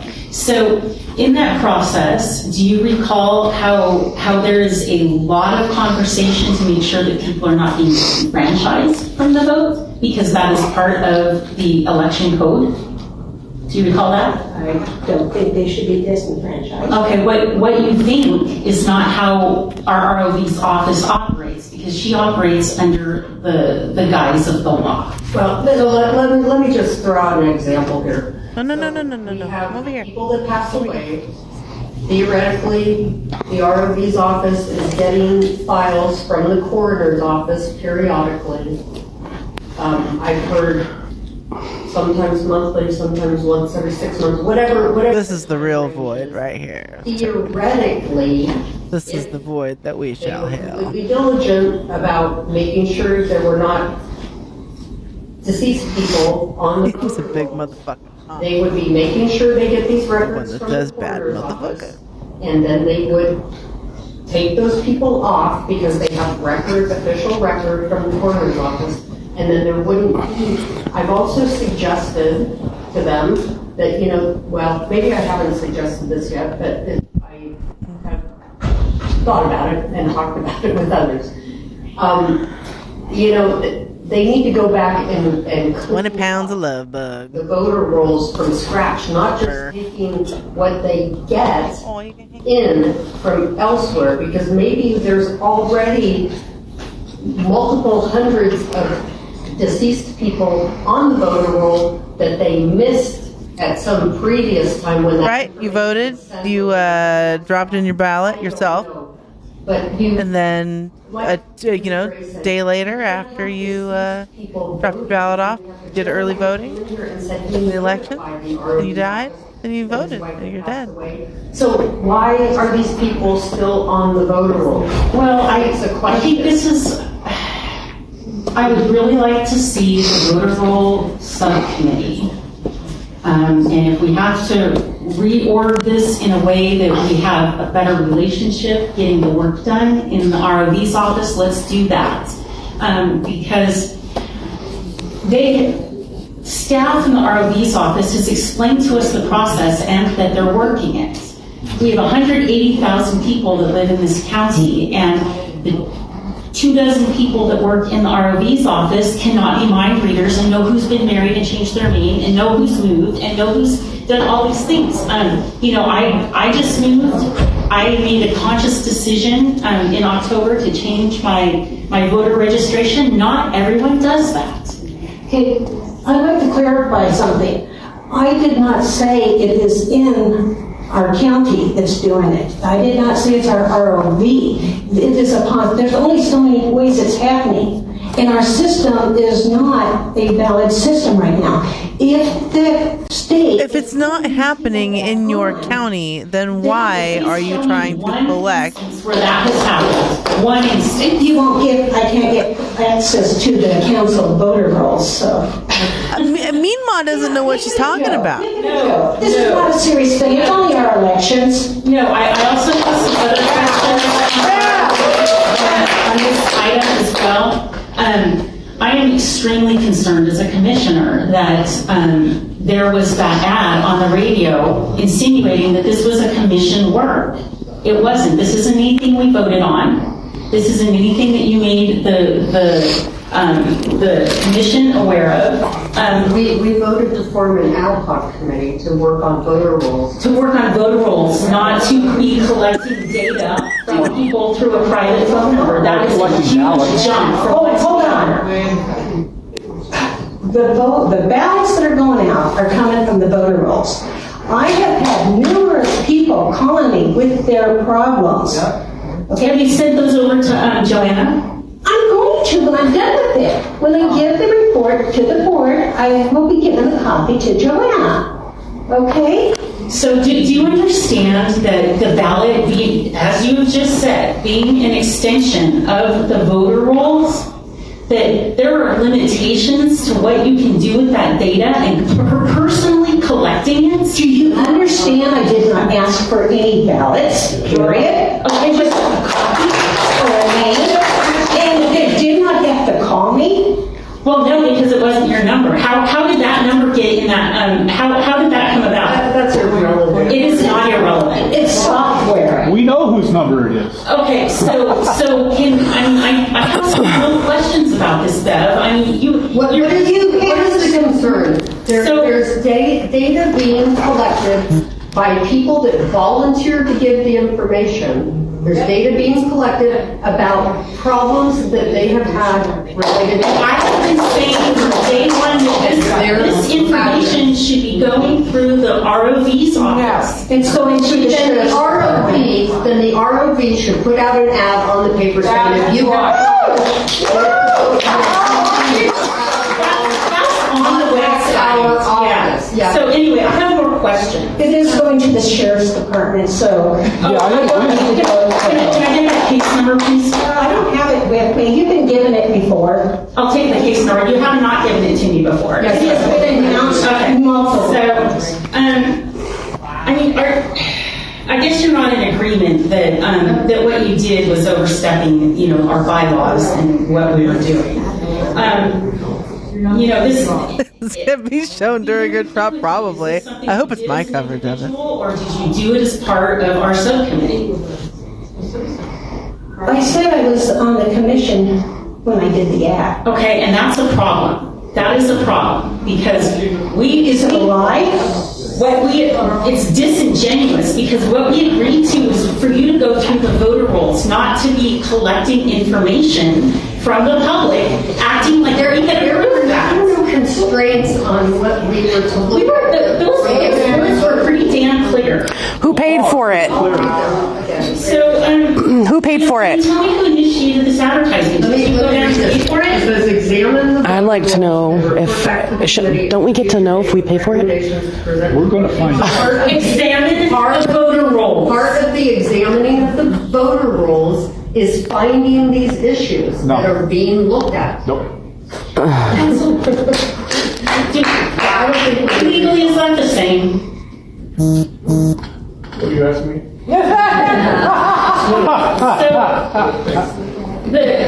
We're not going to try this today as a court of law. I'm not trying to. I'm trying to get to the bottom of this. Okay. Based on what we moved and approved, which was to have a subcommittee go through the voter rolls, is taking out an ad using a personal phone number, exercising authority from this dais, from this commission, to collect that data that normally should be going through the ROV's office Is that within the confines of what we agreed to do? I don't think it is. Thank you, Madam Mimosa. I appreciate it. We have a few-minute warning. This is good, though. I'll be very honest with you. I fucking was tired. I fell asleep on the couch holding my phone, listening to this. I woke up listening to it. I missed this part. Or something like that. Well, it's no longer hypothetical. It happened. It happened. It's the law. You asking me a question? Let me just finish. So the any ad that the commission would want to take out should be approved by council. Exactly. No kidding. That should Has work. to be voted. So with that said, Jessica French, her discussing was not something profile. She has a public page with 10,000 likes. Good job, Jessica. Over the target. Yeah. But I need to fucking rip this video too, and just hold on to it because this is great between her and Bev, Suzanne and Bev. Okay, so another question for council. Every time I see Suzanne, she fucking gives me the biggest fucking smooch on my cheek, and it makes me feel warm and fuzzy and wonderful because I love her. Subpoena for that payment record from the radio station? I'm also not going to answer that question. If the board wants to move, to address that question, or they want to talk about some legal matter in closed session, then we can do that. Okay. No. Okay. I don't believe I've ever claimed that we got the permission to get a subpoena. I believe it is the chair of the board that has that power. Okay. So, comment after, I believe it is R10. Who suggested that? As Was it you your might idea? remember, also 6 and 7 have been pulled. So we have public comment at this point for consent. First person, Timothy, is it Gable or Goebel? We are back. Sorry. We will watch the rest of that. That is good shit. Followed by Deidre Holliday, followed by Christian Gardner. Hello, my name is Timothy Goebel. This is the first time I've actually been here to this board. I'm a lifelong Shasta County resident who regularly listens to all of your meetings. It's an honor to finally see you all in person, especially Supervisor Wickard as a District 3 resident. I wanted to bring Consent Calendar 2 to your attention and ask that it be polled and discussed as part of the regular calendar. C2 is about the bylaws for the Shasta County Elections Commission, and I am deeply concerned because 3 members of the Election Commission have violated these very bylaws that they voted for.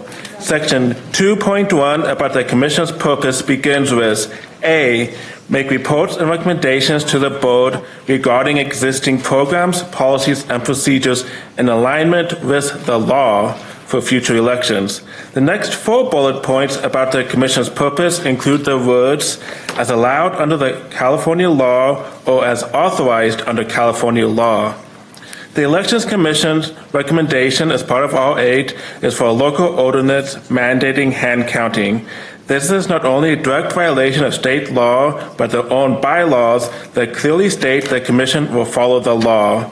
I would like to ask that he poll C2 to the regular calendar so that it can be appropriately discussed in the hope that any Commission members here better understand their own bylaws and are held accountable if they choose to violate them. Furthermore, if you do decide to pass these bylaws, I respectfully ask that you consider replacing Commissioners Machad, Lund, and Gray, who voted to recommend hand counting in direct violation of state law and thus their own bylaws. Election Commission members must be held accountable if they try to violate any laws or their own bylaws, and I honestly mean no disrespect to them as they truly are some of the nicest people. Thank you. Next up, Dwayne Brown, followed by Deidre Holliday, followed by Christian Gardner. Good afternoon. I would hope so. Thank you. Council, it's Brovan, not Brown, but that's okay. It's a common mistake. I'm not sure, am I on the open or am I on This is on C2? consent. On C2? Yes, sir. Okay. Well, any consent item. Any. Okay, so for C2, approval of the adoption for the election commission. I think after what's happened last week with KQMS, with the confusion that's going on and who has authority and who does not in voting, it is definitely a confusion for the community. Apparently it was a confusion for KQMS. And it opens for possible voter tampering. I feel the election commission should be disbanded. If the commission is still needed, then it should be managed under the Register of Voters, where it belongs. From what I understand from the prior meetings I've been here, the supervisors have no control over the voting. That is the Register of Voters thing. It would probably be similar to the Register of Voters having an ad hoc committee for zoning, deciding what the zoning should be in an area, and then coming to the board and telling them that the zoning should be changed. You guys can see him, but totally Turkish out is of sitting like right here. their off camera. purview. So that's all I have for that, and so it's all the C's. The other monitor. Unfortunate. I can't talk on R, huh? Okay, thank you. Next up, Deidre Holliday, followed by Christian Gardner, followed by... Good afternoon, Chair Cry, supervisors, staff, and audience. I would like to express my concern about the proposed agreement in C5 with UC Davis to provide our county with youth psychological evaluations. The university agreement includes psychological sexual evaluations, parent-child bonding assessments, and sibling assessments in their scope of services. The staff report recommendation on this item throws in psychotherapy as well. The referral form for psychologists to treat youth has checkboxes labeled Other, opening the door to unlimited referral sources. I appreciate the fences that surround school campuses to protect children from dangerous would-be intruders. I think that we should also surround our children from dangerous would-be intruders to their minds and their souls. Psychological sexual evaluations and parent-child bonding assessments deal with very intimate levels of a child, and those seeking access to vulnerable and impressionable children in these areas should be screened with the highest level of diligence. Launching from this premise, I did some research as to the worldview and lens through which psychologists with the Davis campus of the UC system would likely operate. Their website gives billing to their DEI division, second only to the school's administration. Diversity sounds nice, but it's got to be the right kind over there. One of the UC Davis. Oh, and what kind is that, ma'am? That schools within the UC system urge hiring committees to start the review process by using officially provided rubrics to score the required diversity statements and to eliminate applicants who don't achieve a scoring cutoff. This woman is all the way applicants to give priority to ideological commitment just to get in the door, putting excellence and aptitude lower down the line. So what is the ideological commitment that they give such high priority to? Their health care services spell women WOMXN because they are committed to affirming the identities of those who challenge the notion that women are necessarily defined through their relation to men. Their gender care team providers make referrals for gender-affirming surgeries such as top surgery, bottom surgery, tracheal shave, fertility preservation, etc. Their trans health services section states that their department is a great place to start when pursuing your desire to initiate transition care. UC Davis has proudly made clear the ideology that pervades its departments and staff. Their woke mindset is naturally reflected in their assessments. We owe it to our youth and families to search high and low for a safer and more suitable group to move forward with. Please be gatekeepers for our children by rejecting this agreement with UC Davis to provide evaluations or therapy or anything else to our children. Thank you.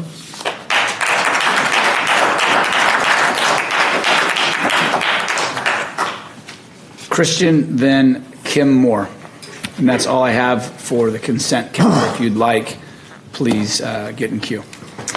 The first example of possible illegal activity by the so-called Elections Commission happened on January 8th, 24, when the commission members McLeod, Lund, and Gray voted to pass R4, mandating that the Shasta County Register of Voters immediately make available all recall Supervisor Kevin Cry petitions to an ad hoc committee and or an attorney of the commission's choosing. The three members believe that the signatures are fraudulent. This is illegal. This is a violation of California law, blatant violation of California law.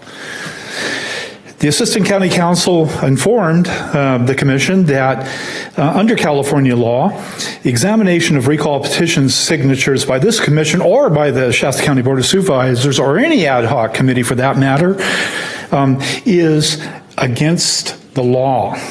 However, the Commission decided to ignore that law and put the risk of the public at bay and pass. Postmodern, I elect you to go set up the second our example of possible illegal activity taken by the Elections Commission, once again, McLeod, Law, and Gray, is R3, passed on February 26, which recommends the mandating and establishment of a hand counting vote system violating California election law. On here right now. See the cat? Blunt. It can't be any clearer than that. There is no let's ad-lib that we have the constitutional authority to do any of this. This commission has nothing. Zero, zip. The third example of possible legal activity was endorsed yesterday by Election Commissioner Chair Lund, as she stated that it is within the purview of the commission member Gray and Supervisor Jones to direct via radio ad that county residents report any election mail violations or voting materials that don't belong to them or a member of the household or any other ballot problems, not to the Shasta County Registrars of Voters as required by law, but to a phone number associated with John Knight, a militia member who took part in the 06 insurrection. The investigation is being conducted by the Secretary of State, and it is illegal for a body that has some sort of, quote, power to recommend the violation of law. What kind of law and order do you people believe in? This has been taken care of by the Secretary of State. It's being investigated by the Secretary of State. Disband this commission now. We have spent $60,000 on this commission. Up next, Kim Moore. Kim hates Christian. They hate Kim each Moore, other. District 1, now that the gaslighting session has come to a halt, I'm here to talk about item C3, and God help me, that's all I can, God help me. Mr. Cox, Mr. Rickert, there was a time approximately 9 months ago that I brought forth to Supervisor Cry, brought before the Board of Supervisors over 350 emails between me and at the time, chairman of the board for National Alliance for Mental Illness. He had been doing an 18-month investigation into my claims about what was occurring at the Woodlands. In those claims, and what immediately followed, to my knowledge, what immediately followed me submitting those emails to the board was an email from the person mentioned in item C3. And I caution everybody here, I'm putting it on the record, I'm putting you guys, all of you, on notice, okay? This person has serious mental health issues. They were a STAR team member when they moved in. They were an FSP when they moved in. They have gone through transition, transgender at the taxpayer's expense. This person came after me on a number of occasions, character assassinated me, personally attacked me at the behest of a county employee by the name of Denise Green. It's in those emails. It's in the discussions between me and Dr. Henninger. And I will tell you now, I have leveled this threat before. It's a promise. that I would hire legal counsel to defend what I have been subjected to at the Woodlands and what the county has refused to investigate and stop. When I brought forth the 350 emails, there was a reason that had to get stopped right there, and it had to do with the recall. Meanwhile, there have been a lot more people, mental health patients, that have been hurt at the Woodlands. And the only thing that has stood between me signing on with a civil rights disability attorney has been Mr. Cry, because he's the one person that I had faith and trust in, that he would dig down into the corruption and the abuse that is happening at the hands of our county mental health department. And when he's gone, if you guys do this to him, if you recall him, then it's over. And I don't have faith in anybody else, and I will have no other alternative but to hire legal counsel and expose it all. And based on those 350 emails, including the text from Dr. Henninger recommending that I leave state because the county and Northern Valley Catholic Social Services were about to target me to make me look bad. If you don't think I have a rock solid case, you better think again, because it's going to hurt, and it's going to hurt bad. Her hair is like a cape. Nick Gardner. How you going to follow that, I Nick? looked out the window and I see the American flag flying in front of our courthouse. Wouldn't a state of Jefferson flag look good underneath it? That's funny. Please. You need somebody else to tell you what to do. We can think for ourselves, BB Brain. Please address the board. Hey, please, from the floor, let him finish. Start his clock at 3 minutes, please. Oh, no. Let him cook. Please address the board directly. I'm up here to defend Bev Gray. I listened to the commercial on KQMS on the way over here, and she said absolutely nothing that is illegal. She asked for her to be called. If you received fictitious ballots, some ballot that didn't belong there, didn't go to that residence, to somebody that died, there's nothing possibly illegal about that. It's real disappointing that our trash online news media pumps it up to be a crime. I'm going to play that Sunday on my show, and I'm going to put my phone number out. I'd like to know how many ballots go out that aren't legitimate ballots. Thank you. Again, if you'd like to speak to the consent calendar, please get in queue. Yeah, I'd really like to see the commission keep going, because I don't think that there's really anything other around that is actually holding our elections to the integrity. And there was over 2,700 undeliverable ballots. Wait, what? In a county where there's 111,000 registered voters? Is there anyone else that would like to? Is there anybody else that would like, if we can, please That lady forgot where she was sitting. maintain some form of civility. All right. Nothing else? All right. Stephanie, do you have any other consent items that have been pulled by members of this board? But All's Ballots only offers the most reliable ballot counting software. And that is all to my knowledge. Are there, I will be pulling C5. Is there anybody else? Supervisor Garman, Supervisor Jones? Yes, with those items pulled, I'll make a motion that we accept the consent calendar. I will be voting no on C3. And I will be voting no on C2. Sorry. Okay. Did you get that? Do we have a second? Yes, I mean, go ahead, Chris. Yeah, I'll second it, and I'll also vote no on C3. I'm shocked. Stephanie, we'll do a roll call vote on C3. Just so, can we do that? Mm-hmm. Okay, so go ahead. We'll start to my left. Supervisor Rickert? Yes. Supervisor Kellstrom? No. Supervisor Cry? No. Supervisor Jones? No. And Supervisor Garman? What are we on? C3. Item C3? Yes. Does not pass 2-3. Okay, so do we have a motion for the remaining? I have a motion for. I make a motion we accept the remaining consent with the items so mentioned pulled. And I second that. All those in favor? Aye. Passes unanimously. Should we take C5 first, Stephanie? Just go in order. That's your prerogative, Chair, absolutely. Okay. Do we have staff available here? If you Miguel, could just give me a moment to see if we have staff available to discuss this. I do not. If we want to move to Yeah. item C14, I believe Yeah. Troy is in the audience. We I don't can know go why through that, he's and we sitting can wait just for like an staff to get owl here at my and desk. speak to C5. All right, Troy, welcome, sir. And I'm not pulling these because I have a problem with them. I'm pulling these just so we can make sure that the public has full knowledge of what's going on in the Big Bend area with the roads. And so Troy graciously said he would come and give a full explanation, so I just want to thank him in advance. Sure, you bet. Chair Cry, members of the board, Troy Bartolome, Director of Public Works. Particularly these items before you today, one in particular, C14, is a letter of commitment with the State of California Office of General Services. And that letter of commitment is for them to agree to review one right-of-way agreement with us for land that must be purchased to do the Big Bend Road slide repair.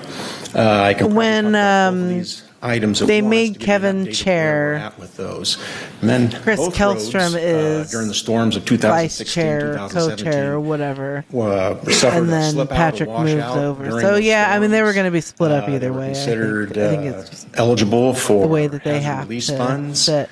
Both roads slipped out, but had one lane left passable. Now, what makes that significant is when you get FEMA funds, federal highway funds, things of those nature, they have two categories. One is considered emergency opening, and the other one is considered permanent restoration. When you do emergency opening, you're pretty much allowed to fast track a lot of things, contract law, environmental rules, things like that. Everything's on the fast track just to get the emergency opening done. You can use force account work, some things that you can't do under the regular process. So we're able to keep one lane open each way. That's good that there's one lane open. It's bad that it's unfortunate because now once you're under the permanent restoration track, you're back like it's a brand new project. It's a project you can go through the environmental process, the funding justifications, the interviews, the site visits by the feds and the state, that one group comes out, another one comes out. So it took us a couple years to get the FHWA funding approvals for both of those through the site visits and such. And then right in about in the middle of all that, I call both these projects the Murphy's Law projects. We were hit with COVID. And once COVID hit, getting a hold of any state funding agency or regulatory agency, I don't mean to be disparaging, but was very difficult. It was a snail's pace.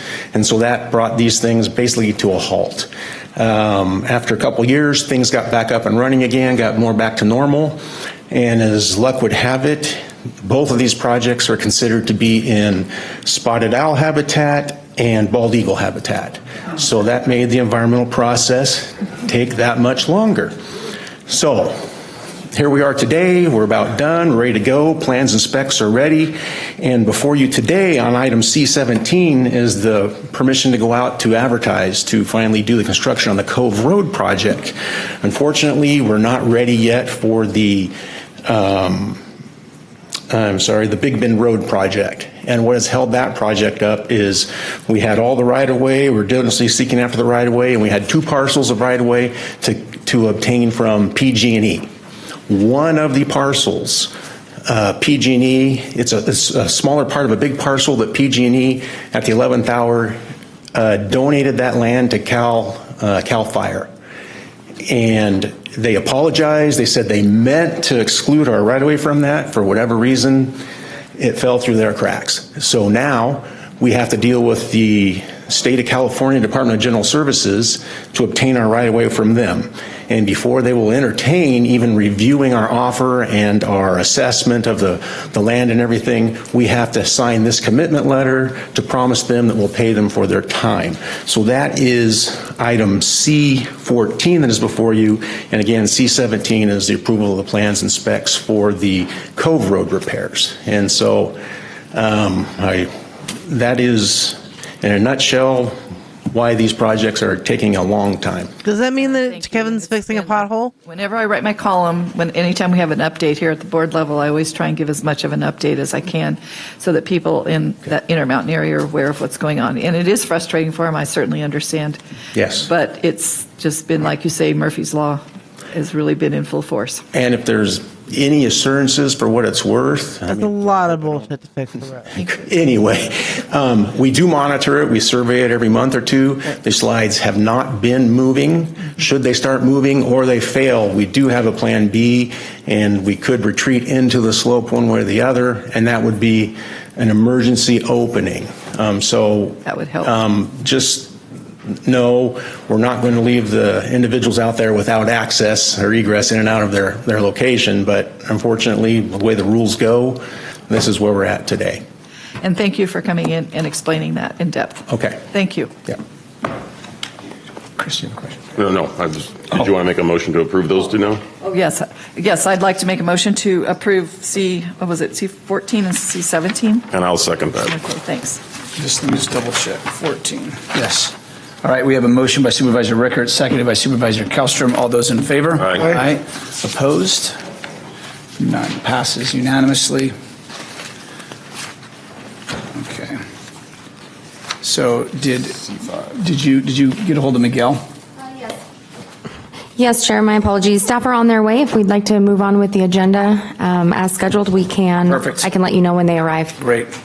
Since R6 and R7 have been pulled, we'll move on to R8.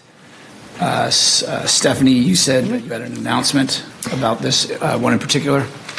Yes, Chair. So thank you, Chair Cry and members of the board. Stephanie Blankenship, Chief Deputy Clerk of the Board. Today before you for consideration are two recommendations brought to you from the Shasta County Elections Commission. With that, I would like to make one correction regarding the attachment related to item number 2, vote by mail ballot drop boxes. The document attached was the original version considered by the Election Commission, which was amended to replace recommendation number 5 with the following language. Drop boxes should be checked and emptied at least once a day throughout the entire 29 days of the election cycle. Copies of the amended version have been provided to members of the public in the cubbies in the back of this board chambers. And we have ad hoc committee members Ronnie Lund and Bev Gray here from the Elections Commission to answer any questions you may have. Lord. Thank you. I appreciate It's like we watched that one meeting and now it's bleeding over into this meeting. Public comment, actually. Timothy, followed by Pam Hughes, followed by Dwayne Brovan.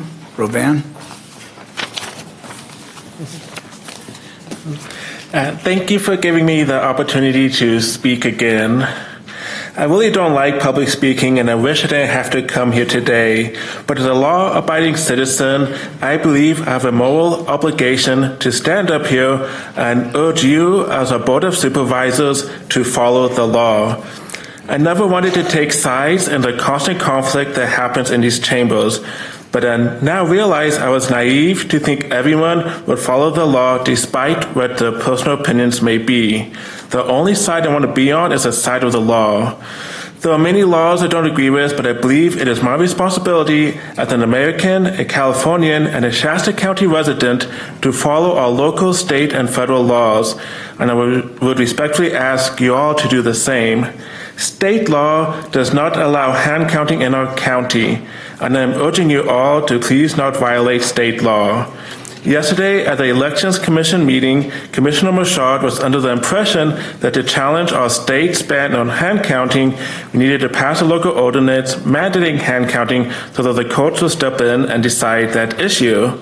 I do not believe that is how the law works. My understanding is that the legal doctrine of preemption means that state law takes precedence over any competing local ordinance you may wish to enact.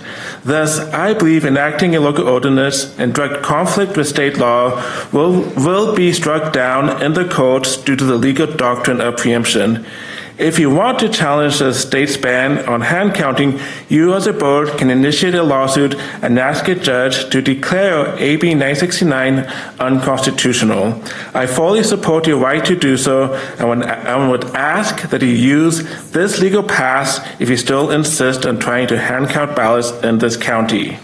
The Elections Commission should be recommending that you challenge AB 969 in court, not violating state law. You do not have the right to violate state law, but you do have the right to challenge state law in court. Exactly, Ira. Thank you. Thank you. And just to clarify, for everybody, on R8, there is no vote. This is just a presentation, so there is no vote today. Nothing is being voted on as it relates to R8. Dwayne Brovan after, and then Jenny. Brovan. She's already there. Yeah, I'm just after. Good afternoon, Board. My name is Pam Hughes. I have lived and voted in Reading since 1965, almost 60 years. She is pre-I-5. I taught in the Shasta Union High School District for 32 of those years. I am here today to address concerns about the reputation of Shasta County, the Board of Supervisors, and the Elections Commission. From its original formation as the Elections Committee, the purpose of the subsequently renamed Elections Commission has been to oversee our highly professional, voter-selected Registrar of Voters and the Elections Office. They have requested voter information that is protected by law and continue to press the board to approve hand counting of ballots, R8 that we're talking about right now on today's agenda, which also is illegal under state law. That was Turkish. Shasta County has been compromised and embarrassed by the illegal actions of the chairman of the Elections Commission, assisted by a member of this board. In broadcasting a recent radio announcement that constituted election interference, I believe it is time to disband the Elections Commission as a good faith gesture to restore the reputation of Shasta County and the Board of Supervisors. Thank you for the opportunity to share my concerns. Thank you, Matt. Up next, Dwayne, followed by Jenny. Good afternoon again, supervisors. It'll be short. I believe that the Election Commission is being held under the wrong roof, that it should be under ROV if it is even in existence. That would conform more with law versus trying to do things that is going to cost the county more money. The county could use the money for other purposes. And so I would say that R8 is moot in the sense that the commission shouldn't even be in operation. Thank you. Jenny, followed by Benjamin, followed by Oh, God. Jeff. Here comes fucking payment. Hello. I'd like to start by saying I don't think that anyone was acting in bad faith. That I think everyone on the commission is acting out of what they believe is the right thing to do. I talked to Lisa Mashud yesterday afterwards to ask for greater detail about what she believed, and I know that she is acting, as one of the other speakers stated, on the belief structure that to pass the it's a mandate to pass the mandate would create a challenge in court. But I also agree with the previous speaker that stated that it's not necessarily the best way to do it, that to sue the state for the right to hand count rather than to create another fiasco or something that we just make the news for again. It's not really the best way to do it. I understand civil disobedience. It's something that is often employed by people who feel that they have very little power, but this is a government entity, so it seems like civil disobedience is the right plan of action for a government entity. As stated earlier, I don't think anybody is acting in bad faith. I don't think this is some, I wish to crash the government or to do anything wrong. I just think that some of these things need to be thought out greatly and spoken in public a little bit more before decisions are made. I understand decisions won't be made today, but we should still be thinking. Thank you. Thank you, Jenny. Christian, followed by Ben. Thank you, Jenny.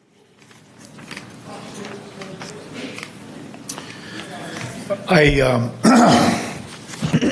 wish I could say that I believe that everybody was acting in good faith, and I don't. When a lawyer, in this case a county council, tells you, yeah, that's going to be a violation of law, or a peace officer says, yeah, that's going to be a violation of law, and you make the decision to do so otherwise, then you're not impaired. It is with nice a to mental have health coffee with. I can disorder of some confirm. sort. That's acting in bad faith. This particular R8 was developed by Patrick Jones's dog and pony show called the Election Commission, and he's been itching to get this into a court from day one. You see, Jones doesn't recognize the state of California. He'll take the money when it suits his purposes, but he doesn't recognize the state of California as the ultimate authority, and many of Mr. Jones's followers don't as well. Once again, you come up with some mythological, unproven in any court philosophy that, hey, God gave me the power to interpret the Constitution. You people mean nothing. Attorneys mean nothing. Judges mean nothing. Secretary of States mean nothing. Law means nothing.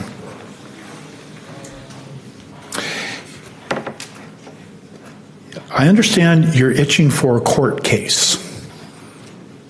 Take Mr. Ensemble's money, go into a civil court, and see if you can get something out of this.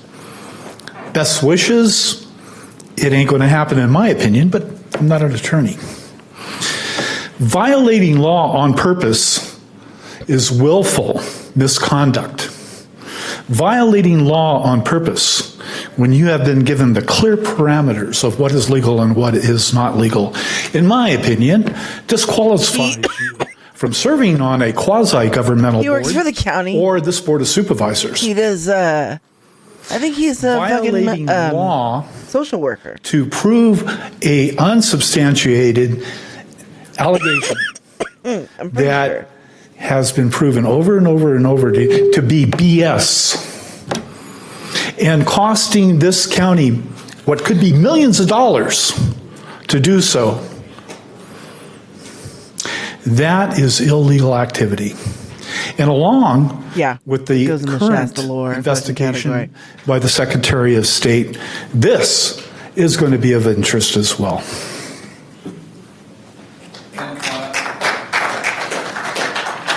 Followed by Jeff, followed by Larry Sargent. Okay, so I want to address the R8 presentation for the Shasta County Elections Commission. Their suggestions for upcoming elections. Our democratic process hinges on the integrity and fairness of our elections, and recent actions have raised concerns that threaten these fundamental principles. First and foremost, it is imperative to address the serious issue of election interference. One of the appointed members of the commission, Bev Gray, has been found possibly to have committed election interference by soliciting people to surrender extra or erroneously delivered ballots to a private citizen. Let me be clear. Such actions are against the law. Any additional or erroneously delivered ballots should be surrendered to the registrar of voters as mandated by law. The incident underscores the importance of... No, you didn't miss it. It's they're doing a couple of calendar items, and then they will do recent reports indicate that approximately 2,000 or more ballots were returned undeliverable. Well, if you look at the numbers, this accounts for under 2% of the 111,000 ballots distributed, far from the large issue that is being purported. Currently, we utilize paper ballots and provide a tangible record of votes cast. However, it is crucial that these ballots continue to be machine counted. Hand counting is prone to errors and really is illegal per state law. Additionally, the proposal to reduce the number of drop boxes across the county is concerning. Drop boxes play a vital role in facilitating voter participation, particularly for those who may face barriers to traditional polling locations. Reducing their availability Hey, risks Dawn, we got a disenfranchising celebrity segments in the of our chat. population and undermines the principle of accessibility in our electoral system. It's been an interesting ride today. That needs accountability. Elections Commission fucking meeting yesterday was We must remain vigilant in relevant to safeguarding the integrity of our today, elections and ensuring that also every a banger. eligible voter We will has the certainly be opportunity watching the to rest have of their that. We're voice about heard. halfway through it, I think. Supervisor Garmin. Thank you, Ben. Thank you, Chair McCray. I can't take this anymore. I sit up here listening to these speakers come up, and I appreciate you all speaking on this. But this is supposed to be a presentation item. There was no presentation. It's just public comment. This whole election commission is a waste of time, and I'm going to make a motion we bring back in a future meeting to disband it. We just spent too much money and too much time to hear people talk over and over again. Thank you, Tim.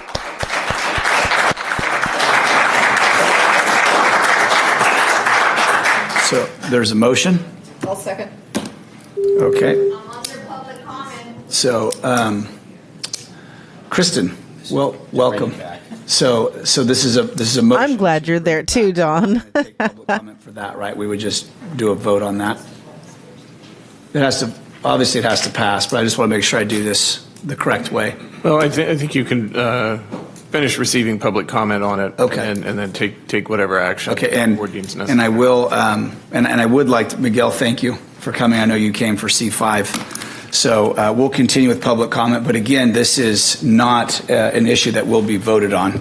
I can't say I agree with Tim Garmin ever thinking that it's a waste of time to hear from the public, but I do agree that there are things that would be great to get to since this is just a presentation. So with that, we'll continue with public comment. There is a motion on the floor. We will finish public comment. Miguel, thank you for waiting patiently, as I know we will hurry to try and get you back to your office so you could do the work that you're paid and love to do. Jeff.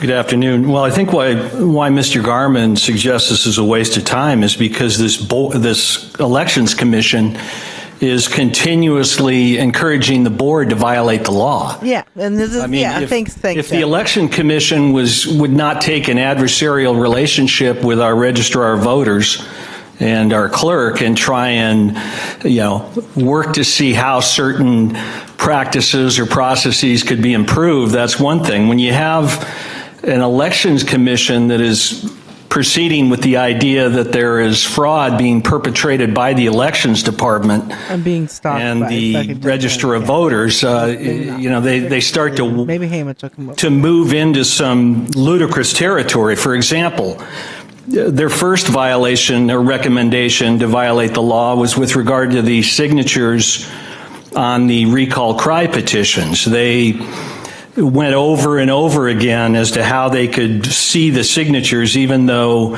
it's clear under state law that these are confidential and always have been confidential, with certain exceptions which don't apply to the Elections Commission.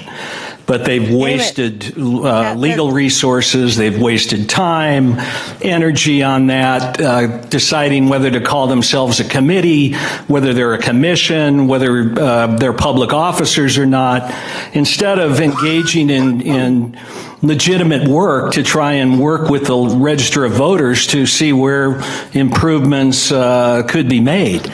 And here again, now we've got another suggestion to violate state law, to pass an ordinance to require hand counting in violation of AB 969. I mean, I'm appalled at the waste of my tax dollars on this group. I mean, how much are we paying council? We just increased the budget for this organization and $48,000. And here we have always pass along a recommendation that we violate state law. Yeah. I mean, what's going on here, folks? Patrick Jones needs a board for his It's another passing. opportunity where people are saying, what are the wackos up in Shasta County doing now? We're watching. Our Elections Commission is gone off into the weeds. At some point it has to stop, and I think that's why Mr. Garmin is suggesting that it be disbanded. And I agree, if this is what they're going to pursue, disband it. We're tired, at least the majority of us in this room probably are tired of the waste of time and money and the chaos being created by this. If they want to do good work, but let's stay within the confines of the law, please. We got Canadians, we got Aussies. Larry Sargent. Followed by... Well, as Carrie Lake says, so goes Shasta, so goes the rest of California. Well, thank you, Board, for hearing me out. I had a real crackerjack presentation prepared for the Board prior to the election, but I canned it because of the election. The sun shines a little bit brighter in this chamber today. So I decided not to give that one because it was to try and persuade at least the three of you to regurgitate the flavor aid that you swallowed in terms of COVID mania, election denialism. Let's get rid of the Dominion voting machines because that must be the cause of all of our problems. And I was sure you'd see the error of your ways maybe and repent. But that was a fantasy of mine. Obviously, that would never happen. So I really didn't have an opening for this presentation until Mr. Cry gave it to me, insinuating that you are the uniter and those that may be opposed to you are the dividers. I said in this chamber a couple of months ago and listened to one of your constituents say that people like me should just keep our mouths shut, go along with what you three want, and everything would be just fine. And that's what he said. And then he said, if you don't like it, leave. Now that to me sounded like something that a fascist would say. Okay? But he's one of your constituents because he was sticking up for you guys. So now we have this election commission that is going to present to you, and I understand presenting to you a recommendation isn't a violation of the law. But as soon as you act upon that recommendation, which I'm pretty sure you will try to do, and actually make it a mandate, it will be a violation of the law. So let me just end with this. You guys trying to make it sound like you're the uniters and we're the dividers. I like this new character. There's a couple new characters this episode. Oh, comprehension. And I will say one more thing. By all means, if you want Shasta County to have a quality of life lower than that of Appalachia, by all means, fly the flag of Jefferson.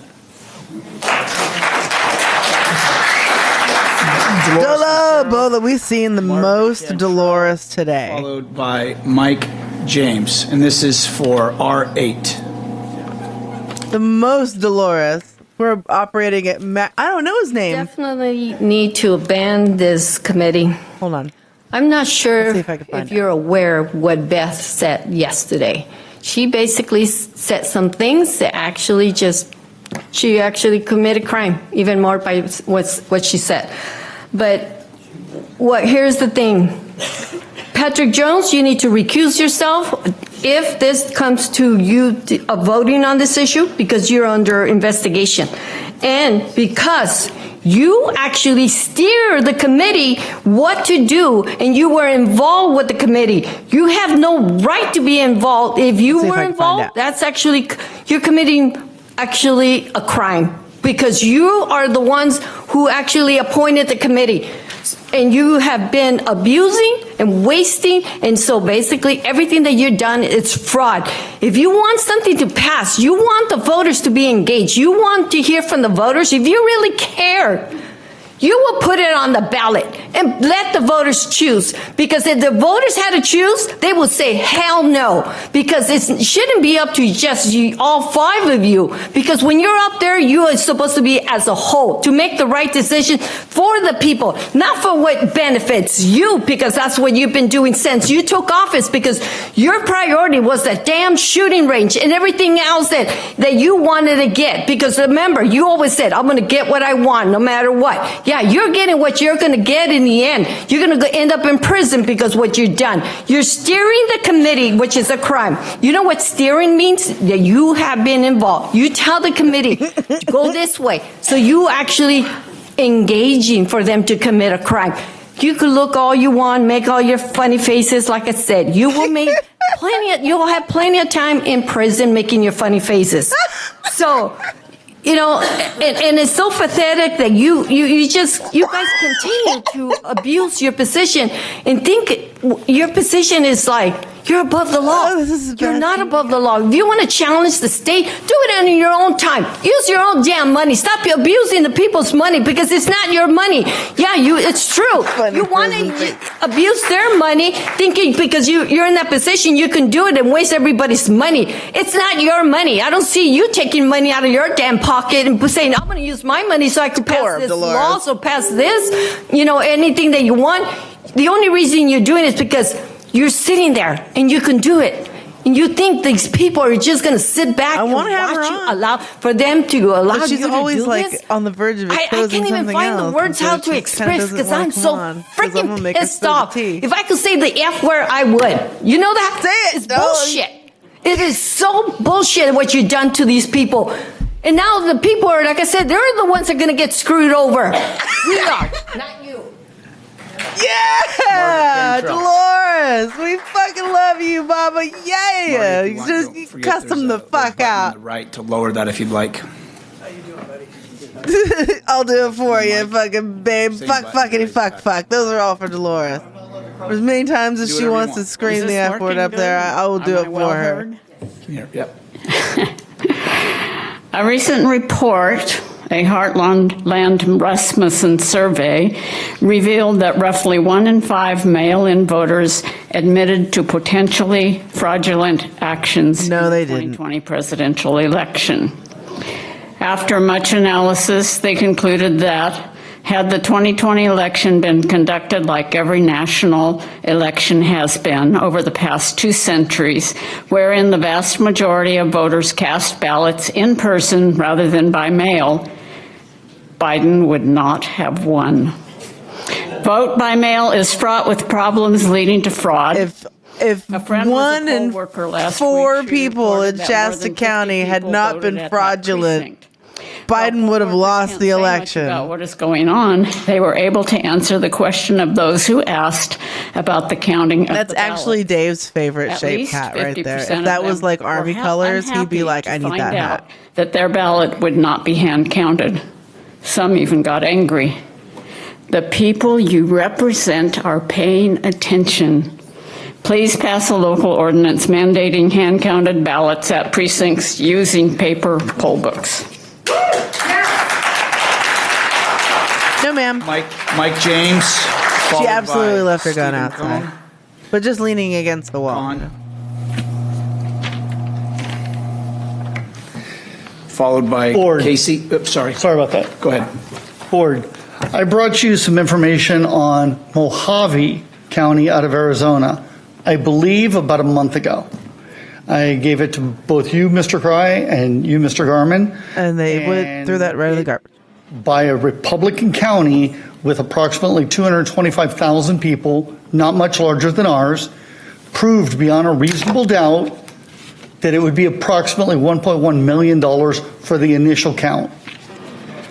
In addition to that, if there were a recount, it would be much more, because then you have to do much more work. By doing so, they assessed it would be about $1.6 million.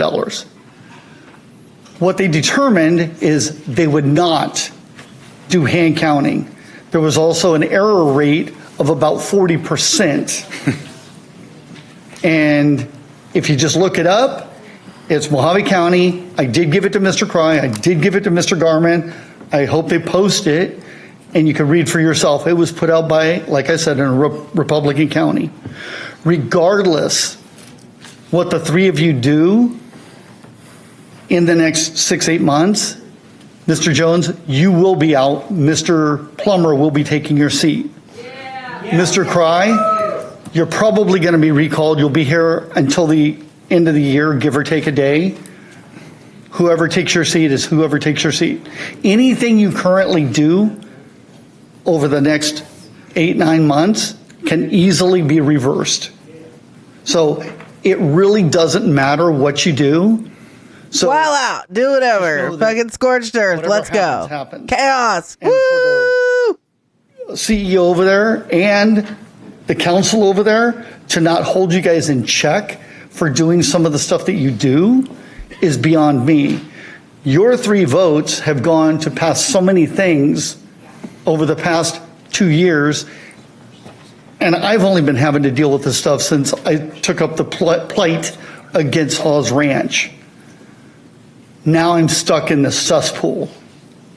So it is going to be. I know he said cesspool, but I want to hear susspool because I think it's sus. All right. A cesspool. I like that idea. Come on up. It just struck me as awesome. Hey, Steve! Steve Cohn! Those are the last cards I have. After that, those on the rail.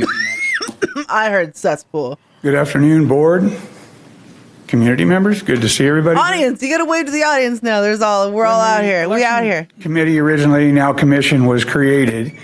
It seemed to me it was clear that it was simply an effort by Supervisors Cry, Jones, and Kellstrom to create an entity to give recommendations that they wanted to give them some kind of support to do things with regards to the election that ultimately, at least some of them, I believe, will be shown to be illegal. So on that basis, and it's been shown that their recommendations are not following any legal grounds, even though we've spent money with regards to We wouldn't be able to stop him that, from it laughing. should be disbanded. We It's just simply giggle the another whole time. arm that you've created in Which order would to make me justify your giggle. actions. So you would just hear So, us giggling. That's my comment. You just hear me and Gay Steve giggling in the corner. Casey, come on up, and then the whole meeting. 2 cards. Good afternoon. I love my country. I am a first-generation American citizen and a mom who wants a bright future for my children, grandchildren, and far beyond. This is not possible with the amount of corruption we see today. Corruption is evil, period. The harm that it causes to our county is vast and wide. Election fraud is and has been one of the biggest factors causing corruption in our county and our country. No. For many years now, reports of significant election insecurities and fraud continually come out. We don't live in a bubble. People say them. Those denying this because ignore the it facts creates nationally a and locally. fucking narrative. The And then many they go to far-left prove it, speakers in this room and they fall still are woefully protecting the short. Dominion software company that our board heroically yeah, it's a voted thing to as remove. if it's fucking They just attack our bullshit board that for people doing what's use right. when they get upset They that protect they lose. Dominion even though the company has been proven to have fraudulent machines capable of much treason. George Soros was on their very board. wow. Look up that guy. So illegal. He has bans from many countries for good reason. Jeff, who is the leader of the Cry Recall movement, has previously stated that the main reason for the recall effort was because of Cry's vote to remove these Dominion machines from our county. Dominion machines are disgustingly corruptible and have been shown to be able to seal our sacred votes. Negative. No, they have So not. yes, the recall effort of Kevin Cry is for evil and not good. One day we'll look back, and I believe Jones, Imagine a Cry, world. and Kellstrom, and other patriots will be held up as Have it out. Shasta County heroes for generations to come. Treason machine. They have not backed down despite the constant lies and persecution. Those supporting Dominion machines, such as the Cry Recall Group, will do whatever it takes to smear Jones and company because they have had the audacity to stand up to these elite We need to have like the next globalist shirt we need to companies have is with like deep maroon. pockets. I They're see a standing maroon, up to and then, injustice. like college font. Maybe we'll even and it have just statues says in your honor, Dominion guys, and the year it was in the established. future, You think we because can get away with that? what you are standing up for takes courage and is of great significance Maroon for the shirt, people of our like, county. Navy blue The drop machines are not the shadow only with, way like, white. cheating is made And it easy. says There are thousands of ways, Dominion established. and our state representatives 1991 continue to pass laws making our elections less secure. Their job is to do the opposite. They are not doing their job. Straight off Therefore, the they don't fucking represent tugboat. their constituents, who they are supposed to be working for. Making it illegal to hand count which has been done for centuries in our country, goes against our basic human rights and is a huge slap in the face to all Californians. Having one-day voting done the right way is vastly more secure, more efficient, and much cheaper for we the people in I like that. Oh, let her cook. Suzanne, let her cook. come on up. We need to let him cook. Oh, is there already a let him cook?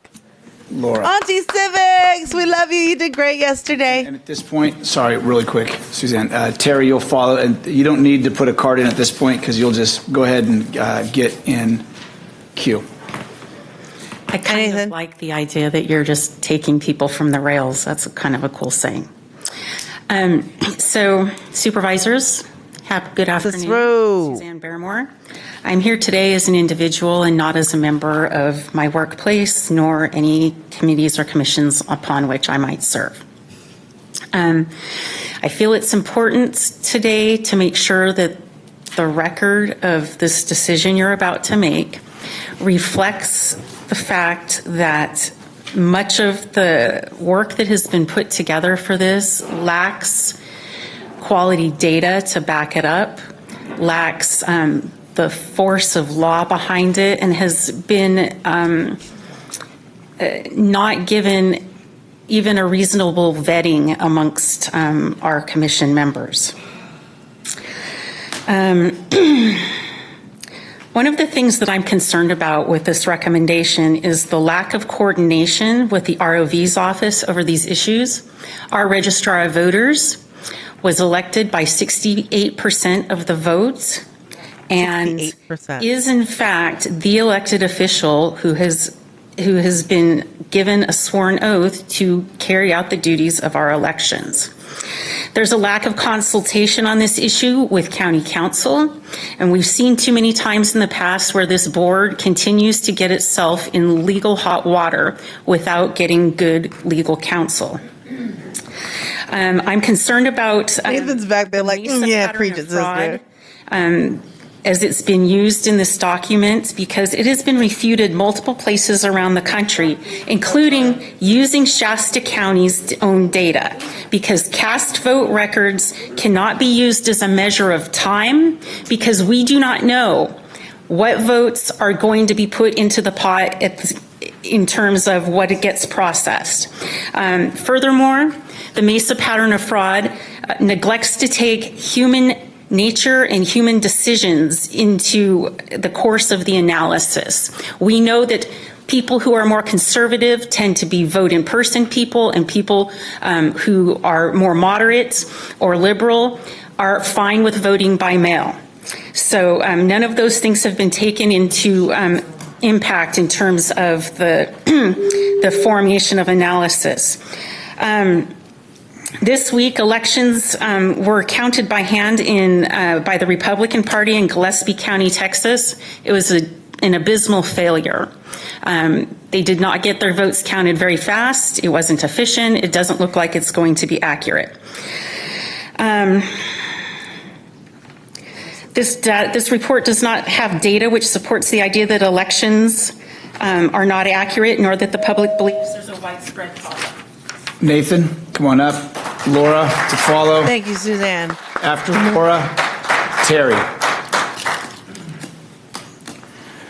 Okay, so I've attended several of the Elections Commission meetings, and they are just an absolute waste of time and a joke. They are so pointless that they can't even be properly staffed.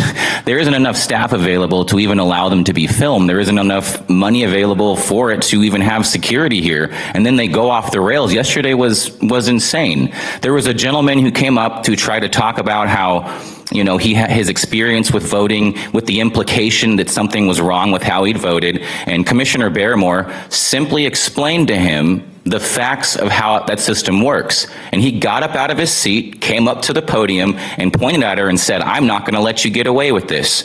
There's no law and order. That's not okay." You know, I thought it was very interesting that Miss Moore over here gave a very tearful performance earlier about being attacked and abused. Yesterday, she referred to me as the spawn of Satan, and another speaker as a libtard. And now she's over here holding up signs with the inappropriate things on them. I don't understand how you can be so contradictory. Another theme of what a lot of the speakers yesterday were talking about was how they didn't like how how the new voting system was working and it was different from what they were used to.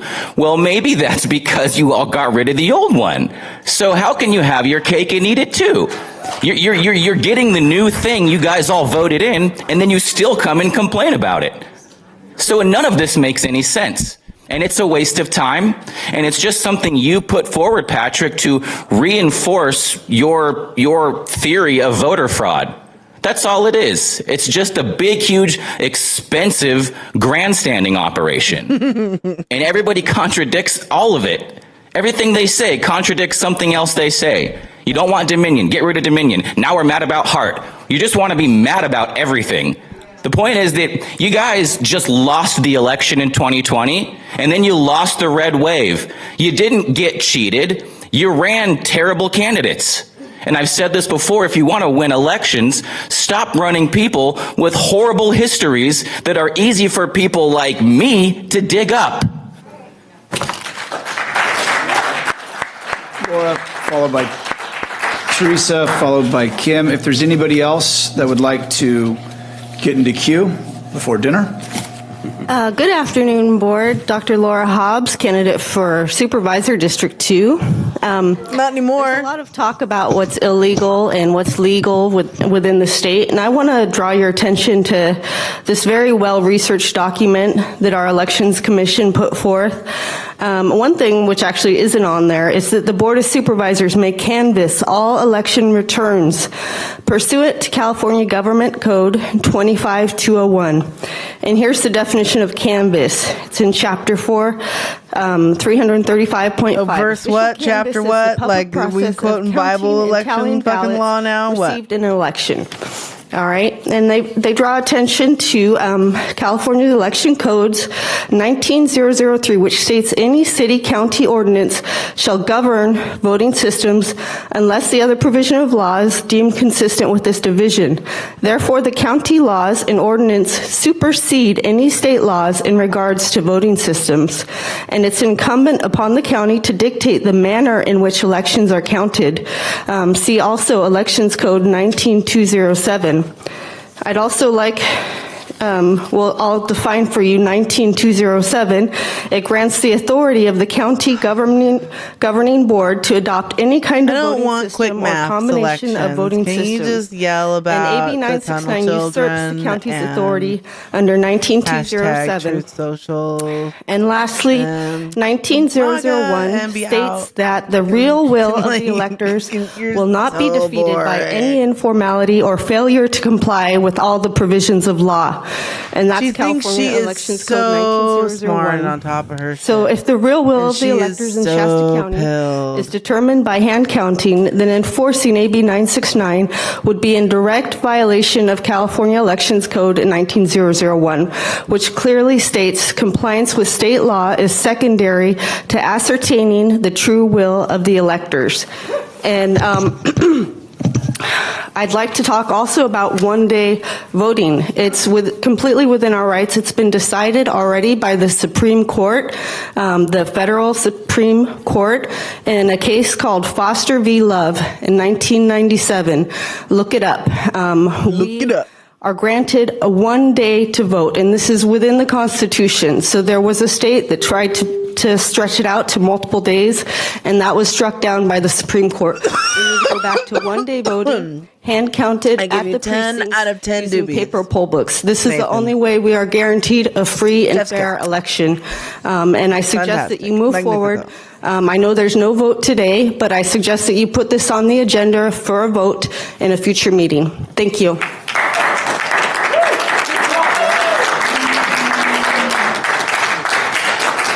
Terry, and then those that follow.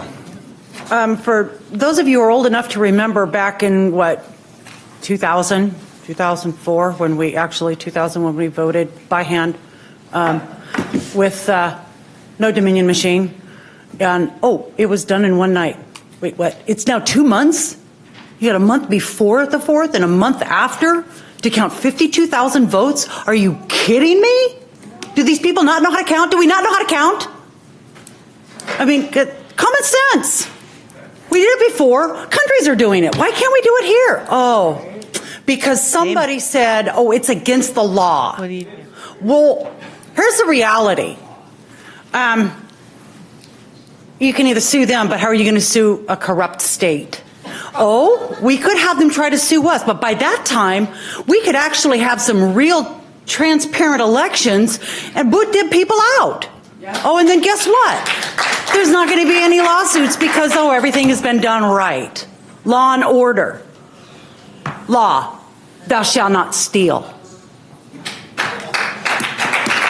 on up. I feel like that's something that's I'm going to make it quick to follow up on what Teresa was talking about with the implementation of the electronic machines. Whatever she just said, like was something that somebody Kathy Darling wrote Allen in those, like, was refrigerator appointed magnet. in 2004 from the welfare office to the ROV. She came in with the machines. The other thing is she's not a Shasta County native. She's Washington, D.C. native. Okay, then the other thing I want to clear up for the record Laura was Hobbs is the one who lived in Shasta County for 3 years, misrepresentations dude. by Mr. Blaze. One, that was not a tearful performance that I gave to the three of you or gave you guys that, thank you for your decision, gentlemen.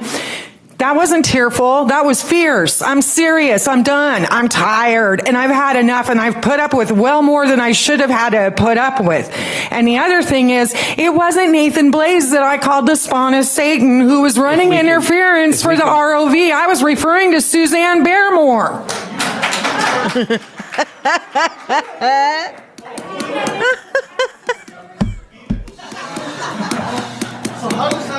Go ahead.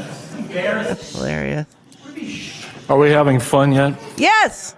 Are we having fun, chat? On January, Not F's. January of How about discussion in here. We had can we get some I don't know, something in chat if you're having fun. followed shortly thereafter, maybe two board meetings later, maybe three, where two nationally known persons on elections were here in this chambers to make a presentation to you. One of them was a legal attorney dealing with elections, a not-for-profit out of Long Beach, California. He has several attorneys that work in his office on elections only. And the other one had the voting machine knowledge and how to, without even touching the machine, flip votes. And he's demonstrated it to the House of Representatives Election Committee. He's done that already. You all were here. But please address the board. But what happened was they didn't get to make their presentation because the chambers had to be cleared because of the disruptions at the time. And when we came back into this chambers here, we also had the Assistant Secretary of State here. And I remember Patrick Jones asking her specifically at the time, would you be willing to help Shasta County put together a hand counting procedure in compliance with state law? And her response was yes. Okay, so now we have a hand counting with the Secretary of State's assistant going to support us here. You don't need to talk. Oh, I do. Hey, hold on. No, sir. Listen, can we? I'll shut up. Yeah. Well, talk is cheap. Just please, thank you. That's Christian. I tell back that's Christian Gardner. Those folks had to leave, and then the chambers was cleared out. The biggest problem we have right now, we've got to learn to, and when you say law, it's against the law. It's against law. What law? AB 969. Did you quote law? Did you quote election code? I never heard of one. Please. I never heard one mention of law to anybody other than Laura just a few moments ago. And I can quote you election code and law. I've studied it. But it's not necessary. I've studied it because I ran for the county clerk's office, and I also had 7 elections that I oversaw with observers that I trained. So yes, I know something about election code and law. But anyway, so that's the problem we have is we say law, it's against the law and you're going to jail and all this stuff. How? Why? And when you quote the election code, it's... To be fair, most of that's Dolores. 5201, you heard that from Laura. Talk is cheap, but walk the walk. That's all I can say, really. The same day the assistant was here, and by the law, what law? Thank you. Yes, sir, come on up. Good day. God's law. Just to remind everybody, this is on R8. There is no vote. There will be a presentation. Yes, sir, go ahead. So, thing with voting. So about law, well, God's the Constitution of the United States, as well as the California Constitution, is the supreme law of the land defined by Article 6, Clause 2, and the laws of the United States. Anything that is not standing with the Constitution is null and void. So it's really being that we the people are the sovereigns in our Republican form of government mandated by Article 4, Section 4 of the U.S. Constitution. That's what we're doing, is we're electing representatives to exercise a portion of our sovereignty.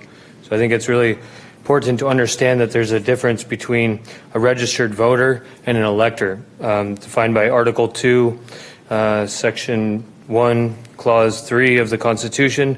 Electors shall meet in their respective states and vote by ballot for two persons, of whom one at least shall not be an inhabitant of the same state with themselves.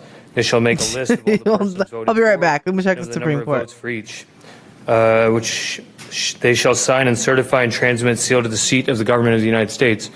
So, like laws are direction, it's evidence. So we've had an issue with our government for quite some time. JFK said in his conspiracy speech right before he was murdered, they stated that they're using subversion instead of elections. So there's definitely something that's going within our government. Actually, Congress has discovered in 50 U.S.C. 841 that there's a communist party that's showing no limitations to no statutory or constitutional limitations to their authority. So Listen, it is a serious issue. Curious, sir. Actually, the state has actually abandoned the republic.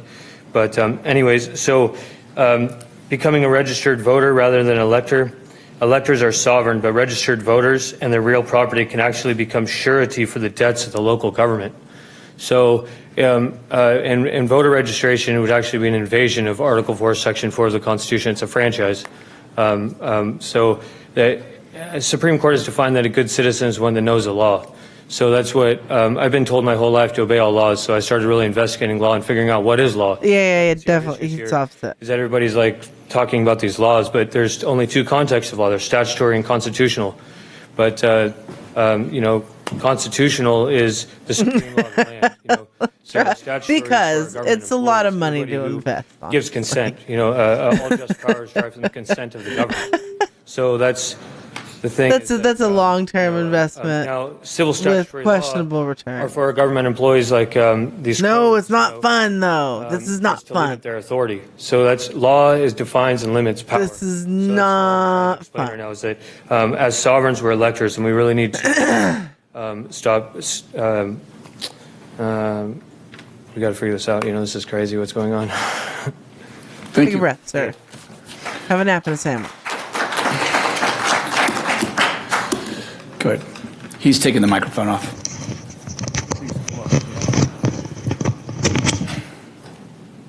Come on up, sir. Mike If there's Mangus anybody is else like, that would like after to that, speak I'm to outta here. I gotta R8 before we have the presentation, which there will be no vote. Go ahead. Good afternoon. Good afternoon. Good afternoon to all my neighbors as well. Hey, Mitch. I'm here today as an American, first generation born here, first time in a setting like this. I don't have high blood pressure, but I believe I might now. I don't know how everybody does it, yelling and screaming back and forth at one another. I'm just blown away. I see some very familiar faces here. I will not identify anybody. I mean, if I'm up here and you see me, you recognize me. Let's be neighborly. Why can't we find something in between that suits everyone? Don't want machines, don't want hand count. How about we do both? Wouldn't that be funny? I'll even volunteer my time to do the hand count, okay? And see where we No. Wouldn't that be something for news? No. So I find it a little disconcerting when What do you know? up here speaking. My elders have been up here, laughed at, ridiculed. Summoned him again. That's embarrassing. If my my grandson was in here, he would say, "Papa, why are they behaving like this?" And I'd have no good answer. Embarrassing the way we're all behaving. So you haven't seen the half of it. This is not really truly how Shasta County residents are. Oh, it is. Literally on one 3 side. years of fucking previous history says you're wrong. It benefits nobody to be that way. Why can't we come together in the middle and have a conversation? But this back and forth, throwing people under the bus, I really don't understand what the big deal with full transparency is. Why are you afraid of transparency? Because you're not allowed to go look up and see. Why would you be afraid of it? Can't look up where If the people you're you don't agree with afraid of voter fraud and how they voted. afraid of a hand count. I really just don't understand. And I'm a type of person that, listen, if you tell me you can bench press 500 pounds, you're going to have to show me. Sorry. So anyway, I said it would be short and sweet, and I hope it was both. Thank you all for your time. Thank you.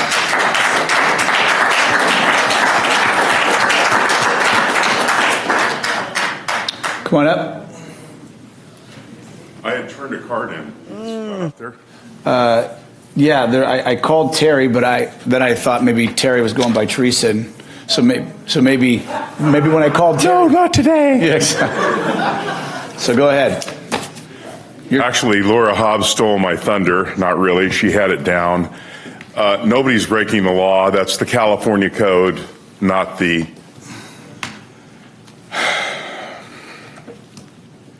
voting code. And a lot of times we start quoting laws and things like that. Young man's right, Article 3, Section 1, California Constitution. Basically anything that we have given to the United States government and delegated to them as a state, that's what they do in the Constitution. The states delegated that power. As the higher power, they delegated it to the lower power.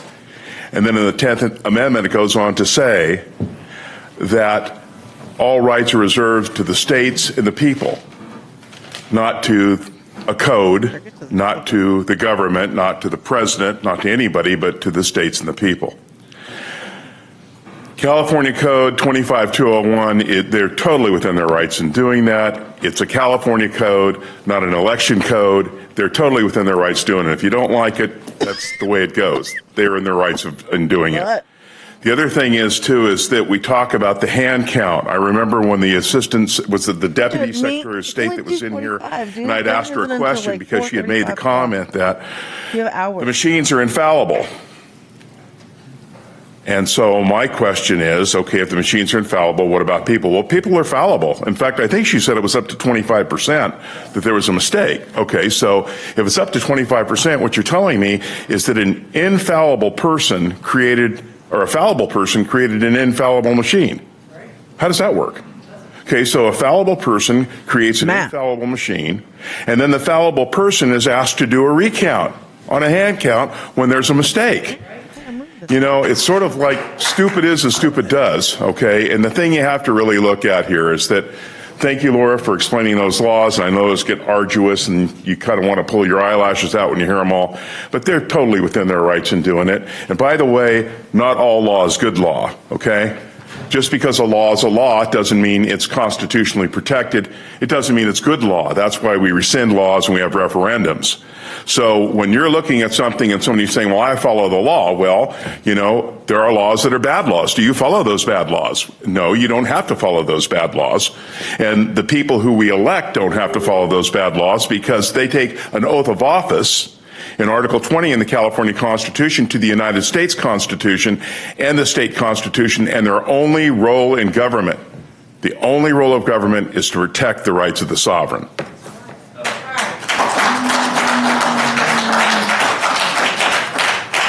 Who's booing Terry Raposa? Well stated. To follow up on what Terry was saying is the only way that bad laws get removed is when good people stand against them. A lot's been said about hand counting. I can't, in any realm, understand why anyone would disagree with a hand count in conjunction with machines. If you're in favor of machines, great. That's what's going on right now already then. Congratulations, you're a fan of the voting system. There's no logical reason why you want to embrace a hand count because it includes. I'm not going to don't quote me on the exact details of it, but I read that the law in the state of California The drop boxes that are required to be placed is relevant to the population in that area. And in Shasta County, I think it's per every 33,000 people, and so it would be about 4 boxes. And currently we have 16. So we're not following the law, which is so important to so many. We've superseded it and taken it into our own hands. Well, to add yes. more. See, there's a base level, and then you are allowed to go more. Moving in favor at some point the more access. of getting back to what's required by the law and having 4 drop boxes, and then there's several different ways that people can get their votes submitted. So the disenfranchising voter argument, I just don't think is valid. But thank you for your consideration.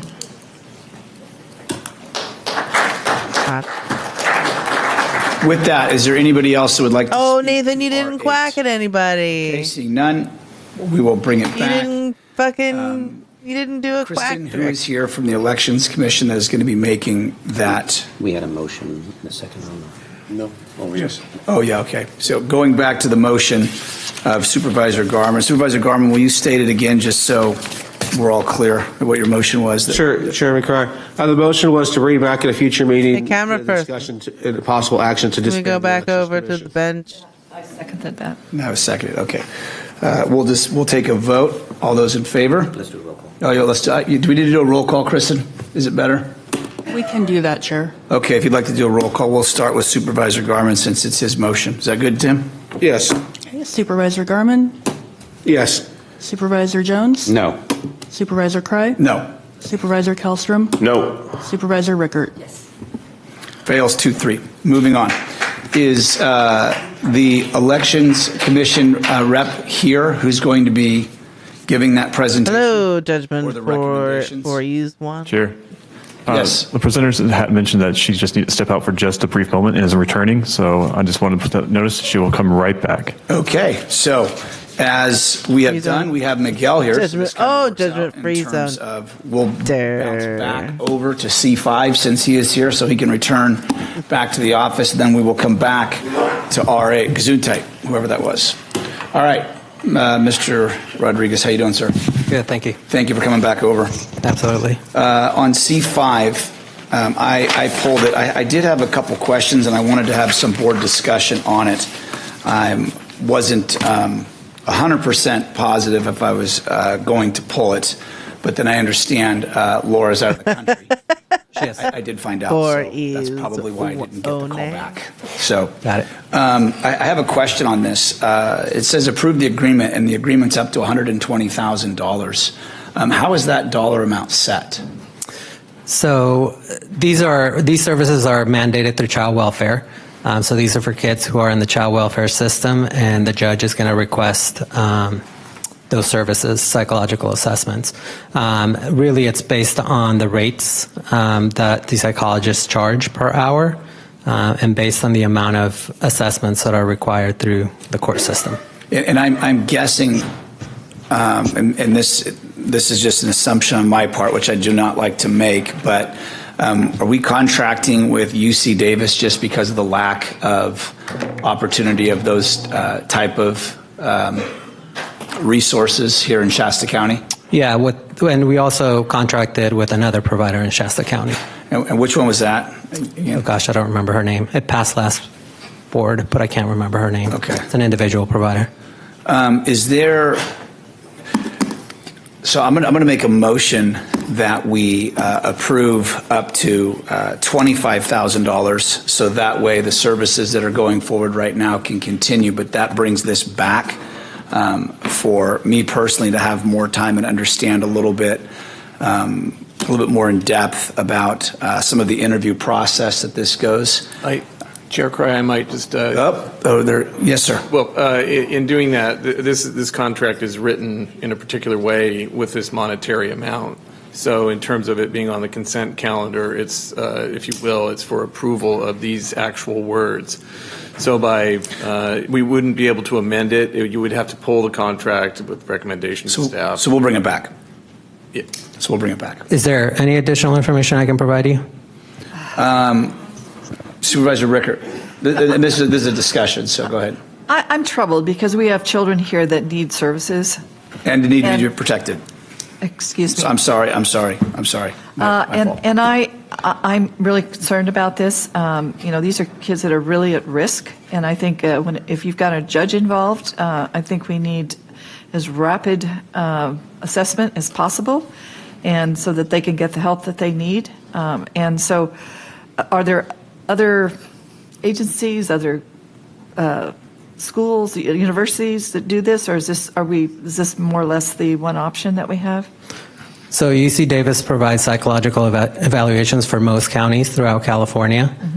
They have been doing it for quite a while. So the psychological assessment is much like a mental health assessment, except way more detailed. These services that they'd be provided is bonding assessments to make sure that children are safe staying in their home. That parents, if they have mental health issues, are referred to mental health providers. So it really has to do with the well-being of children and placement with their parents. And are these standardized assessments? I mean, they're the same everywhere. So in other words, it's not like we can go, like we're going to the grocery store and picking one brand over another. They're basically standardized assessments. Right. And I do think, am I not correct that timeliness is of the essence when it comes to these kinds of situations for kids? If they're in a dangerous situation, or if they're if they've had a lot of trauma and they're having some real difficulties, wouldn't you think that timeliness has a great deal of importance? So we are required by law to provide reasonable services, which includes being able to provide these psychological evaluations. Right. So we would get fined if we are not able to. So we would actually get fined. I'm sorry to interject again. I actually drafted this one, and these are for CPS services, and so they're coming out of court orders, and depending on either whether the department's recommending the service or the court has decided the service is necessary, and so basically they would be required by the court, where the county would be, in opposition to a court order to provide the services. So it's a double layer. It's not just that we have to. It's not just financial. It could be. So, Alan, one of the legal ramifications. One of the questions in the staff report where it talks about the alternatives. I mean, an alternative was to move this to defer consideration to a future date. I mean, that's why I originally almost pulled it, was because it said we had, the opportunity to actually pull this and provide alternate direction. I mean, and I don't disagree with anything Supervisor Rickert said about making sure children get services. At the same time, I want to make sure that it's not by liberals. The process that we're doing it is truly child-centric. My daughter being a child, can I finish real quick? My daughter being a child psychologist just out of college, I mean, you'll have some school districts that are teaching their new staff how to take a blow from a student. I mean, so and then getting a bag and letting kids get their anger out, punching it. So, I mean, I tend to want to look more into items like this because these kids are our most vulnerable. What the fuck are you talking about, Kevin? And important for the process. One option might be to, if you approved it, is to then examine to make sure that the services don't have any issues like that, but that if they did, the department could always terminate the contract if it had any issues with it, because I think the termination clause allows for that. So again, I just want to make sure that I get this across. This is for mental health assessments. So we have nothing to do with anything other than taking a look at the ability of parents to parent and ability of children to stay safe within that environment. Supervisor Garman? Sorry. Well, I'm still in there. But, my youngest brother is a school psychologist. He just retired of a huge school district, and he oversaw all the psychologists. And during his career, we talked a lot about psychology. And it's just important that our children are taken care of. This is our number one. We have such high ACE scores. And so just a mental health assessment, it's not going to, they're kind of standardized. And I just don't understand what the problem is. It's for mental health. Supervisor Garman. Thank you, Chairman Cry. Mr. Cox, thank you for bringing that up, because I had highlighted here the court order psychological test component to this, and my question was going to be, to Miguel or to yourself, what are the fines that we're going to face if we don't have this in place? To me, this is it is a correct item to be on the consent calendar. I'm not sure what all this drama is about, but could you answer the question, what would the fines look like if we don't pass this today? I can answer that. If we're not in compliance with a court order, we're going to receive an order show cause by the court, and ultimately be forced to comply with it. It would just bring us full circle. And so, the fines, even though for the county might be marginal, we don't like to get sideways with the court. And these aren't, CPS, the CPS system, it's all statutory, and it's a requirement for the county to provide, the services, making sure basically to protect the children, right? And so we have two excellent attorneys in our office that represent the department on these cases, and a caseload of, I think, of up to 500 kids. It's very busy. But with that said, we're in court.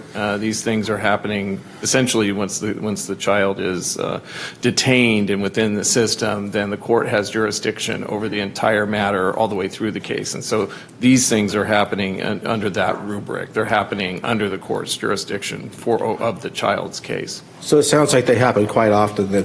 Every day. Yeah, I'll make a motion to approve. And can I just And I'll second. Can I add one more thing?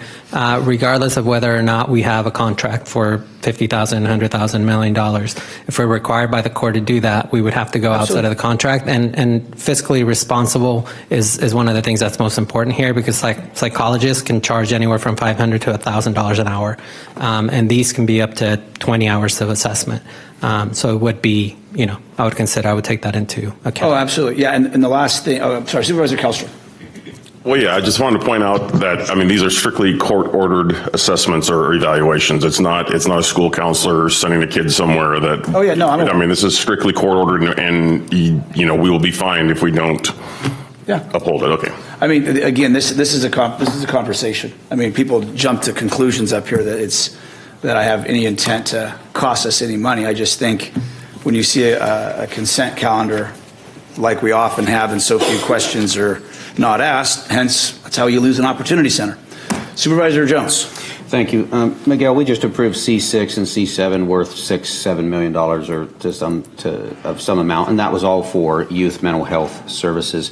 On C5, is there any time-sensitive issue that if we put this on the next agenda for a little more clarification, would that create any problem to delay this 1 week?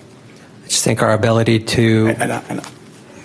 Go ahead, I'm sorry. Our ability to provide that service, to have a contract and be able to provide it under the contract. Is it expired now? We don't have a contract with them right now, so that's why we're trying the contract. And also, and I'm so sorry, but keeping in mind that there had been a backlog, so this is part of that process. No, and I'll support this. I appreciate the clarifications, and then we'll just follow up.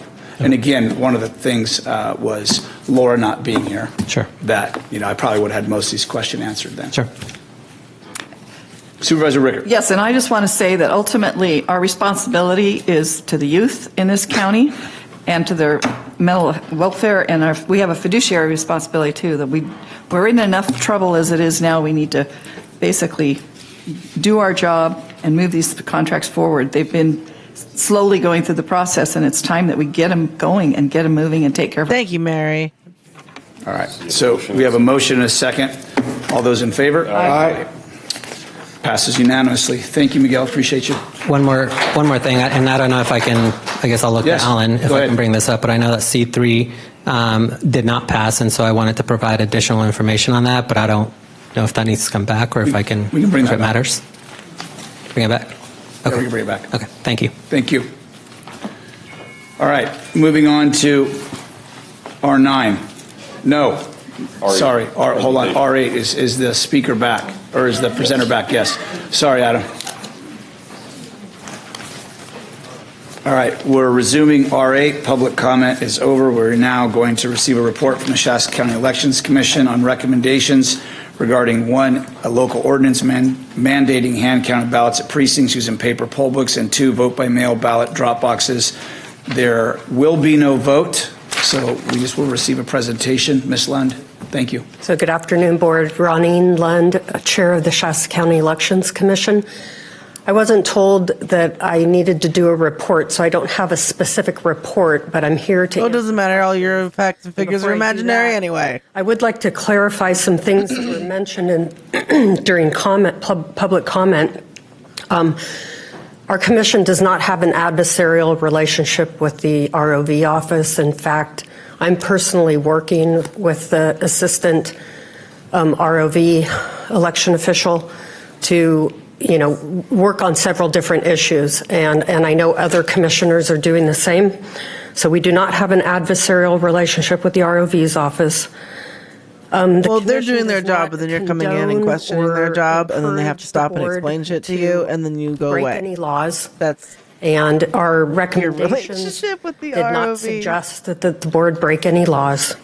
The suggestions do include in some of the recommendations that we've sent, recommendations that the board might have to pursue, looking into codes or ordinances or potentially legal action. But I don't even think we said potential legal action. So we haven't made any recommendations that the board break any laws. Our commission is not filmed because we have been told by the clerk of the board that the audio visual equipment for this room is on its way out, and that it's being saved for the Board of Supervisors meetings. And I don't know if Stephanie wants to say anything else about that, but that's why our commission is not taped, videotaped.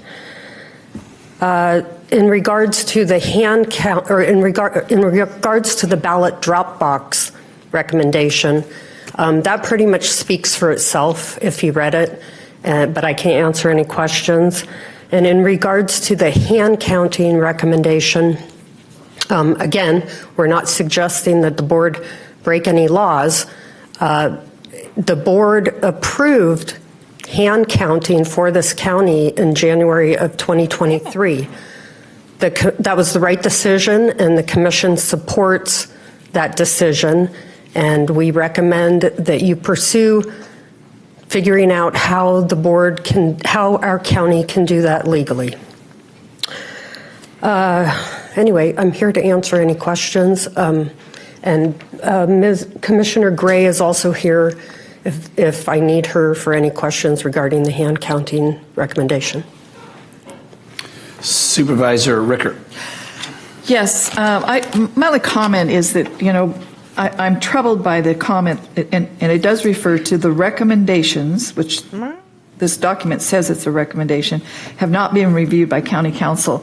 And I feel like we're wasting the time of the people, the time of the board, if it hasn't been reviewed by county council, because I don't want to look at something that potentially is illegal and it hasn't passed through county council's office. And so that's one of the things, we're getting sued because of those kinds of activities, and I'm very risk adverse, and I really think that we need to be careful about that. And I'm also concerned about the lack of coordination with the ROV's office. There doesn't seem to be quite as good of a relationship as I would like to see, that you're not working. Yeah, we were watching it earlier. It's on Jessica French's page. Hand counting is going on right now. We have half of it more to watch. And I would heartily recommend if anybody wants to go watch it, observe it, it's going on right now, live. Supervisor Rickert, I'm confused about your ideas about our relationship with the ROV's office, because I have met personally with Joanna. Hey, there he is. At least 3 times that I can think of, and I'm meeting with her again on Monday. We're discussing, issues and things that need to be done and followed up on, and working together to try to, figure out what to do. So I'm not sure where you're getting that, or if you want to specify something. No, I've said specific. lack of coordination, because these recommendations, is the ROV's office supporting these recommendations? As far as the ballot drop box, the ballot drop box, I did speak with Joanna about that, and she's supportive of some of the recommendations. Okay. And as far as the hand counting, their office just falls back on, we're just following state law. No, you're not. So and that's what I'm saying, but it's the lack of coordination is what I'm saying. And they're going to follow the state law. And that's just what they have to do. So, and that's all. I'm just saying that if people really were interested in hand counting, it doesn't look like there's hardly anybody there. So there's lots of room if people want to go join. Supervisor Jones.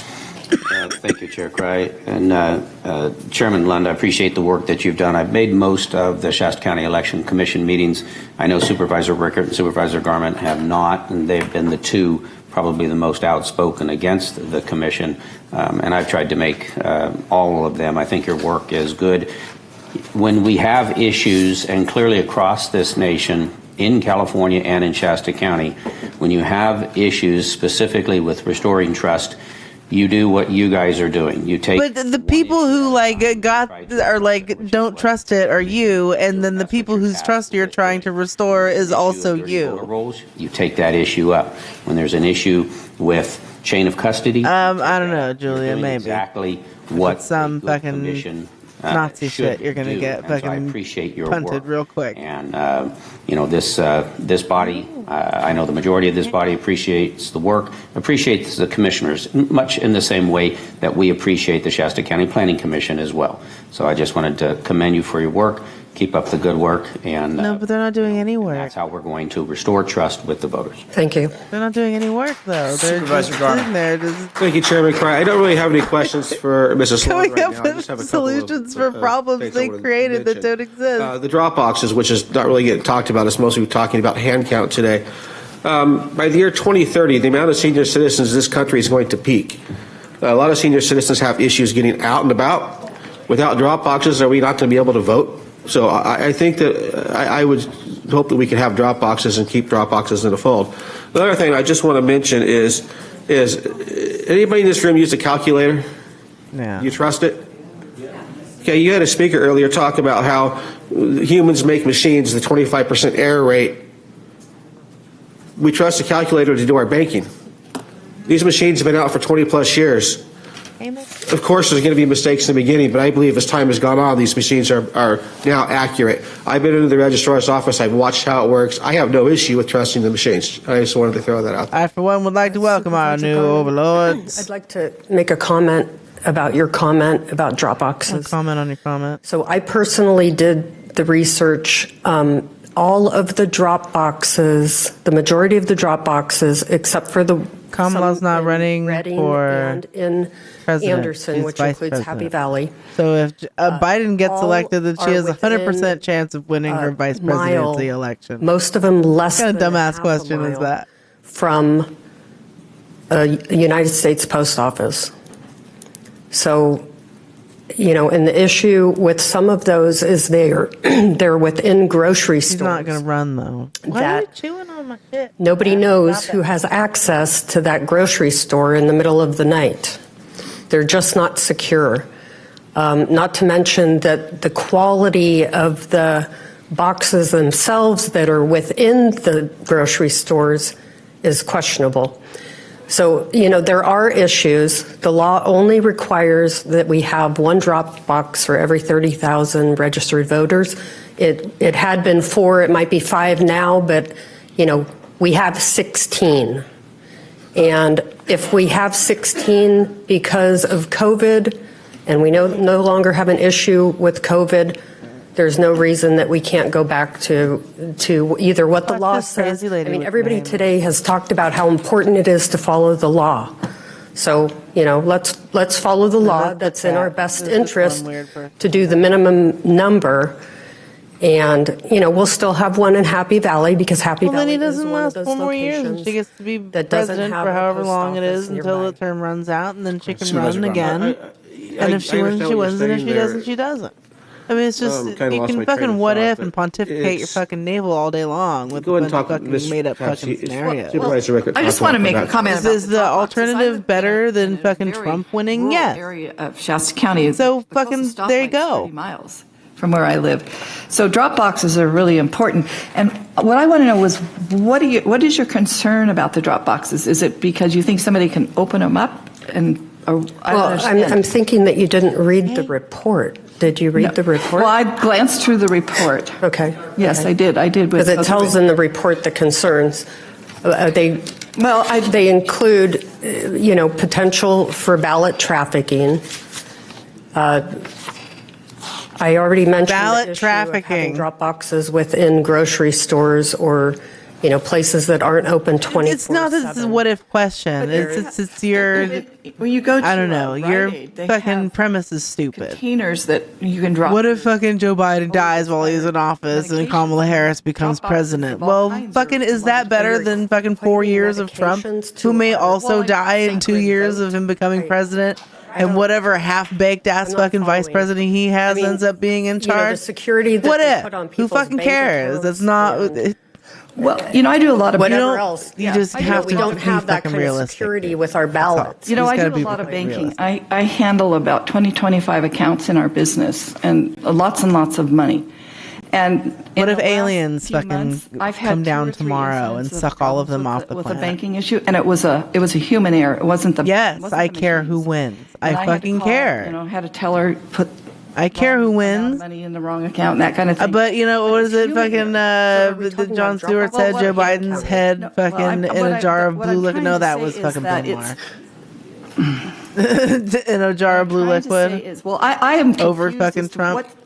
What about the drop box? What is it? Because is it made out of wood? Is it bother you? Or what is the problem with a drop box? Are you afraid somebody's going to take it steal it during the night? I'm just trying to figure out what your problem is with the drop box. Okay, I'm down for necromancy. No, I'm fucking asking Joe part Biden of the president. drop Let's box, do that. There's different drop boxes. Undead president number one. Issues. So that's They were then out- tell me what the different drop boxes are and what the different issues are. Okay, you have a problem. I thought I just did, and it's not me that has a problem. It's the commission and also the public that has come and public commented on drop boxes. Well, some of the commissioners, because I've had some commissioners not share that concern with me. All right. So you have to be. So what is it you would like to know, ma'am? What is it about a drop box? It's hard for me to understand. About a drop box. I mean, wait a minute. No, she it's didn't not. read the report, so maybe you could tell her. How do you know if I read the report? Because you just said you didn't. I said I went through it. Yes. Well, then, but everything she's saying is in the. I already. We're all looking at it. I already said what the issues were. So Can you just regurgitate that? We have like a So if we have drop boxes that don't have video surveillance on them, it is a potential to have ballot trafficking at those locations. Do you know what ballot trafficking is? I can explain it if you don't. No, I'd like to hear your version of ballot trafficking. Ballot trafficking is when people deposit ballots into the box that aren't their own ballots or that they cannot legally put in the box. It wasn't given to them by somebody and then they wrote their name on it saying they're depositing it. But wait a minute, didn't Arthur Gorman say that he was collecting ballots from people to deliver them at fucking ballot boxes for them, and that was just fine? In the mail, and I bring my husband's in. Am I ballot trafficking? Because he not if you wrote on the envelope that you were the person that deposited it. Okay. Well, then doesn't that get caught at the ROV's office? They check all that. I mean, I don't understand. And the other thing that really bothers me, and I hear it over and over and over again about same-day voting. What about all the people that work out of the county and can't access getting the? We're not recommending same-day voting. We're recommending. I've heard it several times today. We're recommending recommendations related to ballot drop boxes, and we're recommending going to hand counting. Well, hand counting is going on right now. Okay. Well, I wish I was there. All right. Okay. Supervisor, go on. If they disband your commission, you could be. Supervisor Record kind of touched on my thought. I'm sorry I lost it a little bit ago. But that is part of the reason. No, that's why just your brain melting out of your ear. Ballots is if you go watch the process happen, I know you've been in there, Ronnie, is they check the signatures on those ballots as they come in. So if you're talking about these ballot trafficking, those are all going to be verified. They're going to be caught at the registrar's office. You may have some attempts at that. That's absolutely possible. But the registrar's office will take those out, and they will study those and understand those, and they'll verify the signatures. That's not completely true. Yeah, Carrie, so I bought at like the beginning, like right before the rates went up. I'm kind of stuck there for a little bit. Okay. Have you watched signature? I have watched the verification. Okay, and I have it's also. It's a difference of opinion, okay, and we're going to have that. But I'm telling you, I believe that over the years, our elections in Shasta County are safe, and they are not tampered with. And I think that this is just a sham and a waste of our time. Okay. Well, I would like to respond to that, and I can't imagine that anybody would be opposed to election integrity. That's such a fucking misnomer. Come on now.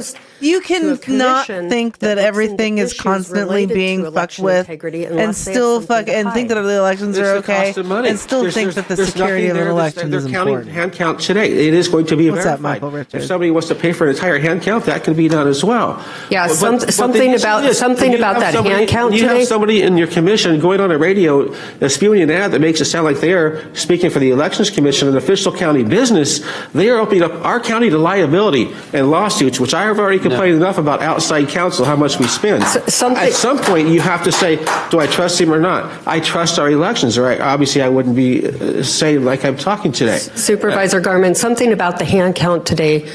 They used to choose that by rolling dice. So it was very random. Observers got to watch what numbers came up, and that told them which ballots they were pulling to do that randomized 1% hand count. Well, now they're doing it by computer.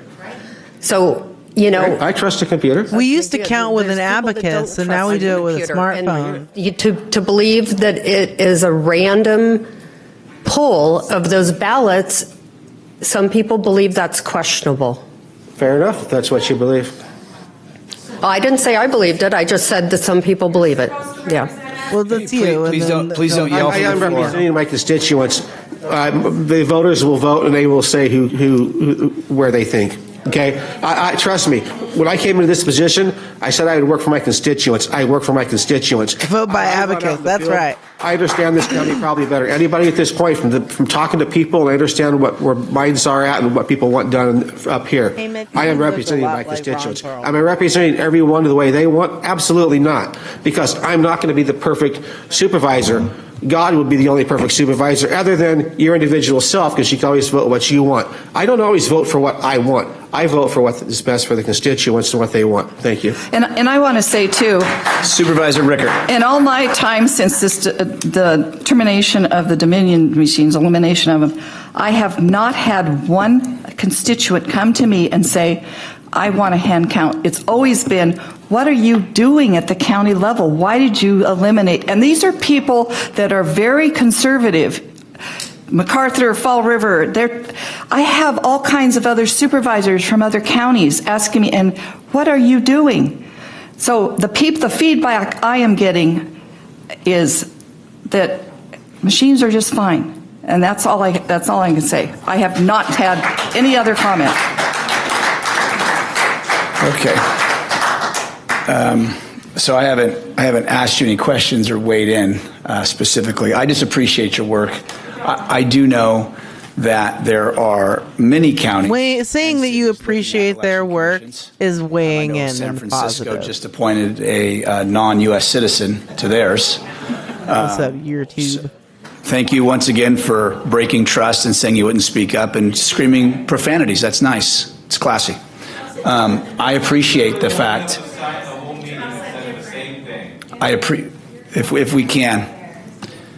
And I appreciate the work you do. I know, and that goes along with Suzanne, Anything that we hear in the background, Dawn, maybe. as well He's as played Bev, there for. and then Dr. Mashad as well, because I know you guys are paid.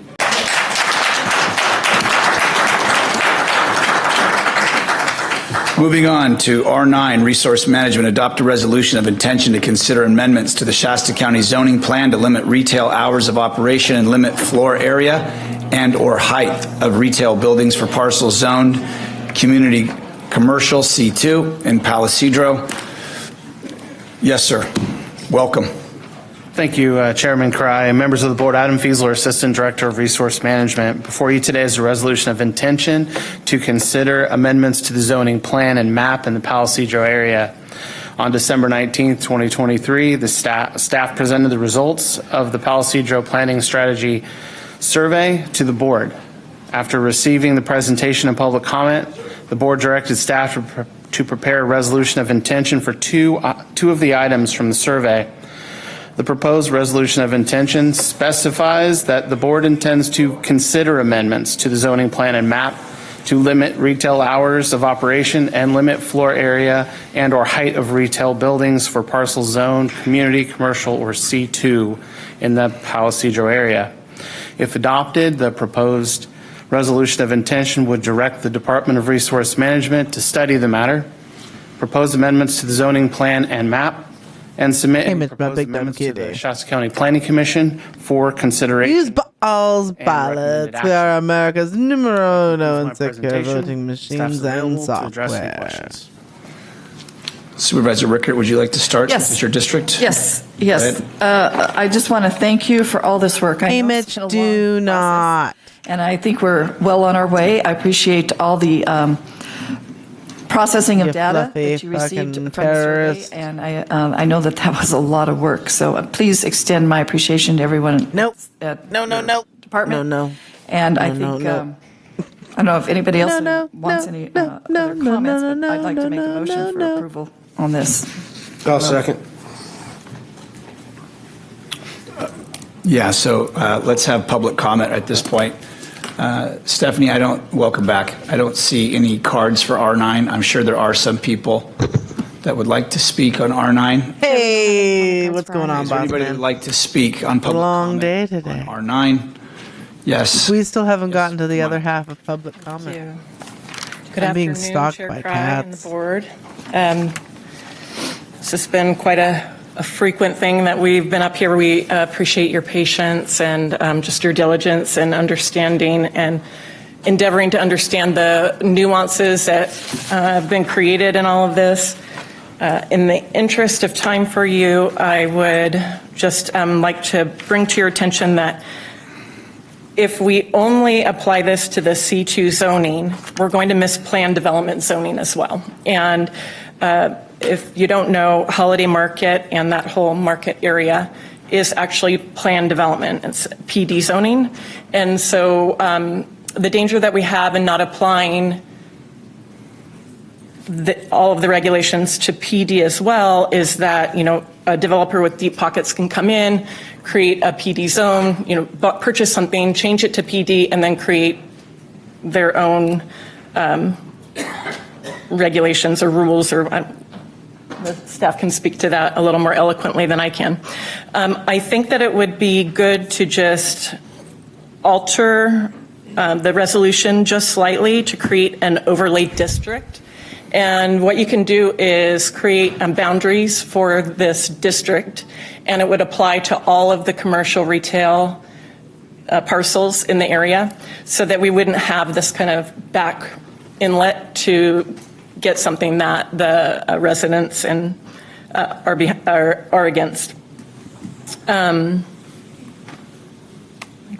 That about does it. So if you could we have Adam perhaps come forward? Does he have any comments or observations about those comments? Do you concur? Or? Heather, would you mind sitting in the front in case we bring? Yeah, I'm sitting right there. What's that? I'm sitting right there. No, sorry, Heather. Oh, I'm sorry. I thought you said Adam. I apologize. Adam, Heather. I was like, it's all the yes, same. sir. Yeah, sounds good. Sounds good. Okay. So in Palo Cedro, over the years, planned developments have been created by developers, so they're project specific. So there may be some legality issues that we need to look at in regards to, plopping an overlay zone district over a planned development. An overlay district is something we can study. And if you pass the next agenda item, the committee can help us study that. We would recommend, looking at all approaches on limiting the retail hours as much as the community wants, whether it's overlay or whether it's a zone district that's like C2, Palisadro, or whatever you want to call it. But, these are things we'll be looking at as we move forward through this process. So in other words, sounds like that if we went ahead and passed this is something, if it was of deep concern, then they have the time to really research it, and it would be something the committee could really do a deep dive into, and if needed, we could come back and we could do whatever amendments need to. Does that sound feasible? Don't sell shit. Does that make sense? Here that way, after 8 o'clock. Keep massaging the process till it works for everybody. Oh, Paul? Paul Hellman, Director of Resource Management. One other distinction here is that the C2 zone, a lot of things can be built by right, which means they can just come in and get a building permit like the Dollar General. Right. So the C2, amending the C2 addressed hours of operation and height and area would apply to those. Now, with a PD, anyone could come in, propose a PD under the county zoning plan anywhere in the county. That would have to be approved by the board. Okay. So the difference there, if someone came in and said, I want to do a 100,000 square foot building in Palisadro through a PD, they would have to come to the board for approval.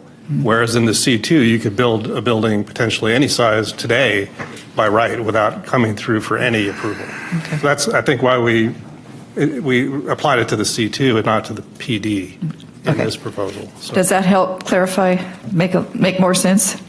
Yeah. Come on up. It's like, take a number. I absolutely support the resolution to apply it to C2. We're completely in favor of that. Cute. So thankful like that the little you're willing mushroom. to take the steps to do that. I just want to make sure that we're not limiting.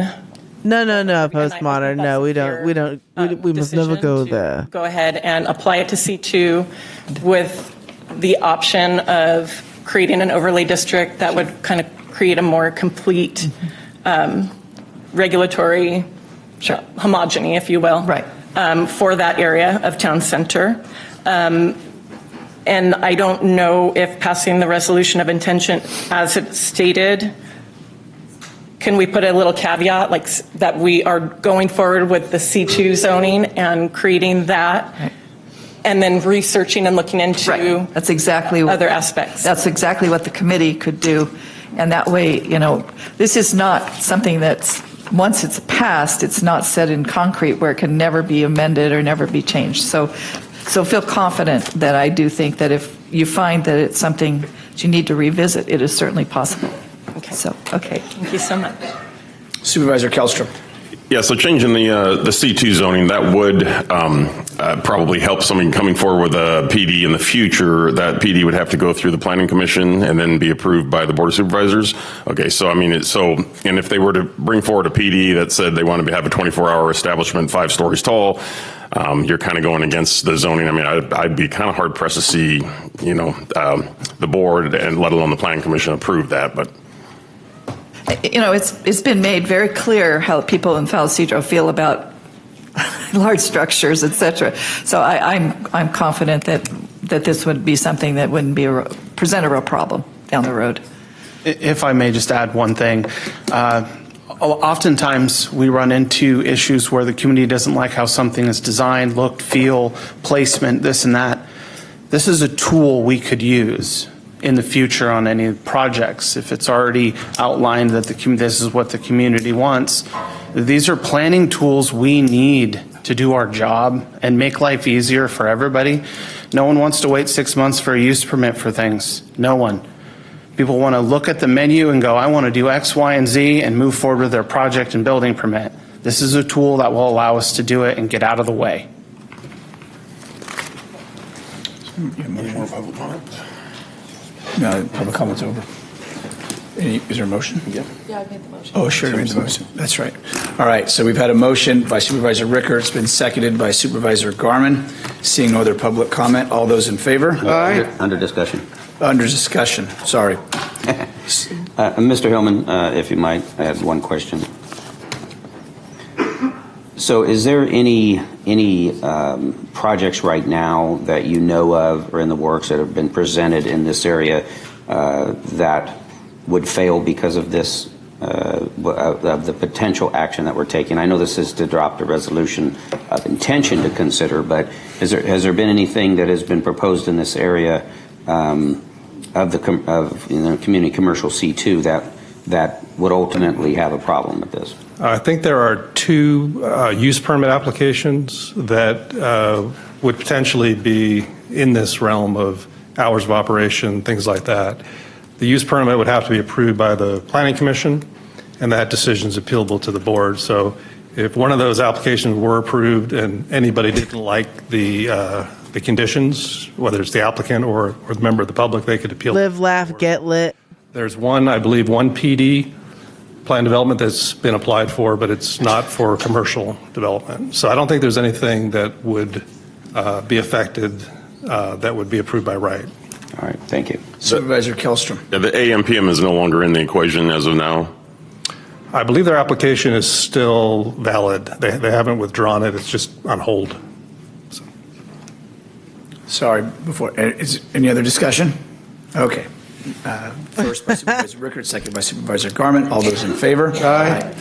Passes unanimously. Why wouldn't you want an Moving on to R10, AMPM? adopt a resolution which establishes the They have Slurpee. Steering Committee concerning planning efforts They have- for the Palisadro area and finds that this They have action is not fucking Pepsi in the defined by the fucking in the state fountain. California Environmental Quality Act, also known as CEQA, guidelines section They just want the 378, and is therefore not subject to CEQA.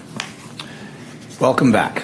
Thank you for the mouthful, Chairman Cry and members of the board. Adam Fiesler, Assistant Director of Resource Management.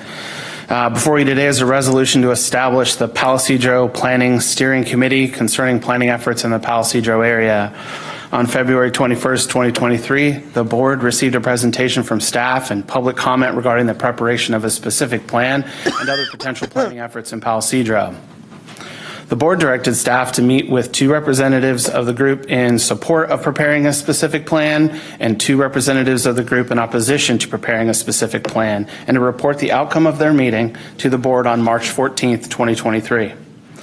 On March 14th, 2023, the board received a presentation from staff regarding the outcome of their meeting with the representatives from both groups, received public comment, and by 3-2 vote, directed staff to solicit input from Supervisor Rickert and Supervisor Kellstrom and to bring back a resolution to establish a steering committee concerning planning efforts for the Palisadro area for the board's consideration. On July 25th, the board continued the item so the entire board could consider the item. On August 29, 2023, the board directed Supervisors Rickert and Kellstrom to conduct an in-person survey to determine what, if any, planning efforts the community would like to They're undertake. discussing about discussing a plan. The survey was conducted on October 15, 2023 at the Palisadro Park, and the board took no action on the committee on August 29, 2023. On December 19th, 2023, staff made a presentation to the board regarding the results of the Palisadro Planning Strategy Survey. After receiving the presentation and public comment, the board directed staff to bring the committee resolution back to the board for consideration, as well as the previous item. The previous recommendation by Supervisor Rickert and Kellstrom was to establish a 9-member steering committee comprised of 3 members from the group in support of preparing a specific plan, 3 members from the group in opposition to preparing a specific plan, and 3 members that neither support nor oppose the preparation of the specific plan and who are otherwise unaffiliated with either aforementioned group. After December 19th, 2023, board meeting, Supervisor Rickert and Kellstrom and staff discussed the previous recommendation and are now recommending the appointment of a 5-member steering committee comprised of 2 members from the group in support of preparing a specific plan, 2 members from the group in opposition to preparing a specific plan, and 1 member who neither supports nor opposes the preparation of a specific plan and is otherwise unaffiliated with either group. Supervisor Rickert, Supervisor Kellstrom, and staff will recommend the appointment of the 5 members to the committee. However, any individual may be appointed to the committee by a majority of the board after receiving public comment. Supervisor Rickert, Supervisor Kellstrom, and staff recommend that in the event of vacancies, the committee on the committee, the appointment of new members be made by a majority of the board after considering the recommendations of Supervisor Rickert and Kellstrom and staff after receiving public comment. The committee would be a legislative body pursuant to Government Code Section 54952B, and therefore the steering committee and its members would be required to conduct business pursuant to the Ralph M. Brown Act. If passed today, the next step for staff will be to develop an application for the committee, accept applications, and review those applications with Supervisor Rickert and Kellstrom, and bring the committee recommendations back to the board for consideration. That concludes my presentation. If you have any questions, I'll be happy to answer them. Supervisor Rickert. Yes, I had one comment that I wanted to make, and I've had input from various members of the Palo Cedro public, and I concur. I would like to throw out the idea of having one member from the group in opposition, one member in group and one member from who neither supports nor, no, wait a minute. One from the opposition, one for the group in support of preparing a specific plan, and 3 members that are neutral. And I just feel that that would probably be a little better balance for discussion and for working with you. So I don't know. I think that's a great idea. Okay. That's the only comment I have. Other than that, it's awesome, Adam. You're the awesome Adam. So anyway, that's all. That's the only comment I have. Supervisor Jones. Thank you, Chair Cry. And Adam, I had a question for you. Since this was originally a grant, but it did have strings. Kevin's looking for his last brain cell. What are we talking about, and what is this going to cost, and where's the money going to come from? Yeah. So there's no specific plan planned for the committee. That would be staff hours, Paul, myself, planning staff, which is funded by the general fund. Up and Adam, as well as fees. What do we, I mean, what was the grant that was? That, I apologize. It went away, right? Yeah. It was used for other things, but it was $300,000 or $400,000, was that correct? That is correct. So are you considering using that same amount out of the general fund? What give us an idea? Because I know Supervisor Garman and Supervisor Brickert are very concerned. They didn't support the last commission that we had because of $30,000 or $40,000. So I would venture to say they'd be very cautious about what we're spending here. Yeah, thank you for the clarification, Supervisor Jones.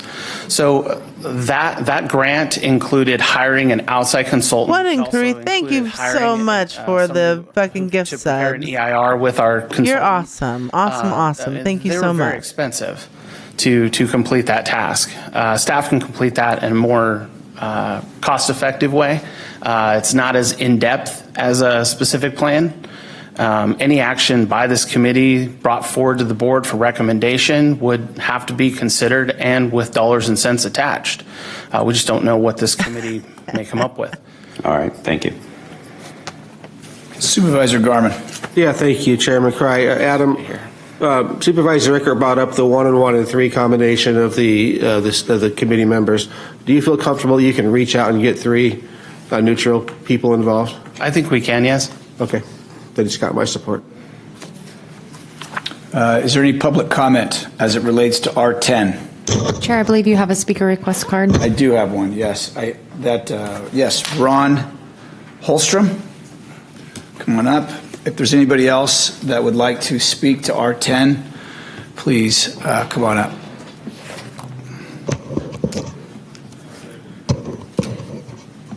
Ron Holstrom, a resident, property owner, and retired space planner from Palo Cedro. Referred to as opposition in your resolution. So one of the things that's kind of irritated me throughout has been You can raise the desk up, homie. opposition. And I would just suggest changing the resolution wording, if passed, to be less divisive, such as different viewpoint, traditional. At one point, you said Palo and Cedro, United, whatever it is. I just feel that's kind of divisive. Additionally, how the survey results indicate the need for a steering committee needs to be clarified.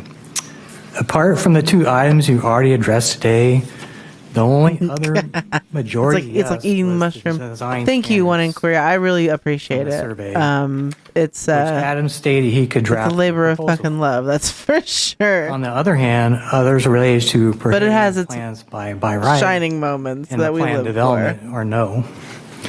What concerns me most that the last time Adam spoke about creating the steering committee, he stated anything can happen. And does that include the grant funding and the housing again, which Jones had already commented on? So to my fellow residents, as an experienced space planner and living in the Bay Area for 30 years, even though I grew up here in Palo, most specific plans have a housing component. For example, in San Ramon, of the additional 5,000 additional housing units, 61% must be affordable to low-income housing households. And that's directed by the state to the Contra Costa County. So I leave with this advice for Bernie and Cottonwood, since you're also noted about specific plans, from the 40th United States President Ronald Reagan, August 12, 1986 press conference. Quote, the most terrifying words in the English language are, I'm from the government and I'm here to help you. Thank you, Ron. What about the word resistant to? Is that a little less? I'm trying to figure out another word, and I really do appreciate your comment. I'm just trying to find a different word that you were resistant to the specific plan. Is that a little softer? Yeah, or traditional planning. I mean, traditional would be far as you'd rather have the word traditional, as as the general plan is currently. So one member from the group in traditional planning, or is that what you wanted to say? I don't know. We can play with it and see what happens. But I'm just trying to find a good word. It's not we're resistant. There's just concerns, right? Oh, very that's a word, maybe. Yeah. Concerned. Right. There's concerned about the Pacific Plan. Does that, Adam? Yeah. How does that sound? Softens it. Softens it. Is that okay? Could we amend it? Yeah. Would that work? So, Ron, thank you for your comments. I want you to know I struggled to put this presentation together because I didn't want to use those terms, but to the history of what we've been going through, we've been calling the groups, unfortunately, this group and that group. Right? So, I mean, if we want to call them, A and B, I don't think it really matters.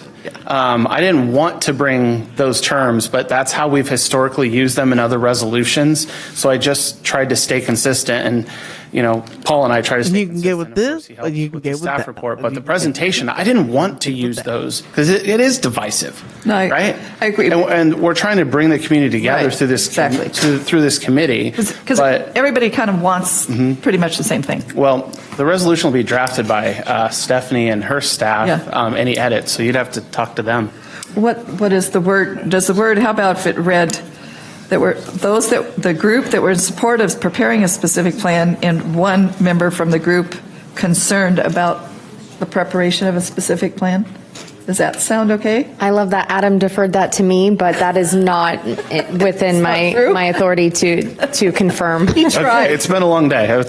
So, what about in support of and Good Dolo in the bucket. One member Dolo back in the back. other concerned citizens or something like that. I don't want to be, That's the best fucking. That's one of the best music videos ever done, I think. And how about one member from those concerned about preparing a specific plan? Is that weapon of choice? We're just referring to two groups who were, in opposition. Group 1 and Group 2? Could we just You go can to call them numbers? Group 1 and Group 2, but we're trying to be historically correct in regards to this. That's it.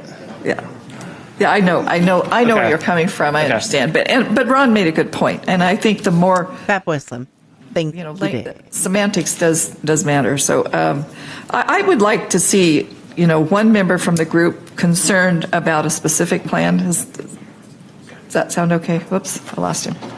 Hey, I wanted in the huddle, you guys. I don't.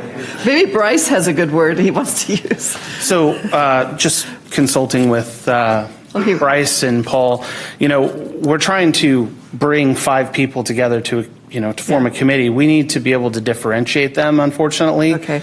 And that's kind of a critical piece, especially when we're talking 3 neutral, 1 opposition, 1 for. Yeah. So I think I think it should stay the same. And no offense to the groups. Okay.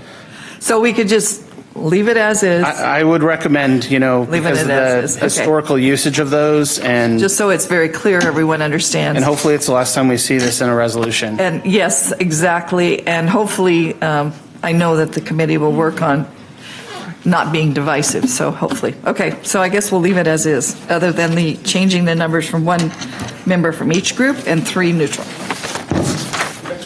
Yeah. Do you still want to speak? Come on up. No, you have a card. There's a card.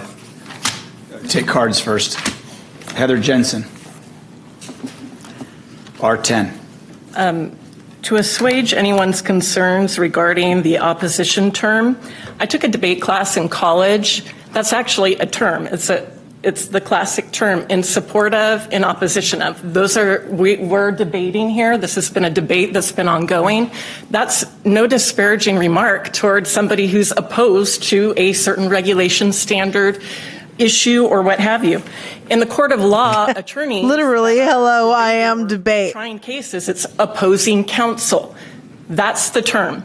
So in all fairness, to uphold the standard of the terminology of the court of law, I think that there's no shame in being opposed to anything or the opposition. I, too, am really liking the idea of 1 for planning, 1 against planning, and 3 neutrals. I think that's fabulous. I would also like to add the caveat that maybe the committee members could be either residents or business owners in Palo Cedro, that they have a address that is Palo Cedro and not of the greater area. We welcome everybody into Palo Cedro, but this does affect us more directly. So no, you don't. Be one of the caveats that we have for that. And as far as the specific historically, since just from sensing the frustration from that young gentleman right there, that you are historically opposed to welcoming other people into Palo Cedro, which is why they're having such difficulty. Mr. Holstrom referenced there. It was for affordable housing. That was the purpose of the specific plan. I read through it. It's to create affordable housing. So for him to come up here and represent that if we do any sort of a specific plan, it's going to equal affordable housing is absolute fear-mongering. And I don't know if we ever have hopes to come together again as a community, how this kind of rhetoric can still continue forward, and then he's leaving with a smile on his face. I am aghast at that, and I hope that it ends. Those are my comments. Thank you so much. Thank you. Okay, thank you. So, Adam, do you think that's a possibility to add in the paragraph that members should be Palo Cedro residents, or how could we amend that? So I was just searching through the resolution. The board can amend this resolution any way, shape it wants to. Hey, Adam, I'd like to wrap up public comment because people have, no, it's okay. My apologies. Yeah, no, it's okay. I want to get through public comments so we can bring it back for board discussion so we don't keep ping-ponging back and forth. Dolores, go ahead, come on up. If there's anybody else who would like to speak to R10, please jump in queue. We have had the most Dolores today. I think it should be maybe Palo Cedro people involved with this. Hopefully it's not just people, just powering down. Shasta County, This is a very specific resolution portion that she's got to be able to speak to. I find it very odd, Patrick, you're concerned about money when you're actually spending so much money in all these lawsuits and you're wasting everybody's money. If we can keep it to R10. It is. He's wasting money and you're worried about how much this is going to cost and you worry about some other issues. So I think it's pretty sad that you are concerned about money. That's a hypocrite. Anybody else in R10? Kelly's. Yes, come on and come forward.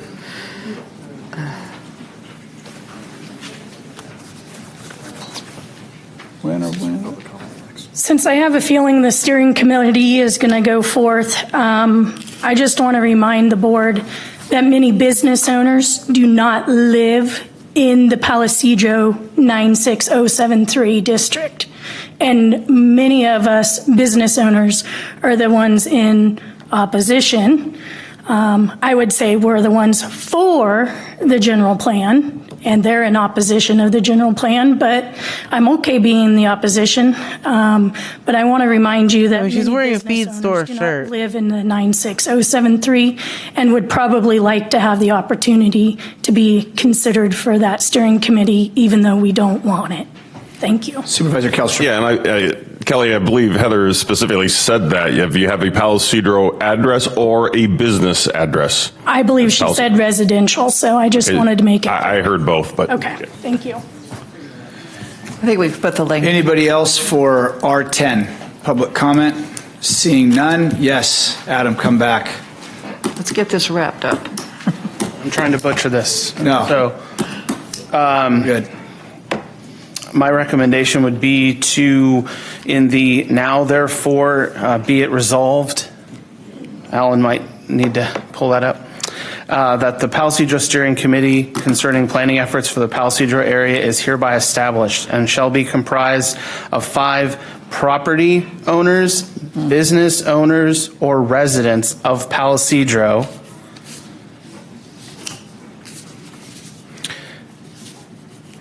as, yeah, sorry, I put too many ofs in there.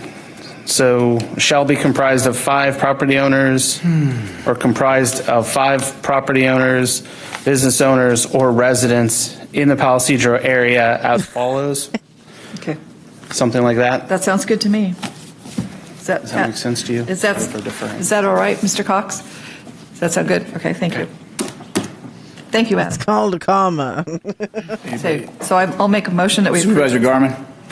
Oh, does it? I just wanted to comment. I wanted to say thank you to Resource Management, Paul Hellman, Adam Fiesler. You guys have worked a long time on this, and thank you to Supervisor Kellstrom, Supervisor Rickert for your efforts in this as well. And I'm glad we're finally getting to this point. Sure. This is good county governance. This is what we should be working on. So thank you all. Thank you. So with that, I'll make a motion for approval. And I'll second. We have a motion by Supervisor Rickert, seconded by Supervisor Kellstrom. Any other board discussion? Seeing none, all those in favor? Aye. Passes unanimously. Opposed. Oh, I'm sorry. 4 to 1. 4 to 1. Sorry. So yes, 4 to 1. All right. So moving on or back to public comment. Yay, they're going to think about considering a thing and thinking about it again. Dwayne Robin, Bev Gray, Laura Hobbs. Yes. Back to public comment. Here we go. Sorry.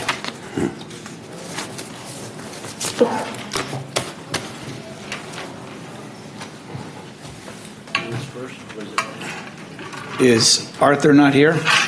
Yeah, he's here. And Bev Gray's here. Yeah. You might want to tell her again. So Arthur, Dwayne, then Bev Gray. Good day. So, as I instructed you at the last meeting, the United States government is within a limited sphere of authority that is not God. However, the federal corporation is a minister of justice that does have subject matter jurisdiction over slavery within our geographical state. That is the issue I bring to my delegates today. Slavery is defined as the ownership of mankind that is being done by unconstitutionally presuming we the people are statutory U.S. citizens and residents working for the state. We must respond to the active conflict that state of California has engaged upon our private rights, that police powers, when exercised lawfully, protect us from this commercial evasion. As you said, the local government is not here to make money off of the backs of Shasta County. So why is law enforcement regulating the people under franchise code within the Republic of California? Why are the companies in my community being compelled to participate in the trade or business franchise pursuant to 26 U.S.C. 7701A26? Especially since people cannot use public property such as social security number or driver's license for private gain without committing a crime. These are examples of franchises that are being offered and enforced within Shasta County that is breaking down the separation of powers between the states and the federal government. My sheriff is directly under we the people as our servant that must enforce the criminal laws of the United States under Title 18 that owe the people justice. They must be in charge of protecting the body of politic by not allowing our private rights to be alienated, For these rights are created by God that are unalienable, defined by the Declaration of Independence. These are the morals of our country, which is organic law, and statutes at large that must be defended. For instance, as a private party free of contract, this is in my power free action, my right to defend myself and my family that has been ignored when trying to protect my daughters. The problem arises at my local courthouse that for some reason is enforcing a license to practice law, mandating that I require permission from state of California that is a foreign power to execute the public trust within the state. This is an abuse of liberty. Therefore, we must eliminate attorney licensing within constitutional matters to avoid a criminal financial Sometimes I conflict get of nuggets interest. of information The during sheriff the is to work show. through the people. I might who be must able to in talk charge about of it the state later, of but I California can't. by not allowing this federal corporation to make a for-profit business off of selling our private rights. This means that if we cannot defend our life, liberty, and our pursuit of happiness, or if government refuses to protect this property, then we are not a free people, nor the absolute owner of our bodies. For we must be able to exclude all others, including the government, from the benefit or use of our property. This is a serious problem. I'm not here to breed federal children for their system, nor am I a vegetable, or we're vegetables, but we're born free from nature with inalienable rights. I'm now demanding that my representatives, including the sheriff, stop legislatively enslaving the people. Thanks, bye. Thank you. Dwayne. And then Dr. Good afternoon again, Board and Chair Cry.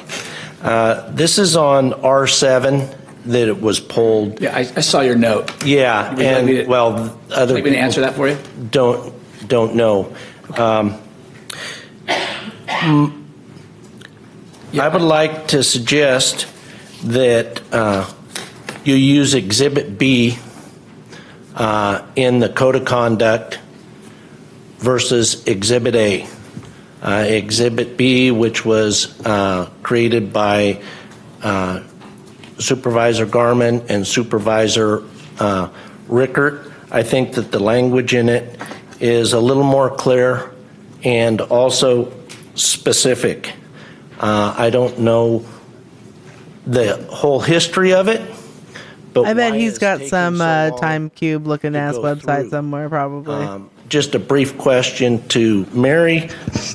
How different is He's this on Exhibit Rumble. B from the And nobody original ever one blocks that's his been, what, a upload couple because months? it has some questionable ass shit in its title either. It goes right through. And It's been fairly close. okay, and has both of them gone through county council?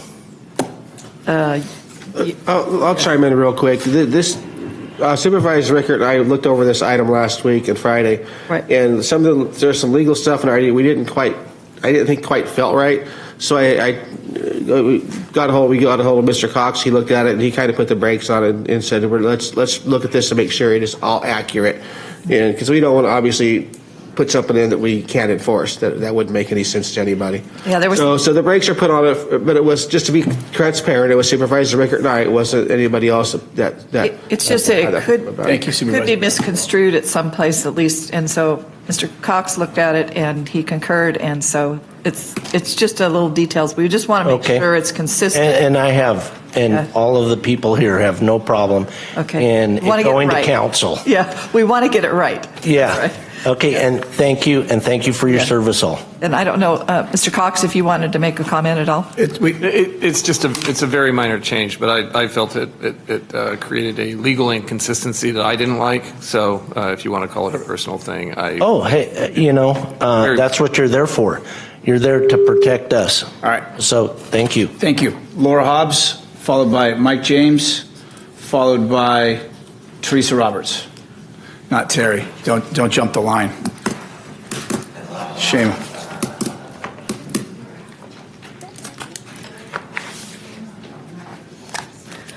Okay, good afternoon, Board. Dr. Laura Hobbs, candidate for Supervisor District 2. I have here some data which I would like included in the agenda packet.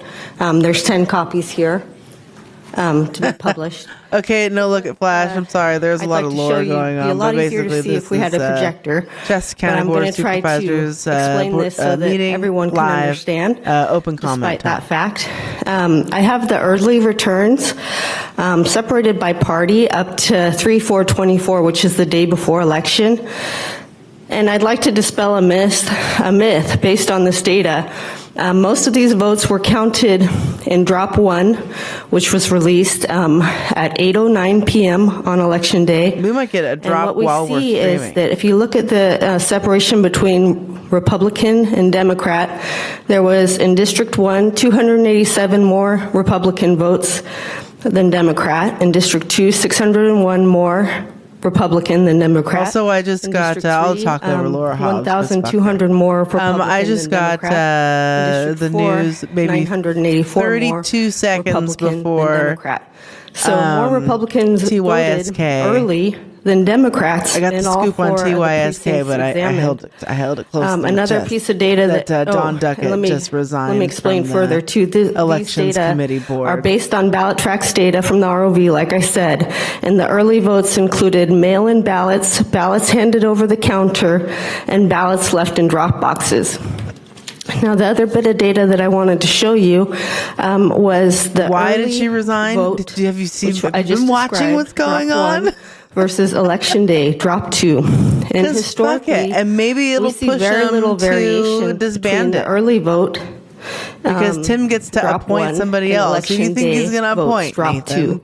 The variation from 2020 Who do you and think the he's going to appoint, 2018 Ben? or the 2020 Like somebody primary that's and the on the 2018 somebody they general really don't want. was between 0 and It's 7%. really going to cause some fucking trouble. However, currently, the Because Tim variation doesn't give in the a most fuck. recent election for District 2 Tim doesn't have was to 20%. run, and he's not going to be able to 28% for fucking Mary run Rickett, for 4 years, right? Or And when he I should does, say he's going to run for 3. District 5.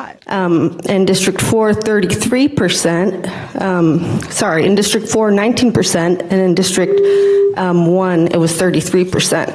So basically, the data presented today presents a red flag. Typically, when votes come in, we see a lot of variation in the beginning, but by the time 1,000 or so votes are cast, we see a leveling off of the variation around the average.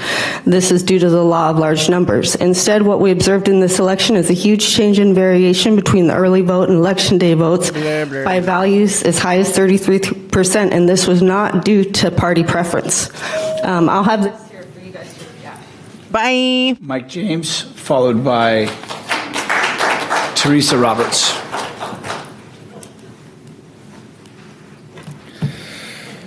Mr. Cry, could you do me a favor, please? No. Unlikely, but go ahead. It's possible. It's doable if you work at it. Give it a shot. All right. Mary Rickert, you asked earlier a couple times, and you asked for a first. Garmin said, "Oh, do it."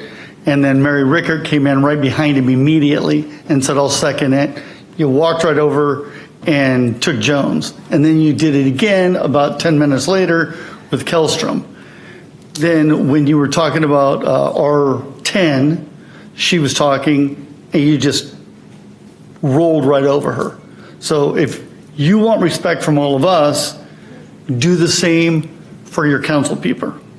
I think that's fair. Yeah, that's a simple. I'll tell you one thing. I'm not making excuses, but I will tell you the acoustics with like right here. Yes. And maybe Tim knows that now that he's sitting in my seat. I think that's like the worst place you could ever listen over there. Okay. But yeah, I'll make a note of it. But it's and Stephanie even knows.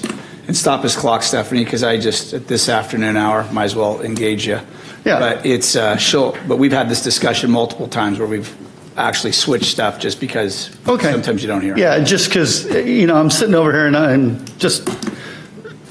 Yeah, okay. It is what it is. Go ahead, Steph. Keep the clock. Okay, so there was a lady in here about 3 weeks ago that had 2 disabled children that she's been trying to enroll in the local school districts.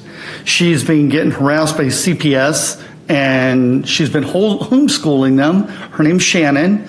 She had an interaction with you. She gave you her phone number. She gave you her information. You said you would have somebody get in touch with her. Nobody has done anything yet. She was in the audience earlier. She had to leave. She had to go pick her children up. She had to do something other than sit here all day. So just want to know what happened with that. Yeah, make sure you have that person reach back out. Okay. Yeah, because when stuff's turned over, that's it. But also, I might have left my lights on, and if I double parked, I'm sorry. I'm just giving you a hard time, Mike. I'm just, trying to take the illness off of yelling at people, and I'm just asking for consideration. That's it. If it sounds like I'm singling you out, it's not really. It's just a couple instances that came to light today about some women that have been just rolled over and told that they were going to get X done, and nothing has happened for them. She got rolled over, and she got rolled over. So that's what I was looking at. Don't forget Terry Raposa. I skipped over him. Anyway. That's not right. Well, I mean, you know what? Yeah. Come on up. It's so easy to find the negative in people, isn't it? Oh. So easy, so easy. But good job you're doing. Actually, what I was going to say, I had already said it, but maybe it needs to be reiterated. Those of you who remember voting back in the day, it was done in one day, not 2 months. Come on, let's get it together. Maybe that's all you paid attention to, because you don't want like hand count voting. How do our soldiers vote? So, anyways, that's it. Thanks. Bye. Jim, come on up. Kim Moore, District 1. Try to make best of my Casey, you're next. I'm sorry. 3 minutes. I really could use your guys' help, Kevin, and maybe you, Mr. Cox and Mr. Rickard. So again, I live at the Woodlands. I live in a 1-bedroom MHSA unit. I don't care what the county says. That apartment is an MHSA unit, whether or not they want to allow me services. I don't care. My problem is parking a basketball court, basketball hoop outside the bedroom window of mental health patients. So the big problem is that there's a building here that's part of phase 2, and then the building that I'm in, which is B3, which is part of phase 1, and a basketball hoop in the parking lot. So because of that L shape and the block wall here, we've got 20 kids bouncing 10 different basketballs, and it's all reverberating, and it doesn't matter what time management tells them to stop with the basketballs. There's times that these people are out there at 10, 11 o'clock, and because of where my bedroom window is, they're bouncing them from the basketball courts. Everybody knows I've complained about the noise from the basketball hoops, so it's a big deal to get to come bounce the basketball underneath my bedroom window. And it really is, it's sheer torture. It's not a basketball hoop that's owned by the apartment complex. It wasn't provided by Shasta County Mental Health. This is one parent who has a big reputation in the community with all her children for them to be as loud as they can.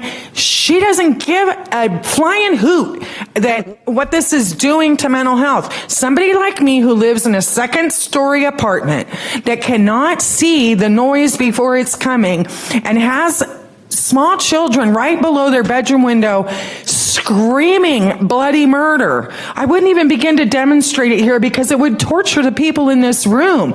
But there's some responsibility from the county when you have housing for mental health patients, and then those mental health patients are being subjected to torture. And really, I'm not opposed to kids having the basketball. There's a lot of good things that come with this basketball hoop. All I'm asking for is please, I'm begging you guys, can somebody please get the basketball hoop moved to the playground? Because here we go again. Kim's going to put you guys on notice here. When one of our children gets run over in that driveway playing basketball because nobody would move the hoop to the playground, guess who I'm going to be screaming should be held responsible? The county. Case, sorry, Supervisor Garman. Thank you, Chairman Cry. CEO Rickert, not sure how to address that, but can we have some staff look into that? Because Mrs. Moore, she brings up a valid point. I'm a gym rat. I grew up playing basketball. It's great for kids to get out and play. They need to play. They need to exercise. You just admitted that fact. That's great. But I also can see the other side of that. My wife works with autistic kids, and there's triggers that happen with people in all facets of life. So if we can have staff look into maybe a relocation of that or what that looks like, it would be, I think, it could be well served. CEO Rickert. Yes, Mr. Supervisor Garman, I will look into that and see what county responsibility is to address that issue. Thank you, Mr. Garman. All right. In the order received, Casey, followed by Suzanne Barrymore.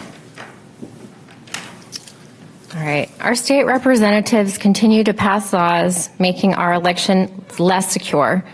Their job is to do the opposite, which is making our elections more secure. Circus is a vampire. They are not doing their jobs, therefore don't represent their constituents who they took an oath to represent. Making it illegal to hand count, which has been done for centuries in our country, goes against our basic human rights and is a huge slap in the face to all Californians. Having one-day voting hand counted done the right way is vastly more secure, more efficient, and much, much cheaper for we the people, in contrast to the lies stated about this from our ROV, Kathy Allen, who has our own agenda and was met with the far left Mark Zuckerberg group for advice. Where there is a lack of transparency, there are red flags, and these red flags are all over the place within our election system. The more complicated and longer they've made our election process, the harder it is to have oversight, He relegated security, himself and to the corner of the desk. and it's way easier to cheat. Just a Where few he jumps examples over of on this side now and doesn't go election through fraud there. headlines. There is uncovering evidence indicating that Fulton County, Georgia, performed no signature verification on mail-in ballots in the 2020 election. It's almost 150,000 ballots that didn't have no signature verification. Why? After 3 years, are they just reporting this? And there was red flags all over 2020. And again, with all this resisting of the red flags, there's no transparency.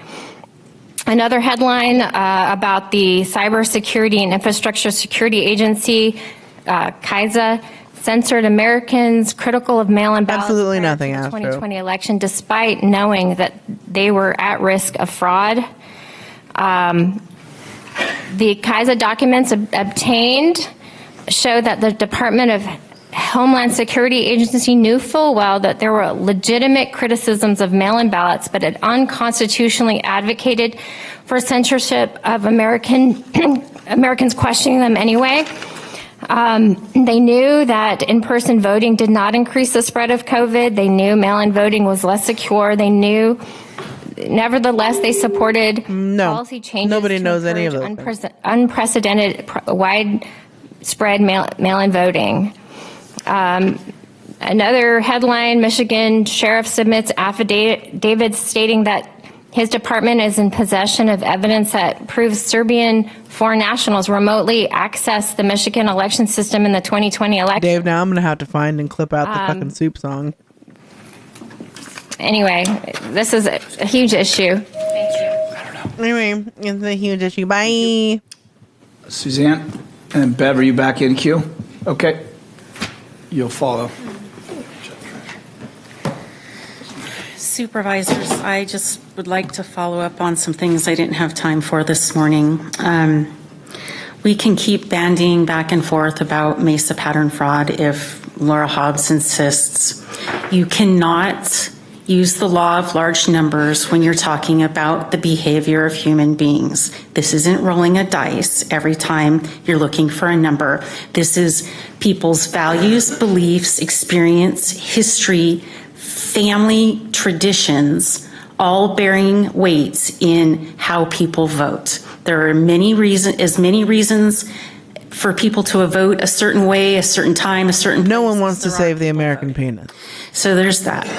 I'm actually on my way to go take ice cream to the elections staff because some of us are continuing to be appalled by the disrespect and the blatant disregard that this board collectively shows to some of the most experienced, professional, dedicated elections employees in the entire country.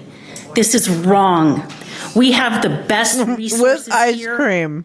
We have an ROV and an assistant ROV who have dedicated virtually their whole careers to preserving our democracy and preserving our processes. And the fact that you cannot even show them the most little bit of respect and decency is a problem. I'd also like to address the issue about coordination with the ROV's office. The fact of the matter is, Reneen Lund can have as many conversations as she wants with Joanna Francesca, but until Joanna Francesca and her office is actually part of this process, part of the process that's going to be carried out with their experience, their understanding of rules and processes and regulations and best practices, we aren't going to get anywhere. There is no one in this entire county who wants to have a fair, free, accurate, and transparent election more than Kathy or Joanna. Full stop. End of story. Thank you. Bev, come on up. Thank you, Suzanne.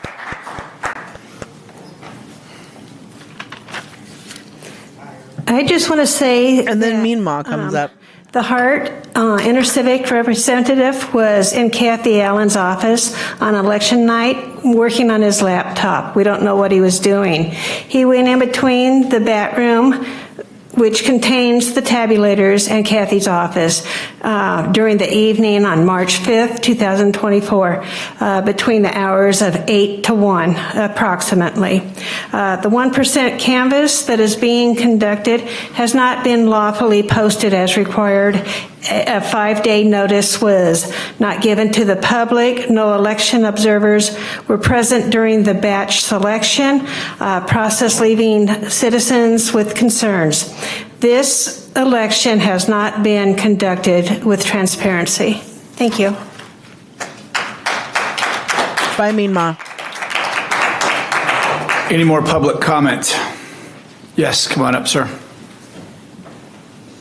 Where's the guy with his dog? I say that and it usually summons them. Good afternoon. I'm Jim Burnett in District 4.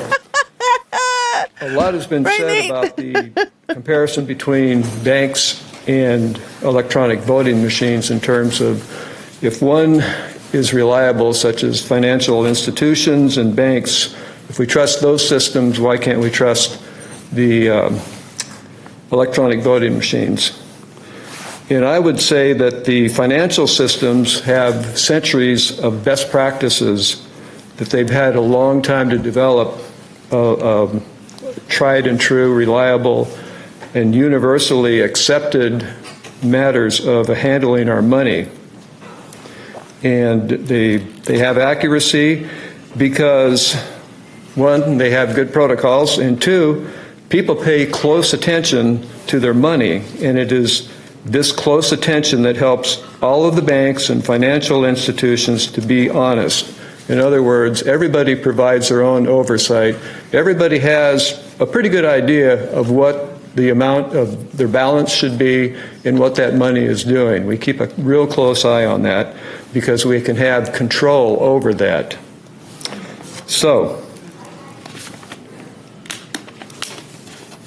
and we're not going to let those banks cheat us either. Now you compare that with our electronic voting systems that, like banks, rely on computers, but unlike banks, do not have centuries of accounting best practices that are yet universally accepted. And there's only been a few decades when they've been used, so it's kind of an immature process so far. And unlike our bank accounts, the people do not have a good idea of what the vote counts should be. Because unlike our bank accounts, we really can't reliably predict the behavior of large groups of people from one election to the other. Therefore, the people have to have 100% trust in the black box computers that run proprietary software that cannot be vetted by the public. Couple that with the enormous stakes that are in play. There's a pot of gold to be won after each election, an enormous treasure of money and power to wield. And unscrupulous people all over the place, high and low places, will do anything to achieve and maintain their power, and they would not think twice to use electronic voting machines to do this. This is why so many of us want hand counting until we can remedy that problem. Thank you. Meow, say meow. Come on up. Is it okay? Thank you, Kevin, for not forgetting me. Well, if it wasn't for Teresa over there hopping over Terry Raposa. I just want to say I thank you guys for everything that you're doing here, that you show up every day, that you put up with this board. Well, not every day. That gentleman over there reiterated, you know who you are. The same type of sentiment I have. Today was supposed to be code of conduct. That's why I came in. Because every time I show up, it's very frustrating to hear the heckling, the booing, the laughing, the talking over them. And there's plenty of disrespectful people here both ways. I was an educator. The first thing I want to do is classroom management and be in close proximity and tell them to be quiet. You know, because it's so no laughing in the chambers. No witch stitchery. And you know what, the election thing coming somewhere in the middle, I stick with my opinion on this. Do the hand count and prove them wrong. Right. I'm not an election denier. But if I wanted to smoke somebody, I'd do it, get it over with. You'd be done talking about it. The money would be spent, and boy, wouldn't that be a nice little thing to hang over their head forever? But you know, do you understand how much it fucking costs? The other thing, I want to commend some of you up here. Tim, you're included in this, even though sometimes I don't agree with you.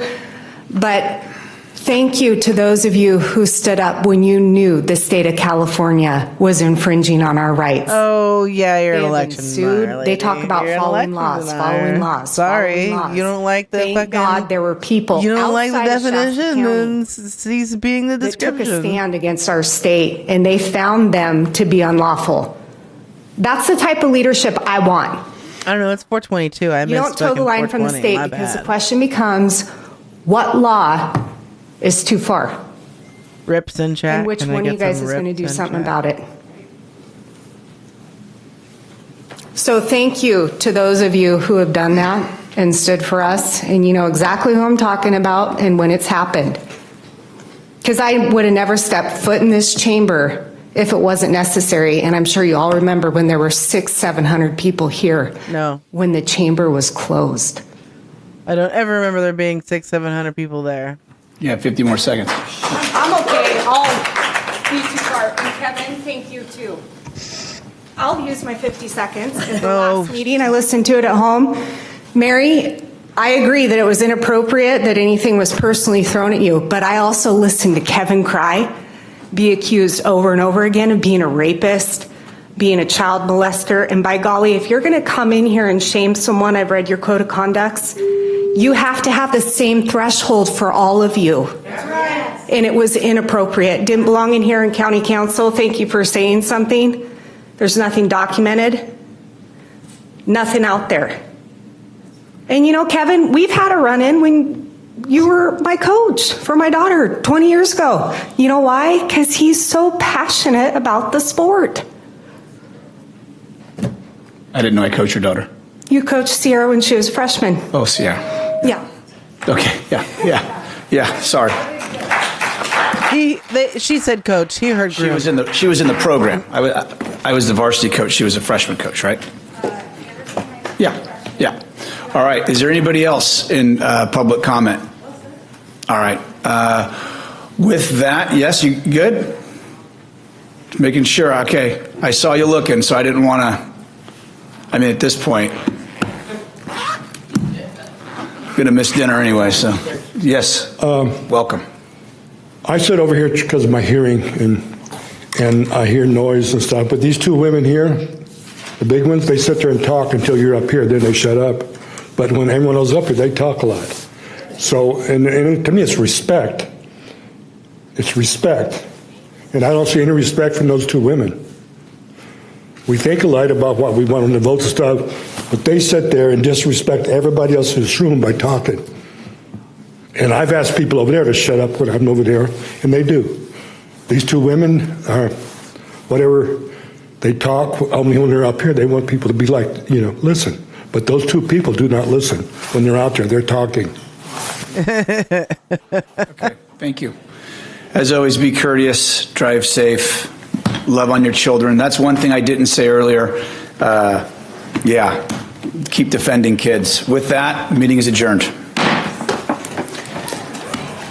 And there's a drop coming in the next couple minutes, so if anybody wants to just do a sitting here, we could watch it. Yeah.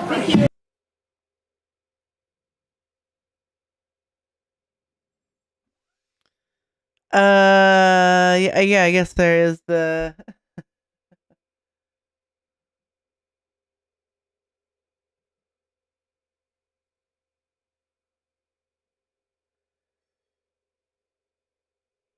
I think there's gonna be a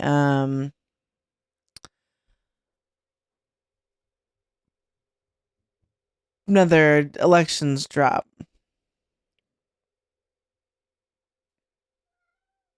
Meow.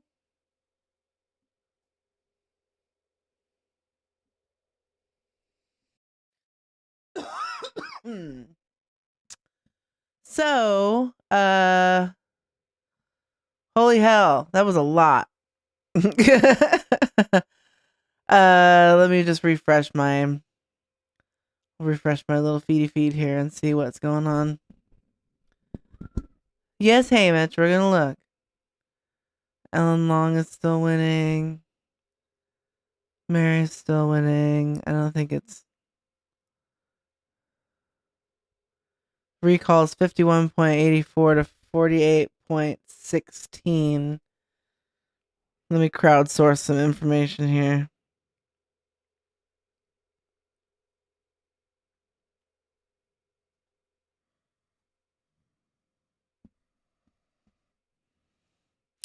Hi, Haymitch. We could sit here and look at Haymitch for a minute. Come here. Come here. Give me a hug. Hey, put your feet right here. And let me get you off from top of my mouth. Come here. Go. Ow, ow, ow, ow, ow. Shit. You can't walk on my computer. Okay, it was supposed to be a drop any second, so I guess we could talk about this for a minute. The some shit that fucking Kevin Cry is alluding to is like, I'm not even fucking kidding you, is like some fucking Pizzagate level fucking bullshit. So there's this whole thing going on with, I mean, it's not even really going on, it's already been decided. There was the Zog fire, which was up over by Igo Ono. PG&E decided on a settlement for these families that had people that passed away, that actually perished from the Zog fire, because PG&E was found to be at fault for that particular fire. So the people who are have any sort of say, or they're involved with this lawsuit with PG&E, get this fund, and then the fund is divvied up into different fucking areas for donations and whatever in these kids and these people's family members' names. One of these programs was a children's program that the DA of Shasta County like happens to be like on a board of, or as an advisor to, or something like that. So maybe some kind of council. So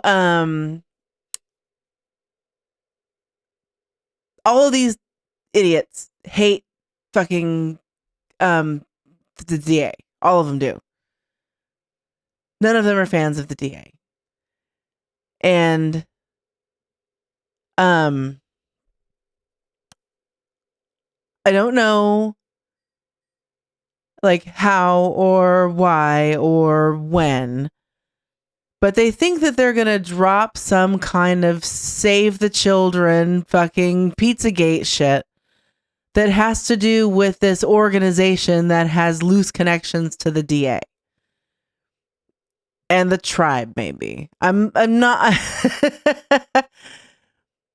I'm only barely paraphrasing. The Children's Legacy Center. Thank you, Inquiry. Yes. So Kevin hinted at it on his in that coffee thing on Friday. He was like, "Oh, in 6 weeks there's going to be some shit," and then on his radio show on Sunday he said it again. So I mean, I have sources. I'm not going to say who or what, but that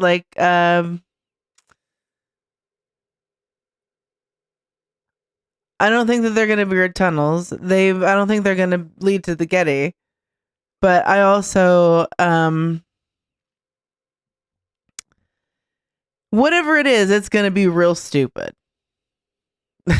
And that's all I have to say about that. What is that?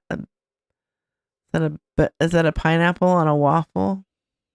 Oh, pineapple on pizza. Okay. I got it. I get it. I didn't get it because it wasn't a cheese pizza, Dave. So it was supposed to be 4 or 4:30.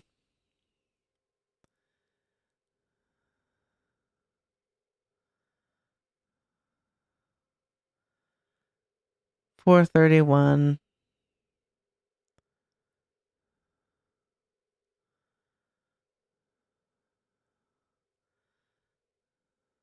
Nothing yet.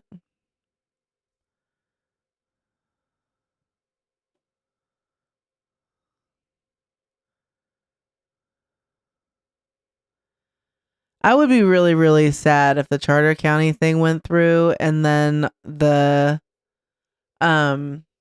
recall didn't. That would be fucked. Oh, that would be so fucked.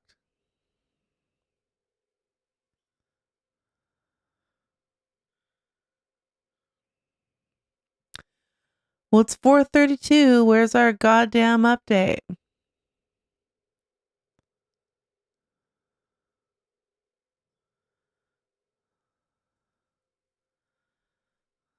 Last updated. Come on, man. All right. Well, y'all are going to have to fucking pay attention to that on your own because I'm tired and I got to go run over to the store, grab some shit for dinner. But thank you everybody for hanging out. I appreciate it. I had a good time. It was a long stream. It was a long day, but it was productive. And Dave, for Saturday, there's a second half of this meeting. If you want it, you can have it. Who are we rating? Who's the mayor?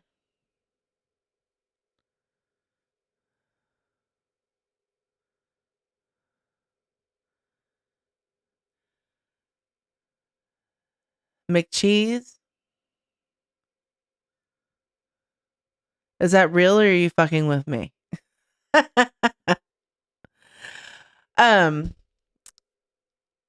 There will be down ballot tonight. There will be public comment. There will also be Intellectual Dollar Tree on Wednesday, Satans and Thetans on Thursday, Conspiracy Bingo on Friday. Saturday is Saturday, Sunday is the Plex, and then we'll be back here on Monday for some SUPES bonus content and Tuesday for another live meeting. Maybe not. We'll see. Gonna go ahead and play a song and raid somebody. McCheese, I guess. And we'll see you later.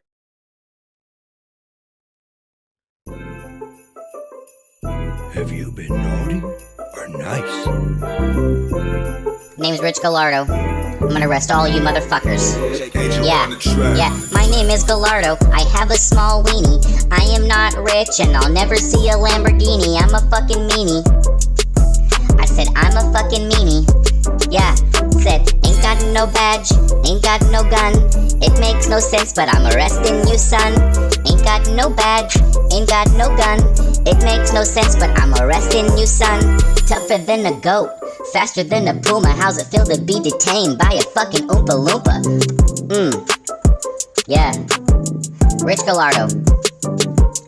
Got fired from my job, no fact is true. Or every time I scream in public, my balls get blue. Or try to hit a target, likely gonna miss it. My big head is balder than the tires of my lifted. My name is Gallardo, I have a small weenie. I am not rich and I'll never see a Lamborghini. I'm a fucking meanie.